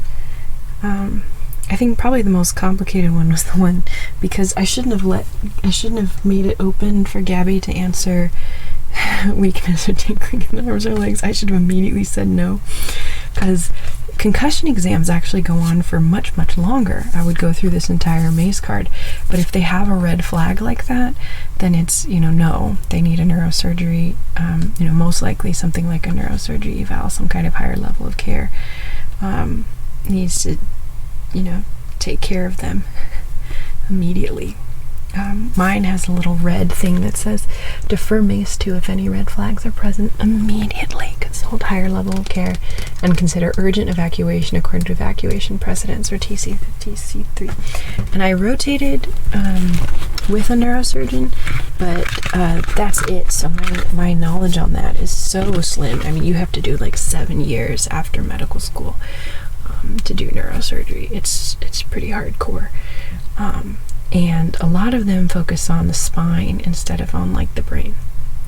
But when they do the brain, the big emergency thing is if you have some kind of epidural hemorrhage or something like that, how to get that stuff out. So anyway, so there's some realism in these things, and some not, obviously. So that was number 10, right?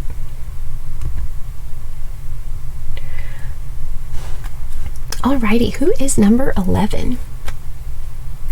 Do we have a number 11? I think that might have been Modus. Who is still here? And we'll do those first. Well, then we'll knock Modus out. We'll knock him out. He'll be the combative patient. That boy, JP. Hi there. Very good to see you. Very good to see you. I know it's your first time. We are doing... let me let you know kind of what's going on. We're doing sci-fi medical exams that are themed within the Neodymium Universe. Neodymium Exodus just came out yesterday, and if you got a copy, or if you tweet about or Facebook or Instagram about the copy, then I will also and just post a link to that in the chat. Please don't do subs or bits or anything today, because it's not about me getting stuff, it's about giving you guys stuff. So if you tweeted or talked about Neodymium Exodus, then I will actually give you little MP3s, ASMR MP3s to download. And so part of that is, like you see me doing, is everyone picked a number as they came in, and I'm up to like 11 now, and I'm doing little sci-fi exams within the world. So you're certainly welcome. You're certainly welcome to join. Go get those ghost pepper nuggies. Nice. So you're certainly welcome. I want to make sure we grab the people who've been waiting for like 2 hours. But absolutely, we'll get you done. Anyone else is number 11? Except for, I think Modus was 11. And I think Nemo was like 12, and Schoolie JB might have been 13. Is that right? Modus, Nemo, and Schoolie JB, which would put me at Schoolie JB first, since Modus and Nemo are both out. Is that right? And then we can rock you out next. Dat boy JP. Anyone else? Was anyone else 10 or 11? I think we had 14, 10, 11, 12. That's definitely fine. Rock on. I'm happy to have you here. And this is me and my normal self. The character I'm playing is Dr. Patti Loylan, who is a xenobiologist and specialist for the Frelsey freedom fighters on Fort Jehu in Luna Guatemala. And I almost said, and I despise her. That's not very nice. I don't despise her. I like her. People like her. Alright, Dr. Sparkles, you gotta tell us how those ghost pepper nuggies are when you come back. But yeah, it's awesome to see you, that boy JP. 9 or 10. So then you are 10. And then that means that the next is 11, which was Modus, who isn't here, Nemo. So the next is going to be Schoolie JB, and then we'll grab that boy, and then we'll grab... I'm recording the ones for the ones who are not here, so that they can also have some fun times. And then we'll do some tracing, which is so oftenly requested, and reading together. And that's the information about the rewards. So literally you can just Google Neodymium Exodus, and you don't even have to get it. You just post a tweet or Instagram about it, and I will give you a free MP3, because that's how we're rolling today. Alright, so let's get back into character and let's grab Schooly JB. And I think, let me think about what you were. Ooh, I know exactly what you are. I'm very excited about this species that I've not introduced you guys to yet. Alright. Alrighty. Next, Schooly JB, you are next. Let me have you step into my office. We'll pass right through this polymer wall together and right into the medical bay room. Now, Schooly, I did get your records faxed over from, or not faxed, I don't know what fax is even. That sounds like an ancient thing I read about in history. But transmitted from your Revellonian specialist. So I understand you have standard Revellonian biology, right? So the nice, really thick skin, and you are extremely tall. You are like, you know, brushing the top of my clinic here. Very, very tall. And then very, very, very, very thick, like almost rock-like skin. So you could almost like hide on the side of a mountain and not be seen, because just tall and thin and like someone snapped you off the top of a mountain. Any other, so that's my understanding. That's what I got, your standard Revellonian biology. Anything else I should know about as far as getting you all checked in for your initial visit? I understand that you just transferred here. Have you had any chronic conditions that I should know about, or are you from a particular people group on Revellon that I should know about as well? I just got the standard Revellonian biology information. Any particular subspecies that you're part of on Revellon? No, right? Okay. You are a vegetarian. Fantastic. As are many Revellonians. Perfect. I love it.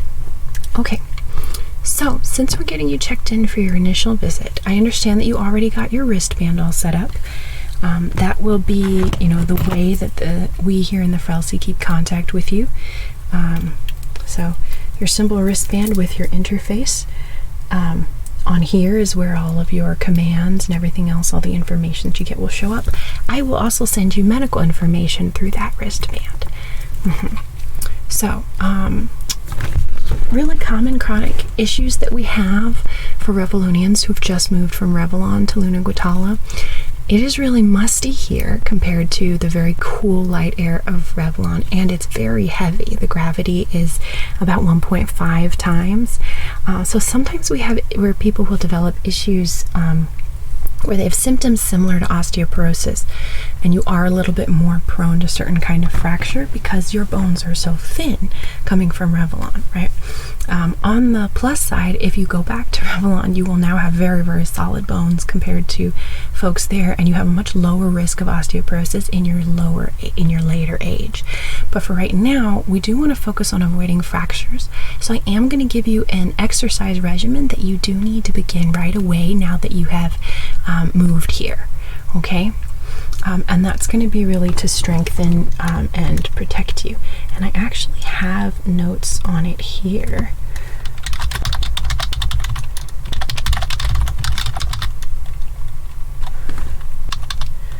Here we go. Should be right here. Anorexia, athlete's foot, crutches. No, none of this stuff is what I need. Exercise associated, blah, blah, blah. Exercising when you are sick. This is not the stuff that I need. Strength and conditioning. Strength training. Exercise during pregnancy. We're going to do the strength training basics.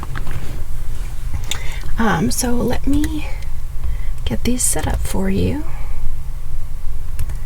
Organize.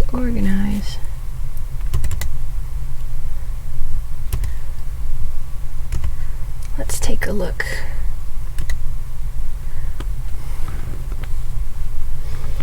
And I'm literally going to give you the actual strength training recommendations, like the real life ones. Get link. Anybody can access it. These are from the Sports Medicine Patient Advisor, and these are excellent for your gradual strength training. Now, I want you to take these guidelines and I want you to cut them in half. I don't want you to do anything that's very, very strong with your current condition, okay? I know you may feel like you're going to feel heavy and tired anyway. So you're going to focus on doing a lot of reps, like more reps, and less, and you're going to do a lot of circuit training, okay? So more reps, less weight, so that we can kind of build up that protection since it is so heavy here. Something that you could easily lift on Revlon, you would not be able to easily lift here, and so if you try and push yourself, you can you can just snap your humerus, your whatever, your ulna. I've had Revlonian patients that, really tough military, and so coming from Revlon, they want to be lifting the same weight they've been lifting, and just, I've seen someone's bone just come right out there. So don't do that, okay?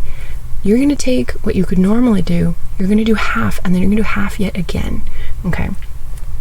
Just because I know you historically I know you have a really good combat record. So you're going to do very little. In your combat training also, you are going to wait to be part of combat training until you have finished the regimen that I sent you for at least a month, okay? Because we're going to really get you and your bones adapted. When you do start combat training, I want you to be going with other folks who have just come to Luna Guatala from low gravity planets, okay? And I just want you to really, really take it easy. And really focus more. Right now is a good time to focus on your marksmanship. It's a good time to focus on, these techniques up here. Not as much. We're going to be real gentle building up the physical. Okay, so that's the first thing as a Revlonian coming here. The second thing, as I mentioned, it's very damp and humid compared to where you come from. You are going to be at a lot of risk of fungal infections. So I've, just in all the crevices of your very thick and tough skin, and your skin can start to get leathery instead of that nice hard that it is. And you can even get severe infections that can burrow their way in past your shell and even kill you. So I have taken to just giving everybody a fungal cream, just who comes from Revlon directly, and just requiring you to put it on every day, especially those like kind of more damp areas, because you will have a lot of swamp ass here on Luna Guatala. It is, especially here at Fort Jehu, where we're kind of in a more jungle area. So let me give you that. Did I wash my hands? I think so. Always wash again just to be sure, right? Wash, wash, wash. Wash, wash, wash. And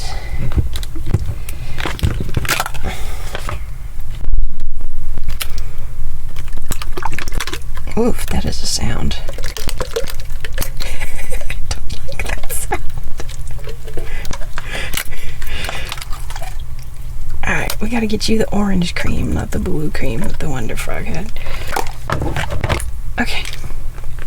So you're gonna take this cream and I'll show you how to apply it. We're just gonna apply it very, very aggressively in all your crevices here. And over here in all your crevices here.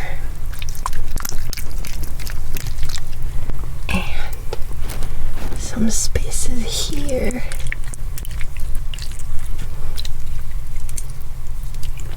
And just kind of squeeze it into the crevices in there. And this is a very strong antifungal and preventative. So we just get it in there real good. Just kind of, you want to try to keep your skin as dry as possible, right? You're basically the opposite of a Wonder Frog. Okay? But what you're going to do with that lotion, you're going to put it on because it's an antifungal. You are not going to wrap it up or let it be more moist. You're going to try to get it to evaporate. That particular one is more of a cream than an ointment. Ointments tend to stay close to the skin. This is more of like a light solution, and you really want to try to, you put it on, and if you have excess, don't let the excess sit. You can wipe it off, okay? Because we want to keep your skin fairly dry. You're also going to want to keep a fan on you pretty regularly, just to, again, keep that skin as dry as you can as you're getting adapted. And pretty much you always want to have, so you know how like if you're stationed in a snowy area of Alpino, you have to be wearing a jacket, parka, all those things all the time. Or if you're stationed on the grass giant Skraely, right, you always must have a low pressure suit or you will be crushed by the gravity and die. So the same thing, I want you to think of your fan like one of those life-saving things, because people don't realize how serious it is when you get in basically a fungal infection in your skin as a Revolonian. Okay? So those are the two big things. Any other chronic conditions that I should know about? Oh, you're a vegetarian, you mentioned. So a lot of Revolonians are particularly well suited to be vegetarians.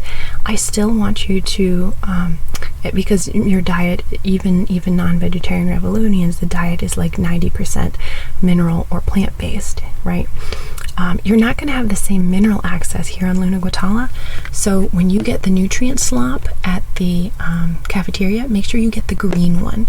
The green one is fortified with the additional nutrients that you're going to need, and of course it doesn't have any animal matter in it. You should probably get and it also has protein supplements like B12 in there to keep you safe. Any questions?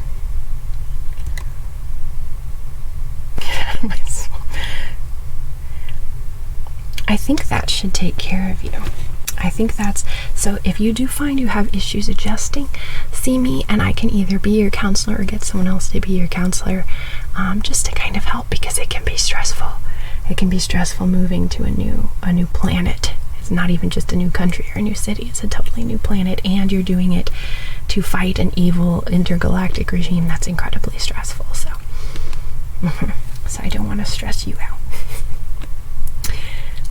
Alrighty, let me go out. I'll walk with you back out the polymer wall. And let's see, who did we have next? I think that next was that boy JP. Can I have you step on into my office? That boy.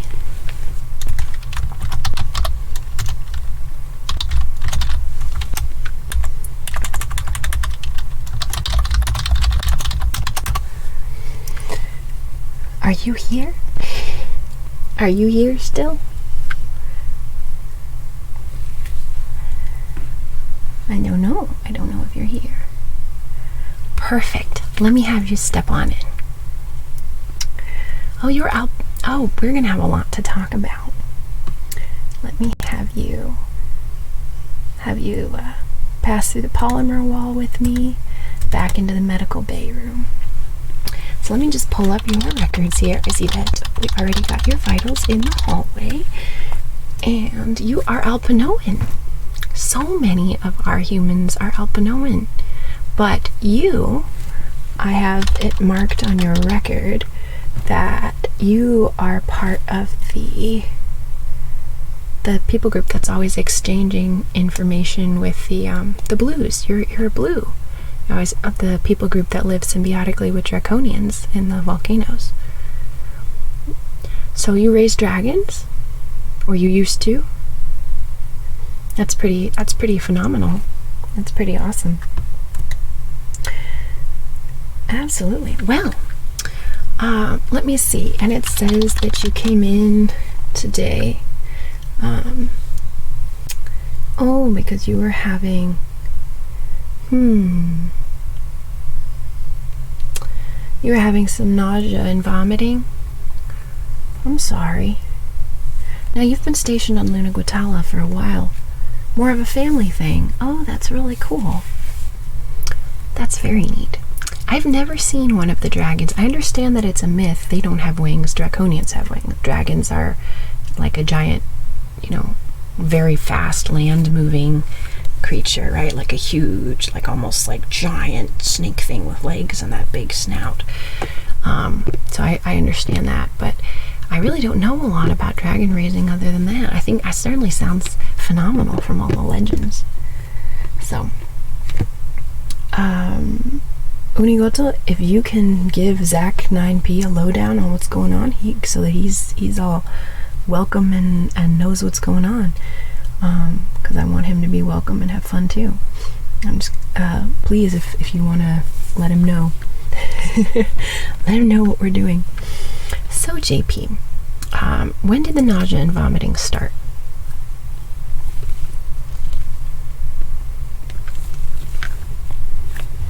And let me get my stethoscope here, because we're going to do an abdominal exam. Or hush hush, if you want to give him a lowdown. Whoever can talk first.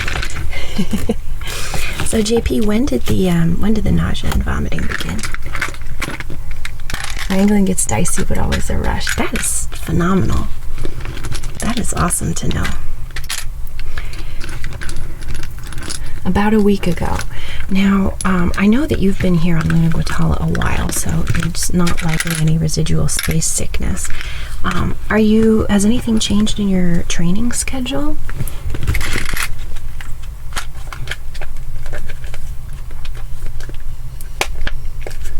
Any changes in your training schedule, JP?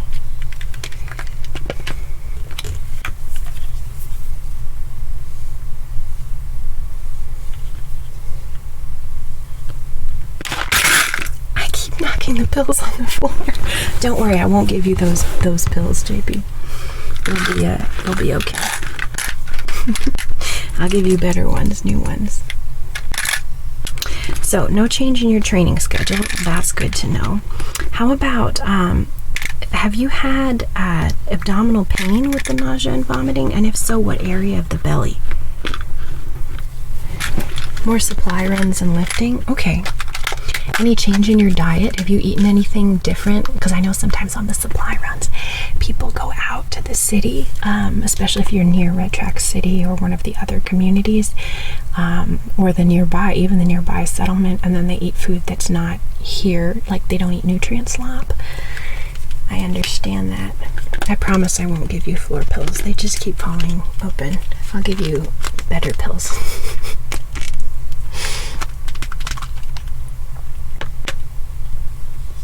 So Zach, if you want to grab a number, I think you're going to be next, and we'll do an exam with you too. Also, just want to let you know that, and I'll just paste them in so that it's nice and easy. Also, you don't even have to, even if you don't. This is the book, Neodymium Exodus, coming out from Wordfire Press. We'll do tracing and a little bit of reading later, but you get, please don't do any subs or give me any bits during this stream. This stream is about giving you guys something. So just let me know if you tweeted about the book, Google it first, obviously. If you tweeted Instagram or Facebook about the book, just post a link to your social media share in the chat, and I will send you a free, a special ASMR medical exam, sci-fi medical exam, MP3, and they're really long and fun. So anyway, that information is on there, and you guys also get entered in a drawing, and you get more entries. It's all, I just put it in the chat. Sorry, back into to JP. Upper abdominal pain? Oh dear, which side, left or right? And I understand you've been eating a lot of market food. A lot of those are very fried and fatty. And you know what can happen in somebody who used to have a more healthy hunter-gatherer lifestyle, and they suddenly come here and start eating tons of fatty and nasty foods. Sometimes you are at risk, specifically for cholecystitis. So is it the upper left or upper right? Well, we'll check. We'll find out here. We'll check you out. Have you noticed anybody trying to put anything into your food? And you said this has been about 2 or 3 weeks, and you're having pain left, but it comes and goes. I think you may have cholecystitis. We're going to do an ultrasound, but let's take a listen first. I'm very sorry about that. Any diarrhea? also. And by the way, do you have any stool that is runny, hard, bloody, green, white and floating to the top, or black? Any of those kind of stools? None of those stools are good. You let me know while I listen. Alright, listening to left upper quadrant, listening to right upper quadrant, and then here, lower quadrant, okay. Luckily no on all counts. Excellent. That's very good. Alright, so I'm going to go ahead and press here and here. Now on this side I want you to take a deep breath in. Ooh, and that hurts. But not quite. That's an inconclusive Murphy sign. Okay, and then I'm going to press here. So that's a negative McBurney's point. And no rebound tenderness, so that's good. Now you don't have peritoneal signs. I'm tapping on your foot while looking at your belly. No peritoneal signs, so that's good. And then I'm going to take your leg here and kind of pull up and have you kind of have your knee up. And the reason I'm doing that is because I want to check your psoas muscle as it connects past your appendix. Now it's a good check for appendicitis. And same thing, pull it back and kind of check the obturator muscle by pulling your leg back here. Okay, let's do our little ultrasound. Let me get my ultrasound connected back to my system here. And we're just going to goo you up a little bit. Put a little bit of good goo on your belly. Because you've been drinking more liquids? Oh, because your tummy hurts. I'm sorry. So, just going to put a little bit of this on your belly. And we're just going to do a little ultrasound. So, just going to hook up the ultrasound probe right here. Just going to plug it in. So, plugging it in here to my computer, and then I'm just going to put it here. And I'm sorry, I know that's uncomfortable. You said the left hurts more than the right, though. It could be a referred pain. Alright, looking here. Nope. Alright, so I am not correct. There's definitely not any. There is no sign of stones in your gallbladder or of fluid around the gallbladder, so you don't seem to have cholecystitis. What it appears is you also have diverticulitis, but that doesn't quite explain the nausea and vomiting. My suspicion, my very strong suspicion, is that you have caught kind of one of the nasty little GI viruses that we have around here, but you know, since you've had more supply runs and you've been out with the food more, it might be worthwhile to check a parasite sample. So I'm going to have you give me a stool sample, and we're just going to kind of check and make sure that there's no eggs or anything else. Just do a very good parasite sample. If it is bacterial, usually those are quicker. So for example, a staph food poisoning is terrible. It's like 36 hours of just vomiting and shitting and everything is terrible. You don't want to get staph food poisoning. Other forms of food poisoning are a little bit slower usually and take a little bit more time, but they're still within that same, it wouldn't be in a 2-week period. So the fact that you're having this kind of slow, indolent course, I want to make sure to rule out a parasite. I want to make sure, you know, if you have a GI virus, we can let it run its course. I was worried for cholecystitis because you know, just with your history, but we can kind of rule that out with the negative ultrasound. I would really focus on having a good diet for a little bit, and I can actually post here.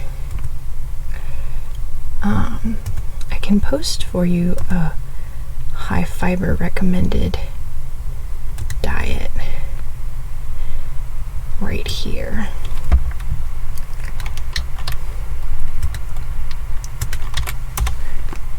Oh, character limit reached. That's stupid.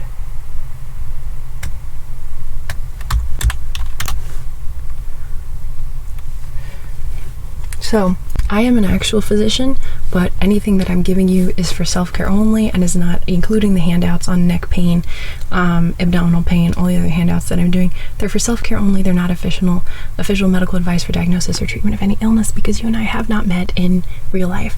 I will next year be opening up actual health visits for people who are located in Virginia, Texas, Connecticut, and a few other states. Those will be actual like private visits and so forth. And we're also going to be doing health classes. The first health seminar that we're all going to do together is a webinar. I am going to teach one on sexual health, and we'll do a couple other ones. But this is all unless you and I are having a telehealth appointment alone and we have an approved HIPAA compliant server. These are not medical visits, okay? Just so you know, we playing a game. However, this is true still. This is still true stuff for you and your tummy.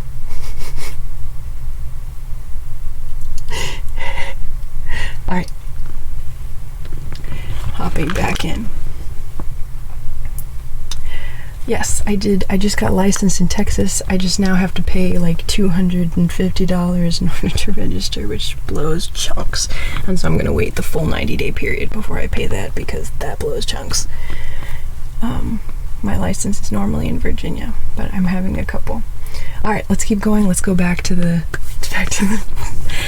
Let's go back to Patti Loylan on Fort Jehu. Woohoo!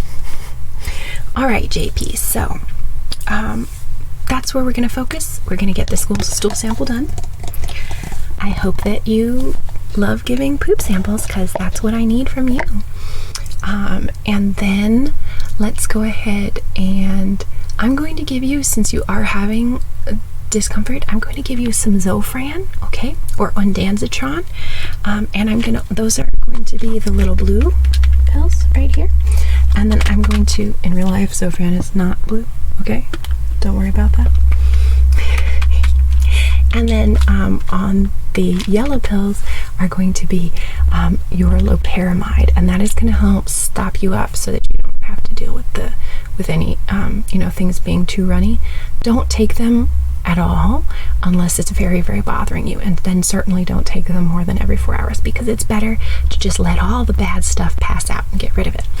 I am going to be evaluating your stool sample, and if it does come out with parasites, then I will add an antiparasitic to your regimen. So I'd like you to follow up with me in a week. There are a couple tropical diseases that can present this way, and so if it doesn't resolve within a week, we need to do some further investigation. But for now, I'm pretty happy with how your belly is. An additional thing that we'll try is we can add some bentyl or dicyclamine if your belly is just churning too much and you can't take it. Okay, and eventually there's a couple other things that we can look into too. Abdomens are always very special because they're full of so many things. But thank you very much for stopping by, and I guess we'll take the next person now, unless you have any further questions. I think that's good. All right, back out through the polymer wall. Oh, the polymer wall ate me. And into the hallway.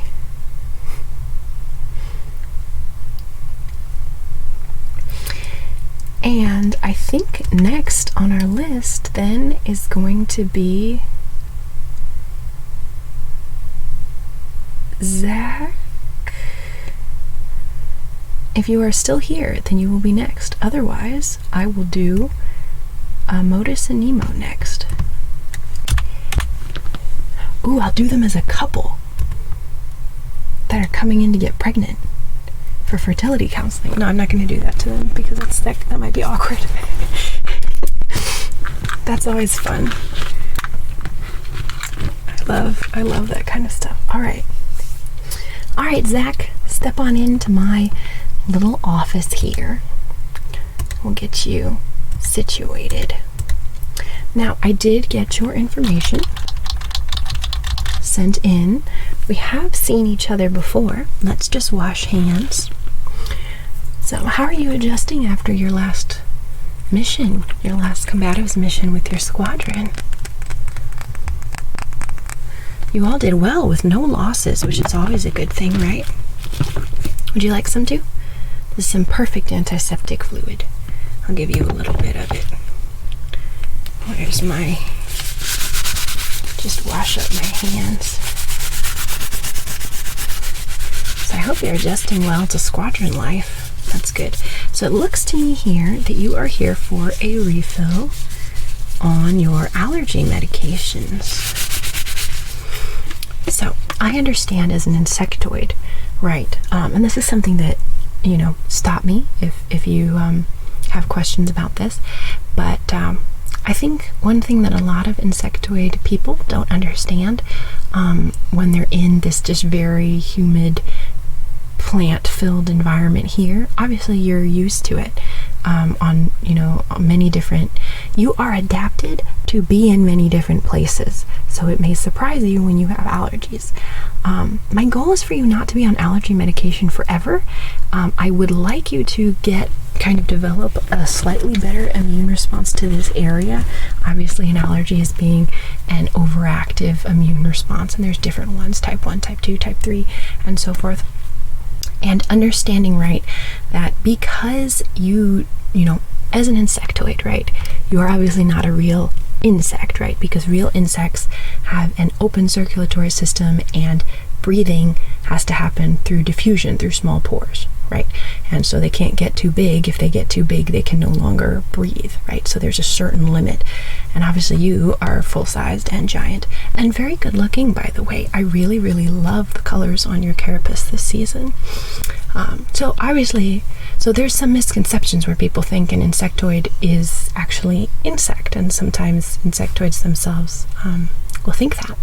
But you are not actually insect. You're actually more closely related to perhaps maybe a cross between a mammal and an amphibian, because you do have the breathing pores through your abdomen and through your thorax, but you have air sacs within them as if you had many, many, many lungs. So your whole abdomen is very full of, in addition to your reproductive and gastrological and all those other organs, plus your circulatory system, there's a lot of air space in there, which is why you're so light, and so many vibrant insectoids especially can fly. Now here's the thing. When you are having allergies, either things are getting into those pores that are not happy, right? So they need to be happier getting closed. Or you are having an actual reaction on your carapace. So it's either a respiratory allergy, or it's really what we would call a skin allergy in a humanoid. So my question for you then is, how long, because I only have your history since you moved to Lunawatala, and one of my assistants prescribed you allergy medications. Have you been on allergy medications before you came to Fort Jehu?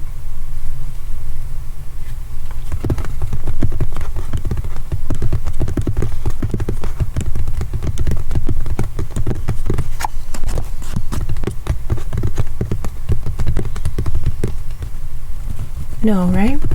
Just when you first came to Fort Jehu? Alrighty then. So, you have been on a couple times? Okay, that's good to know. Let me listen to your lungs. Let me just listen to your lungs. Well, not really your lungs, your respiratory sacs in your abdomen, obviously. I apologize, don't intend to be using human-centric terms. But I'm going to go ahead and scoot behind you. Well, we'll start on this side. Scoot behind you, and just listen here to go ahead and take a deep breath in, and then breathe out, and then over here, deep breath in, and breathe out, and again, deep breath in, and breathe out. Excellent. Okay. Alright, let us scoot to the other side. Again, take a deep breath in, and then breathe out, and another deep breath in,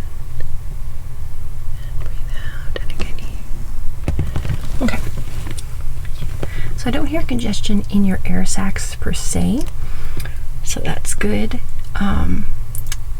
Not really any wheezing, so that's excellent. Let me take a closer look here at your carapace. Just looking, including on your face, yes. Just kind of taking a look on your carapace.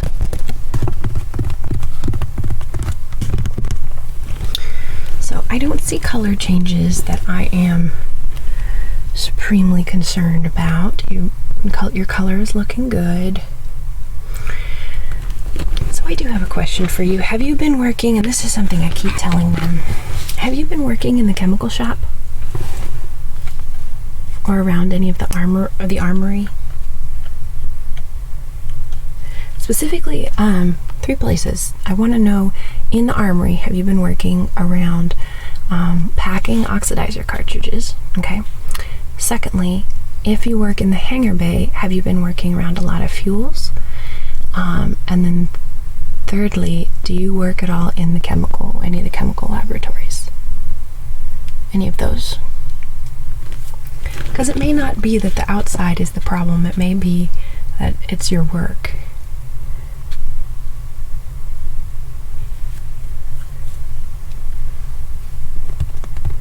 Not lately, you were last year. Okay. That's good. Stay away. We'll keep you away from those assignments.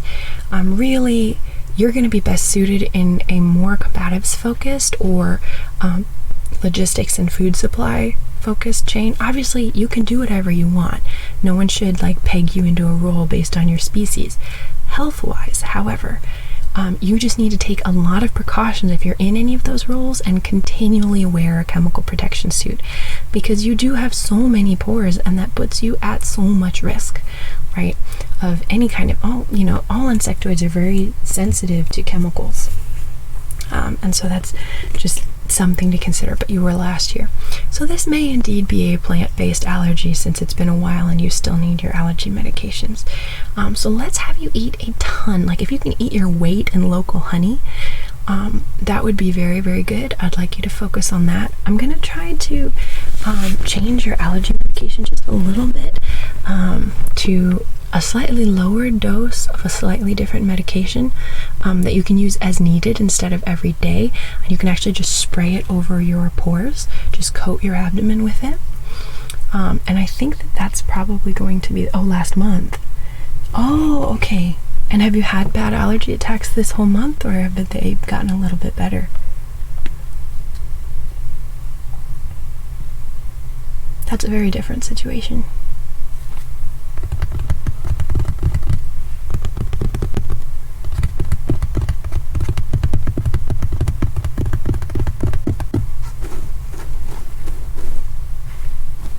Have they gotten a little better? Okay.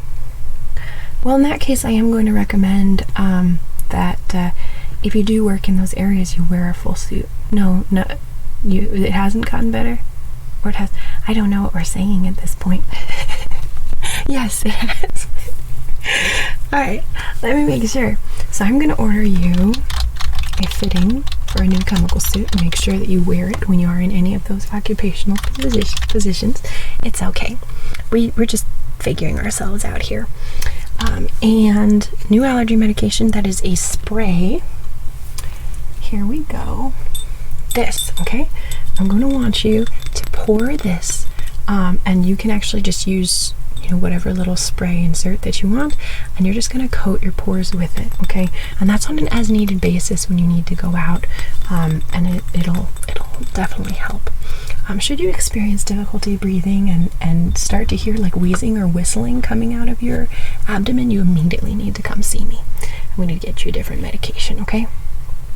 So that's kind of the goal. That's the direction that we'll take it. Just kind of refill the allergy medication, adjust it a little bit, and you need to be eating tons of honey. All right. I will see the next patient now, and follow up with me when your allergy medication runs out, and we'll continue trying to adapt. Allergies are no fun. Nobody likes them.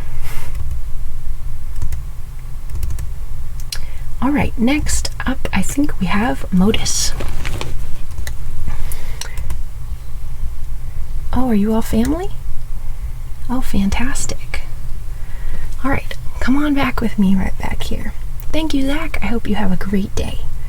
Thank you for stopping by. All right, Modus. I know why you're here. I remember it. So that wart or growth on your thorax. I will get right down to it. Let me wash my hands. How long have you had it for? Okay. So it's been there for about a month and you can't get it to go away. And it is a very hard growth. I have my suspicions already what it is, but we will make sure to do a thorough examination. Let me wash my hands. Have you had any fever, nausea, vomiting, diarrhea, any kind of chest pain, palpitations, headache, blurred vision, abdominal pain, anything like that? Any limb weakness, anything like that? Okay. Nothing review of systems constitutionally,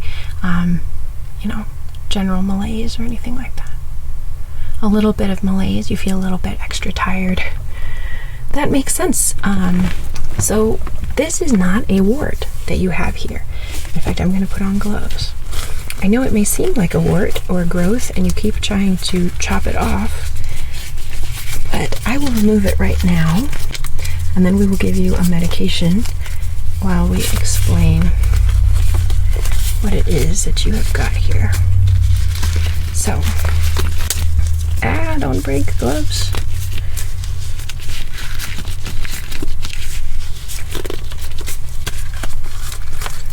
Gloves. Alright, so we're just going to take a look here.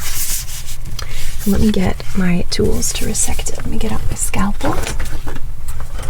And it's just going to be real quick. It's going to be in your carapace, so it should be it should be painless, okay? So we're just going to clean the area first with a simple alcohol solution. Just kind of rub here.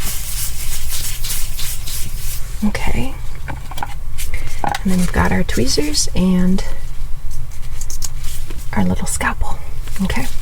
So what I'm going to do right here is I am just going to cut into the carapace. It is very hard. And let me show you something. So here in the center, and I know it's very, very hard. I know it's a little bit loud too. So here in the center, do you see this? So this, colloquially they're called armor worms. But basically, you have a parasite that is hanging out in your carapace. And so once we cut it out, so it's not enough to just cut, the wart off or try to rub it off.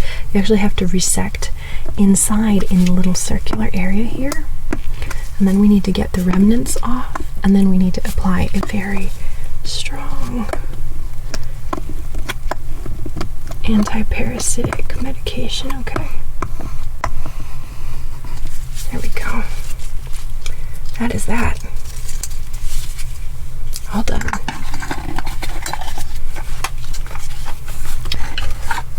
So, as a vibrant class insectoid, you should know this is fairly infectious, so you should avoid contact physically with other vibrant insectoids for at least the period of treatment, which is going to be about a month. How did you get it? I don't know. It could have happened on a mission while you were away. Sometimes they latch onto people in warm situations, on warm climates. Unless you are a baby, so maybe a pupae or even like maggot age, these will not kill you, right? For like a maggot, they can suck out all of their internal nutrition and they can die. It's not going to kill you. It's frustrating. The main thing is you definitely need to stay away from pregnant people, pregnant insectoids or populations, as a whole, you just, until we're done with this period. So let me give you, I'm just going to apply a lot of this good fluid here. And I'd like to see you every couple days to make sure that we are applying this appropriately.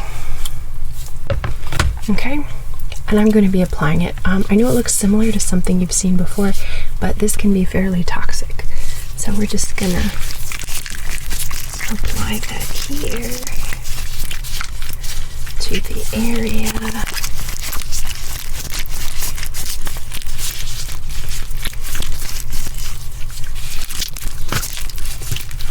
Okay, I think that's pretty good.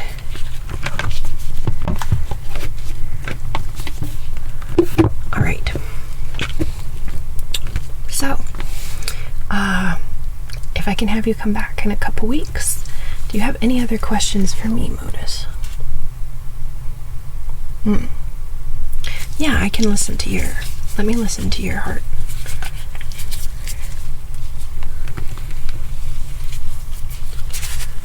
All right.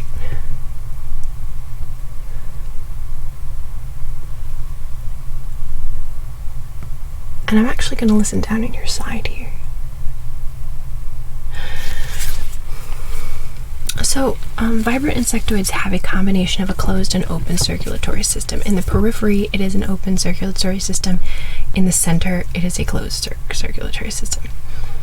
Do I have that correct? Yes, I do have that correct. Because you have to maintain a lot of pressure for the internal area, but for the periphery, you can use the hydraulic pressure of the carapace itself. Exactly. Alrighty, let me send the next person in. Thank you very much for coming. I hope that I definitely don't feel like, it's not like you're gross. It's not like you have to feel bad about it. It's just a thing that happens sometimes. And so I just need you to just not be in physical contact with other vibrants for a little bit. You just got married. So you can you should stay away from spawning eggs of any kind, or young. Now, are you a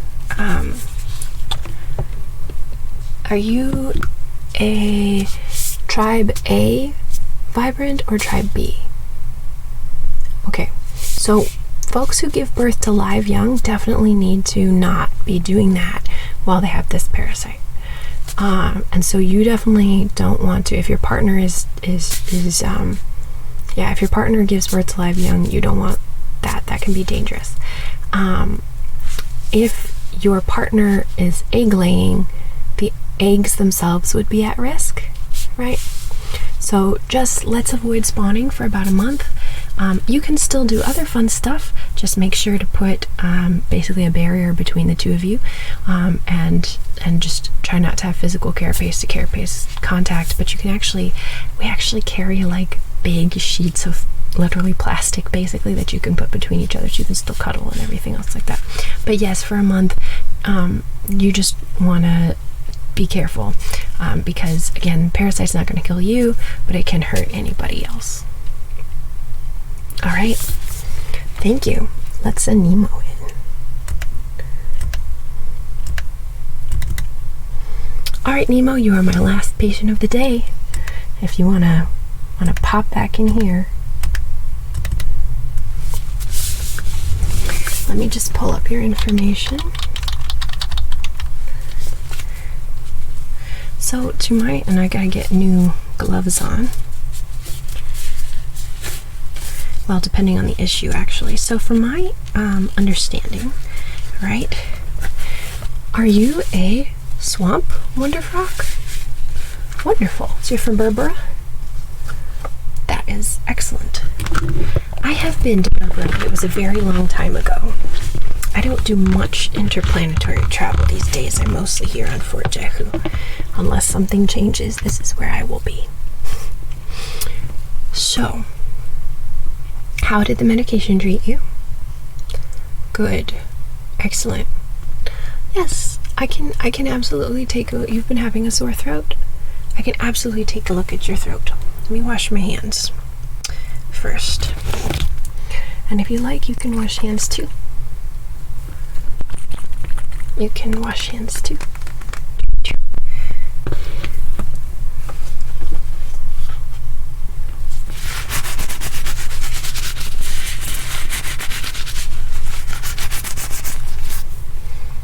Excellent. Alrighty, let me take a look in your throat with this and this.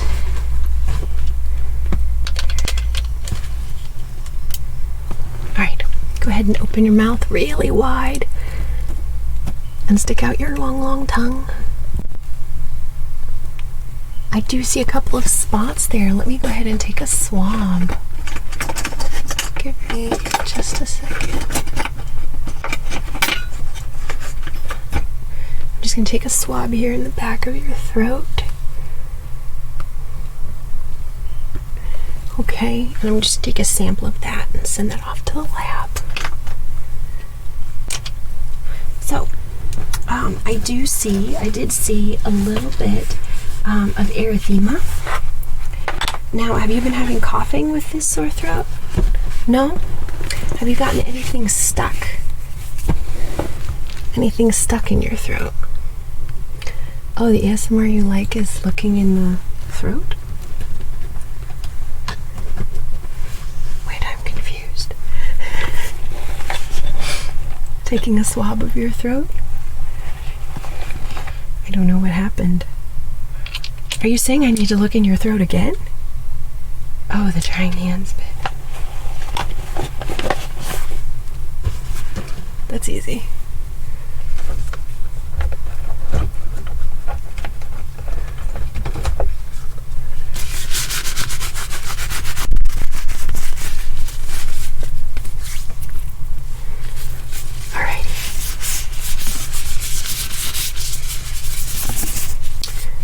So, you have had no cough. How old are you?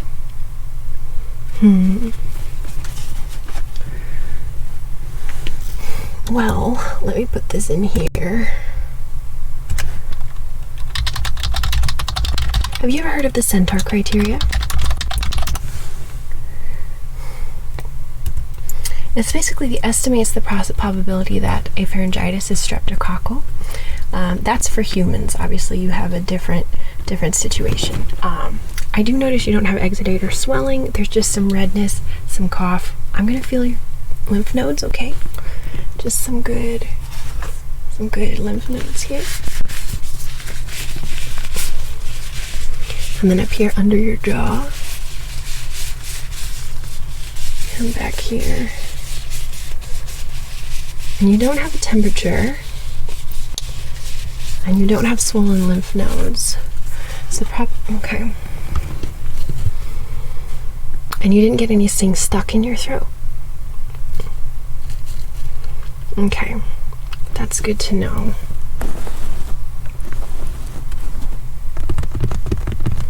I see.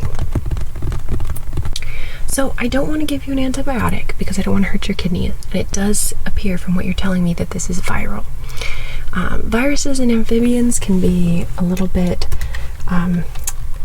frustrating and problematic, to say the least. It can be frustrating. I'm listening, I hear you.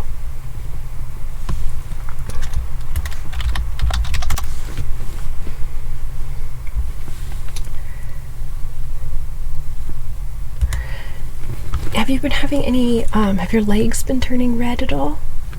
They don't seem to be. Okay. Can I look at your ventral side?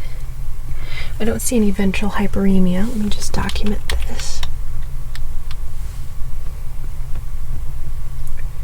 And no ulcerations on your skin, nose, or toes, so none of those very nasty viruses.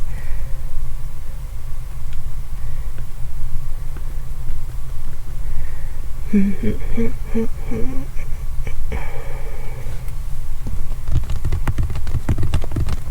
don't see any other lesions, which is good, which means I'm less likely to worry about bacteria bacterial infection, other items like that.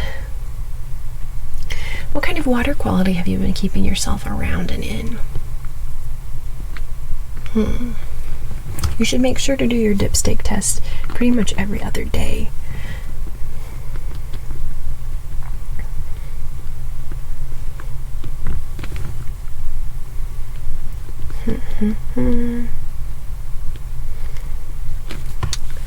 This is